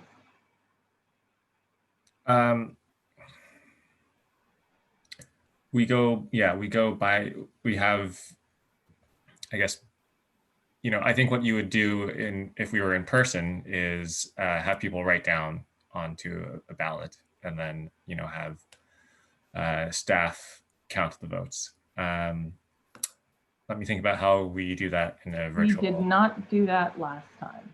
Okay. We just do the voice vote. Yeah. Okay. Yeah. I know it's awkward, but we will look through it. And that, you just have a voice vote of each member, saying which candidate is for. Okay, great. So let us start first with Commissioner Lowing for his nomination, Commissioner Suma for her second, Commissioner Alchek for his nomination, Commissioner Heckman for his second. Thank you very much. Okay, thanks. So Commissioner Suma, if reappointed, as we're expecting per some of our colleagues' comments, will be entering her 4th year. And much like Chair Heckman, is a workhorse in terms of preparation, knowledge, coming up to speed, always being prepared, always being dependable. And that is of high value, I think, to our whole commission, because those kinds of people really help out. And the experience over 4 years, I think, is a helpful perspective. And that is, it's just, you can't quantify it in terms of his total years of experience. But the years before that, where she was sort of the unofficial zoning czar in public comment, I think was quite helpful as well. So eminently would be eminently a good partner for Chair Heckman in terms of work, attendance, debate, et cetera, and would, serve the city well in the role. Thank you, Commissioner Lowing. Commissioner Suma. Thank you, Commissioner Lowing. That's very nice. Not sure about zoning czar and workhorse. That sounds kind of boring and unattractive. But I really appreciate the nomination, and I agree with Chair Templeton that that any one of us could do these leadership roles, and that only one, that not everybody gets to. But I do think I enjoy serving my community, and I get myself in trouble this way because I have a habit of saying yes to things when people ask me to do things, like be rep to the NVCAP and whatnot. So, but I really do enjoy serving my community. I would really enjoy working with Commissioner Heckman. And I'm sure I could learn a lot, and I think we would work well together. So yeah, I'm very excited about the potential. Thank you very much. Thank you, Commissioner Suma. Commissioner Alchek. So I think some of you, most of you, I think all of you were present last year when I believe I made the nomination of Vice Chair Rupavar to the position of Vice Chair. And I mentioned just tonight that I had thought a lot about all of the qualifications that would make her an excellent chair during the break. And I want to share some of those with you.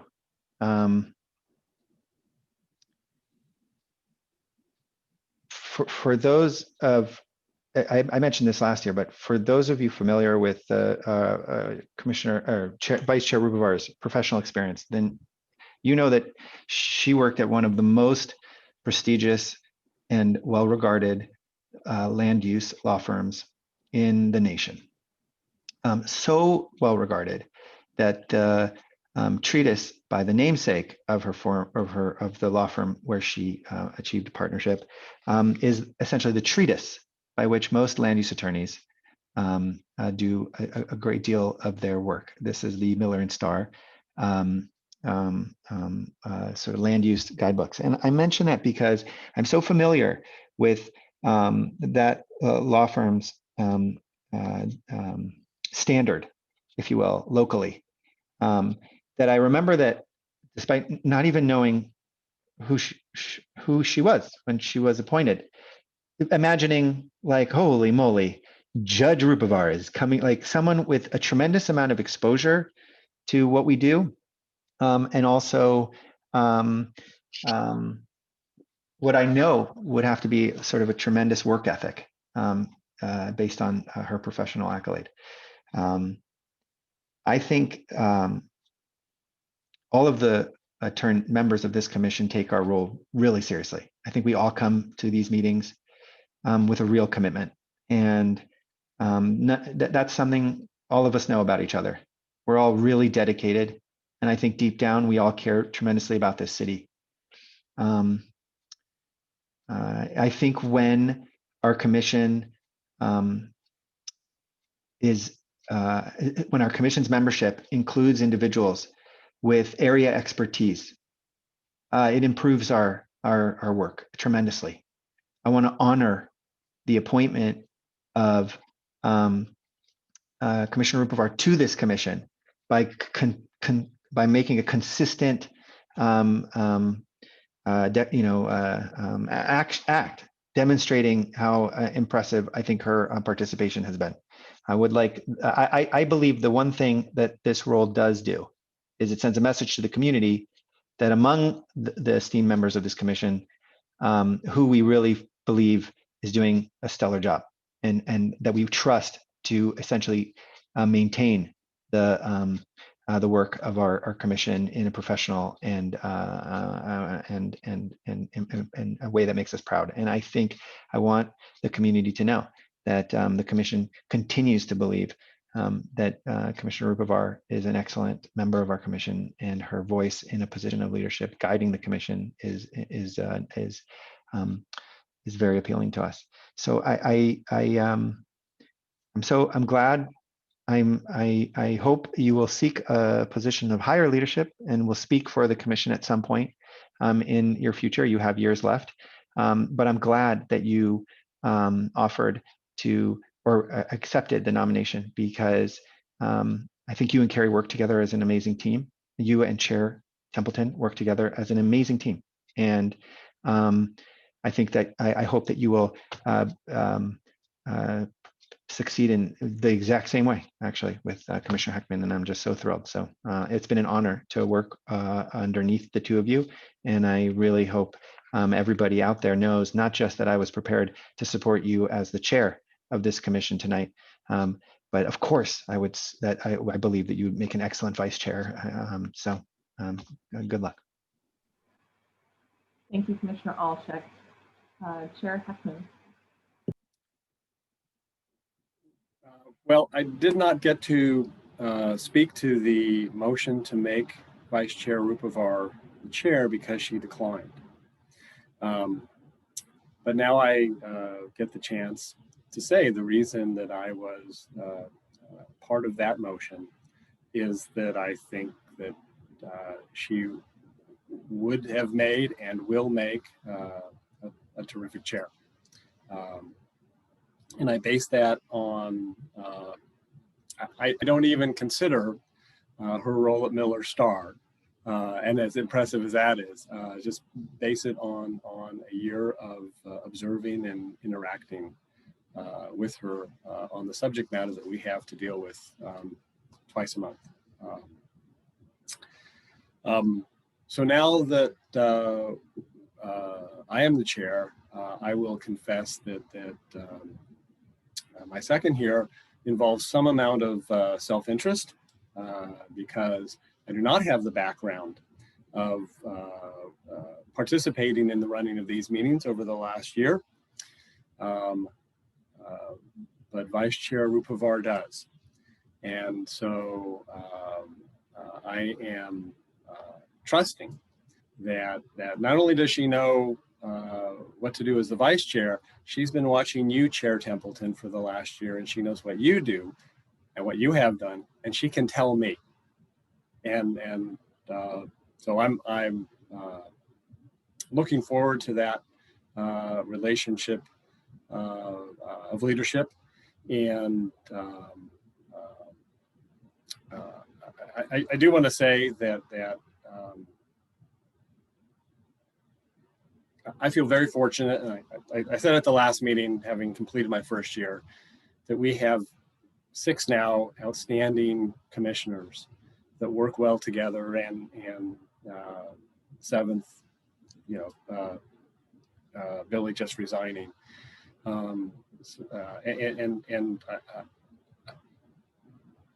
So I think there's no possible bad result here, but I'm looking forward, hopefully, to having Vice Chair Rupavar continue to be Vice Chair Rupavar for the coming year.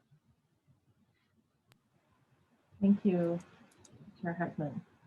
Vice Chair Rupavar, do you want to make any comments on your behalf? No, I just want to, really acknowledge our partnership, Chair Templeton.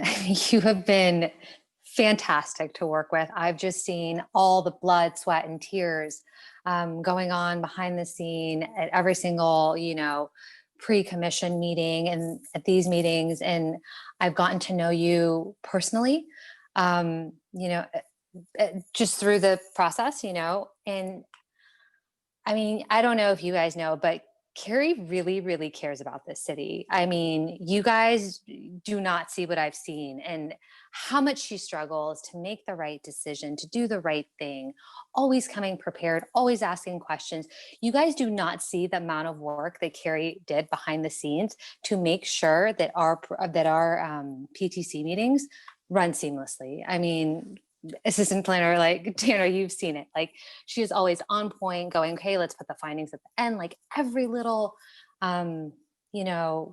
detail she's thought of to make sure that when we come into the meeting, it flows seamlessly. And I personally have felt it. Like I felt, and I hope I'm not being biased, but I felt like this year went very smoothly. Like there's been a lot of respect across the board. I think Chair Templeton, the amount of empathy you bring to the position, has been key for me to just feel so welcome. And I think you just are so warm and welcoming to everybody. Yeah, I guess I'll stop. I can go on and on and on, but I did want to acknowledge just the tremendous amount of work, because I don't think people in the community or anybody really sees how hard the job actually is and how much you've done behind the scenes. So I just wanted to acknowledge that. Thank you very much, Vice Chair. I will speak after the vote about this experience, but I appreciate your kind words. I'll speak to my vote. I've had the opportunity to work with Vice Chair Rupavar for a year very closely. And she's been wonderful to work with, and I've been able to rely on her, and our partnership was very strong, and I was ready at any moment to hand it over to her. So I want to also acknowledge Commissioner Suma. I think that you have been working exactly as hard as Commissioner Lowing described. And you do a lot behind the scenes too, and I really appreciate the work that you're doing. Just reading the numbers here, I think I think that, well, my hope is this. My hope is that if you get reappointed, that you would run again for Vice Chair, because I see that you have the heart and the desire to give more, and I really respect that. That said, this time my vote is going to go to Vice Chair Rupavar in honor of her service last year and how much support she gave me and the whole commission, which I respect very much. So thank you very much. Any other comments? Do we want to go to the public comment?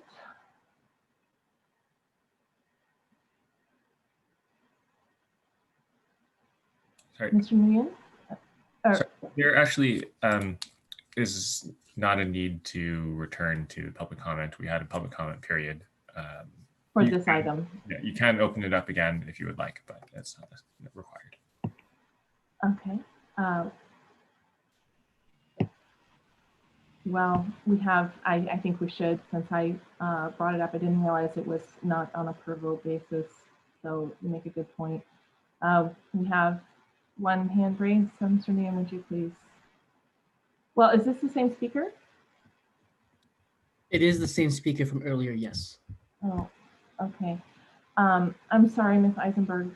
you've already spoken on this agenda item, so we're not going to be able to go back to public comment. Apologize about that. Okay, it's the same agenda item. Agenda item number 4, public comment has already, we've already public comment on an agenda item. Okay, so let's go to conduct the vote then, Mr. Nguyen. Okay, Commissioner Olczak, I vote for Vice Chair Rupavar. Commissioner Heckman, Vice Chair Rupavar. Commissioner Lowing, Commissioner Suma, Vice Chair Rupavar, Commissioner Rupavar, Vice Chair Rupavar, myself. Commissioner Suma, Commissioner Suma. and Chair Templeton. Vice Chair Rupavar. Okay, the motion carries for Vice Chair Rupavar. All right, thank you very much, everybody. And if I could, Chair, if I could indulge and take a moment to just speak about this experience before we move on. And is that all right with you? All right. I just want to thank all the commissioners and staff for a wonderful year as chair. It was a wild year. I don't think any of us could have imagined what it was like this time last year, what 2020 would have been like. And we seem to be off to a wild and crazy start for 2021 as well. But what never fails is the commitment that you all have to keep showing up and keep doing this work, this hard work, having these discussions, having these tense interchanges, and really trying to uncover what is in the best interest of the city. So I'm grateful for all of you, grateful for all of your support, and you made it really easy for me. So I appreciate every one of you. All right, Chair Heckman, are you ready? I'm ready to bring us home this evening. Okay, we have agenda item, we have commissioner questions, comments, and announcements, and then agenda item number 5. So it's all yours. Right. So we'll, as suggested, commissioner questions, comments, announcements, or future agenda items. I think at the beginning of the meeting, Chair Templeton mentioned there might be an opportunity later in the meeting to mention or reflect on Commissioner Riggs' service, and I think that would be entirely appropriate if anybody wants to do so.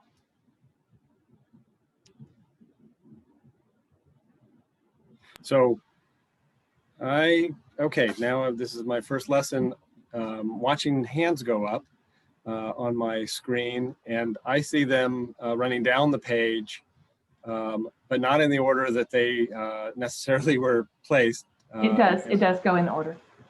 Oh, great. Then that's Yes. very helpful. Thank you. You're welcome.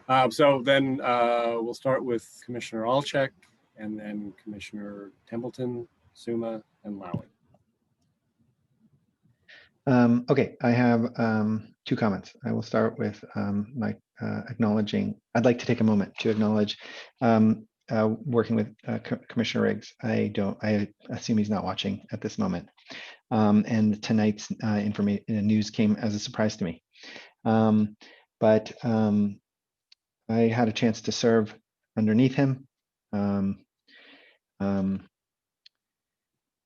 he served as a leader in our commission, and I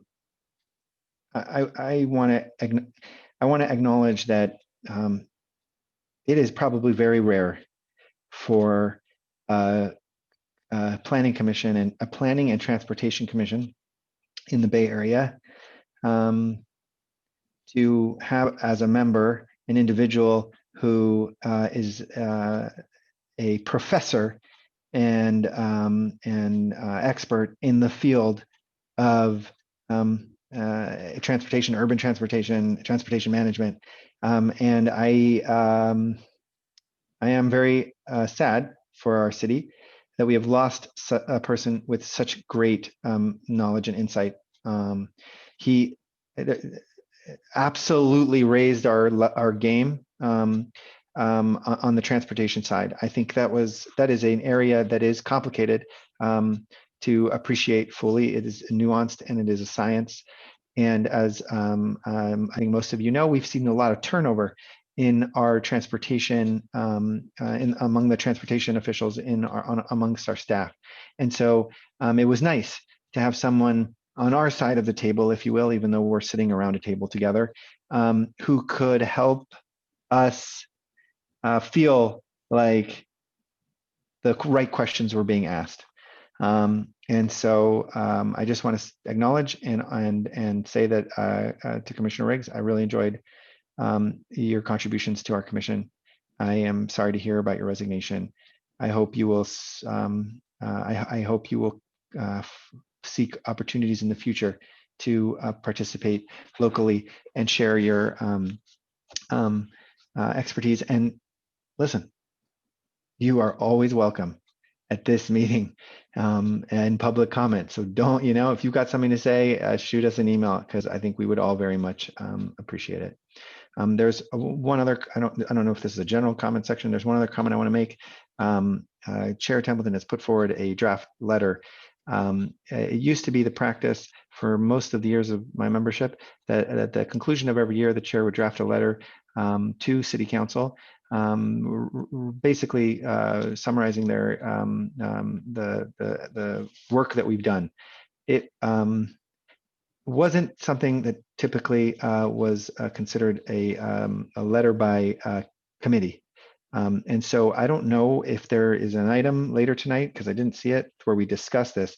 But since we're in the comment section, I just want to make this point that I don't believe that we need to discuss or vote on that item. I think we should follow the practice for the majority of years I've been on the commission, which is that the chair has this prerogative to be able to communicate on her behalf what she's proud of and what she wants to share with the City Council. And so when we get to that item, I hope it doesn't become an editing process, because it's awkward.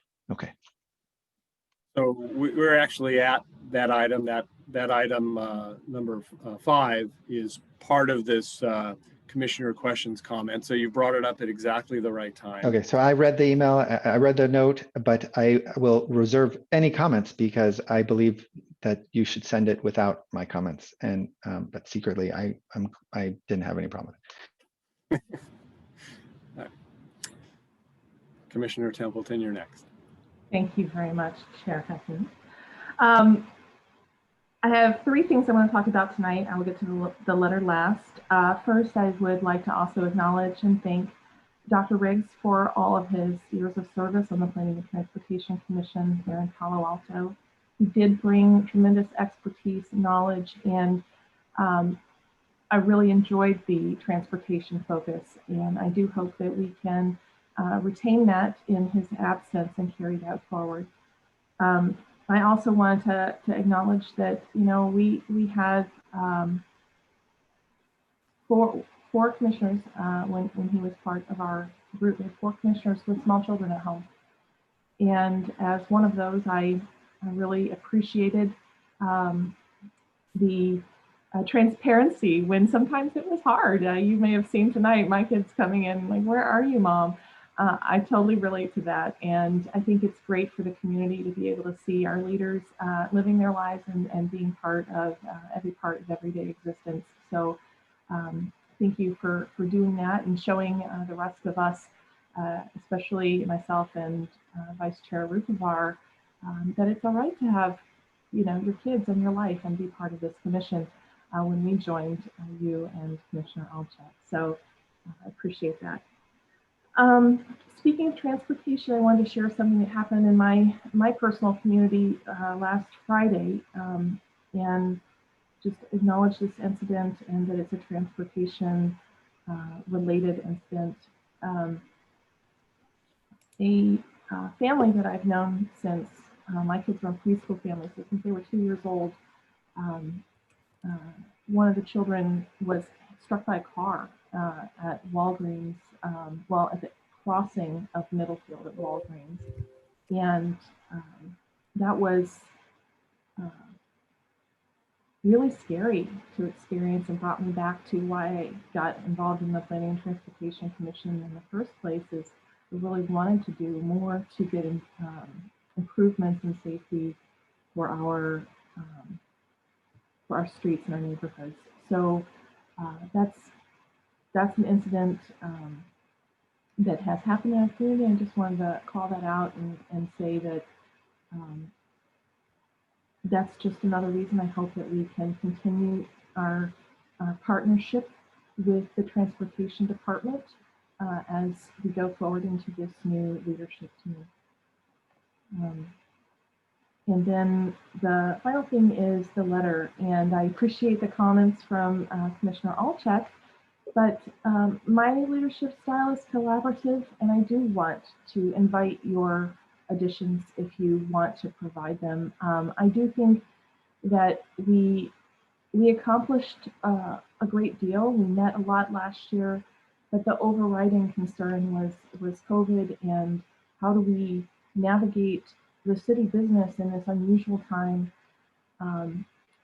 What projects can we keep going forward? What are the discussions that bubble up? And for me, one thing I shared in the letter was that we had two things that really stuck out for me. One was the Castellea project, and the other was the housing on San Antonio Road. But if there's something that was important to you that I inadvertently overlooked, or that you want to suggest to include, I'm open to that, because I think this is stuff we all did together. So I agree with the sentiment of please let's not line edit, but if you did have other substantive changes that you wanted to discuss, I'm happy to consider that as well. So thank you very much. Chair Templeton, if I can interject. So I didn't realize when we started this that you were moving into agenda item number 5. And so if that's the case, because this is an item where, the commission might do some work, it would be appropriate to take any public comment on this item. That's fine, Chair Huffman. Okay. I'm just pondering whether to well, why don't we just do it now? So we're going to open up a public hearing specifically on the item 5, Planning and Transportation Commission Chair's letter to council. Mr. Nguyen, do we have any speakers with hands raised? Yes, we do have one hand raised from Rebecca. I'm not sure if it's a holder from the last item, but let's find out. Rebecca, if you're there, you may speak. Yes, I'd like to speak to this item, and I will not speak to the item that you did not let me speak for, which was the appointment of the chair, even though I was not given an opportunity to speak on that because the agenda did not note who actually would be nominated for that. So I'm disappointed with your decision, and I think it was the wrong one. So anyway, as far as your letter to council goes, I hope that you all will voluntarily agree to go beyond the limitations of Forms 700 and out of your own, willingness, state all of your financial and familial conflicts of interest. Ms. Eisenberg, are you moving around your I am not, and I apologize. I will. I'm sorry. Can you hear me better? A little bit. Okay, yeah, I just went off of Wi-Fi, which I should have done. I apologize. What I was saying is that I hope that the commission will go beyond the requirements of Form 700 to reestablish credibility and confidence in this commission. If it's true that you all lack financial conflicts, then you should be confident in going beyond Form 700 and reveal your potential or perceived conflict of interest. I recognize that is not what is asked of you normally, but I think it would be very helpful because there really is a perception, not just mine, of potential conflict of interest. And, you know, rather than rebutting what I'm saying with a he said, she said, why not own up to all you can? I do acknowledge that licensed attorneys are restricted in some ways, but then I think that that restriction needs to be made clear, such as I may have commercial developers in my client base, but I cannot list them. And X amount of revenue each year is generated by commercial developers in their actions against the interests of municipalities like Palo Alto. Maybe some disclosure like that would be helpful in your letter. I think it would really raise the ante, and I want to have trust in you, and like I know everybody does. That's all I wanted to say, and you know, I thank you for considering this very serious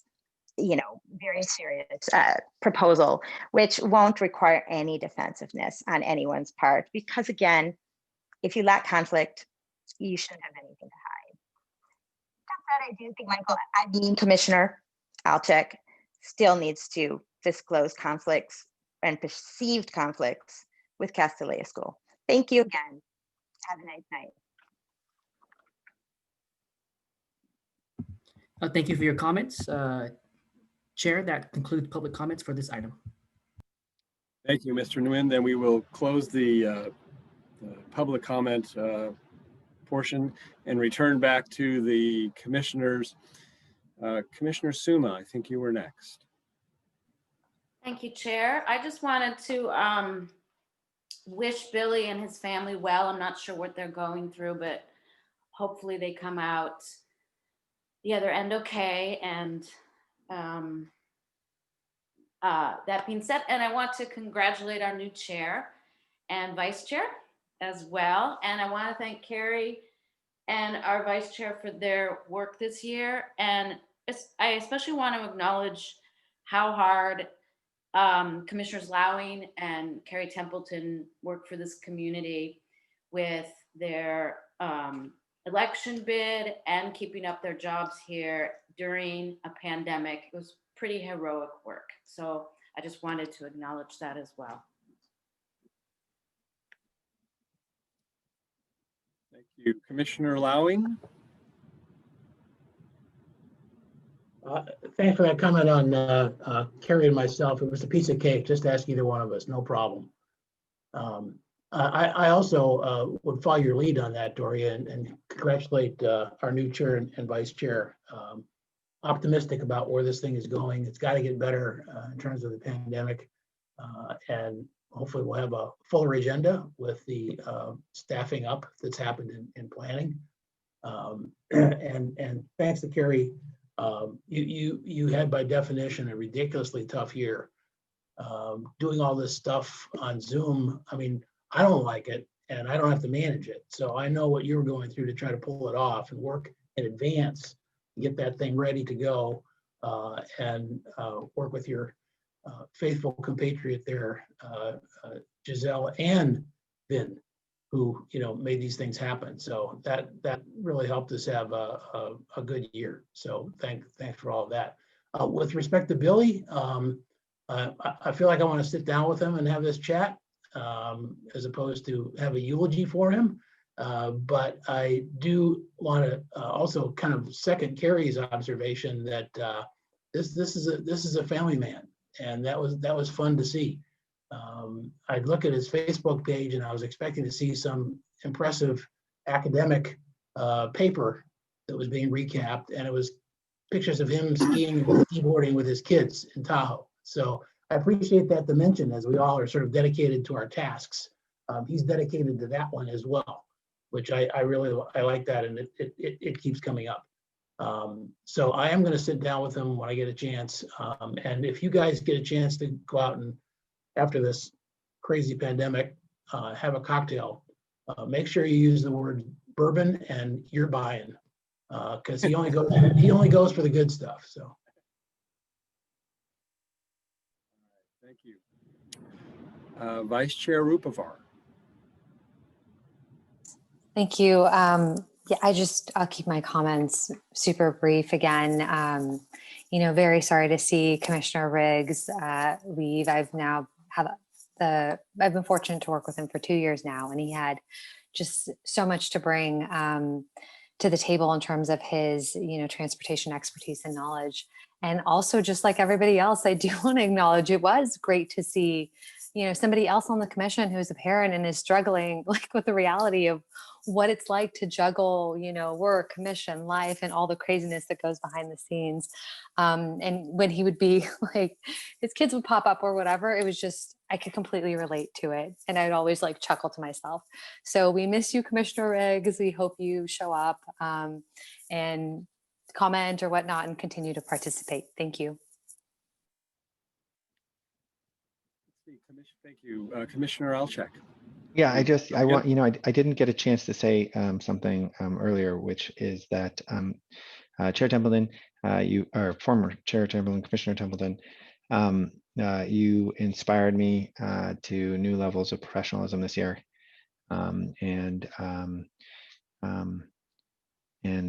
You made this comment earlier about how it's hard to let go of a leadership position, but it's made easier when you have the full faith and trust in the person who's taking over. I had I had a very big expectation of you last year when I supported you, your nomination as chair, or made the nomination or proposed it. And I just want you to know you like exceeded all those expectations. So it's not often I get to tell you in public just how glad I am to have worked alongside you. This is my last year on this commission, effective December. I can't be reappointed, but your leadership is of all the years I've been on this commission, I think your leadership was one of the most extraordinary. So and impressive and inspiring. So I'm just glad because you made me feel welcome, and you made me want to be better and participate more fully. And so, that's hard to do for someone who's been on a commission for almost 9 years. So kudos to you, and you have big shoes to fill, Chair Heckman. So I look forward to seeing you do that. Thank you, Commissioner. Ms. Tanner. I just wanted to pass on, when I did communicate with Billy earlier today, or Commissioner Riggs, he just wanted to make sure that you all knew that he really valued the time he spent with you and your hard work and the collegiality that he had with you, and did encourage you to, catch up with him. And so it is, again, not with any great joy that he leaves us, but he just wanted to express that to you all. So I want to do that on his behalf. Thank you. Thank you. Let's see,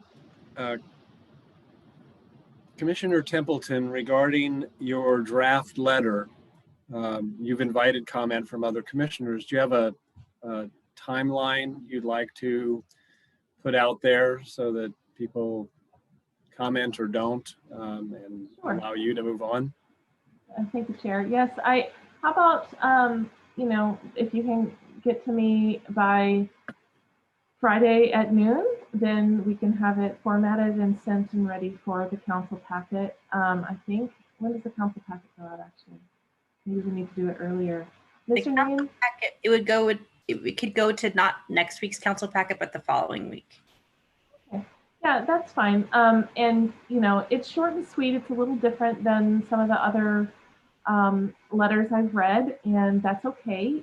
We have, fully annotated meetings and documents and whatnot, and that's not what this needs to be. Just, I think, a little, just a recap for the council to know what we've done and what they're likely to, anticipate having come from our dais to theirs. So, yeah, feel free to send me your suggestions. I will do my very best to incorporate if possible. Thank you. Right, Commissioner Alchek, your hand is up. Is it just didn't go down? All right, anything further then on this item 5? All right, so as we reach the end of this meeting, it just struck me a memory. When I was a baby lawyer and I went to court the first time to argue a motion on my own. And I made my argument. And I, of course, before you do that, you go and you watch other people make arguments and you learn by observing. So I got there, I made my argument, and I said the last sentence, and then I realized I don't know how to say I'm done. Because lawyers have, I now know it's you say, submitted, Your Honor. But at the time, I didn't know whether I was supposed to say, that's all, folks, or some other thing. And so I kind of froze. And as I looked down at our agenda tonight and saw the adjournment is the next item on the agenda, and recognizing that I've been at least 20 planning commission meetings in the last year, I can't immediately remember if I just declare an adjournment or we need a motion and a vote, or can I just say that's all, folks? Anybody? That's funny. Dealer's I think it's a choice. lot. You don't need a motion. Your prerogative. You hold the gavel, dude. Yeah. Then we are adjourned. Thank you, everyone. Thank you, Thank everyone. you, everyone.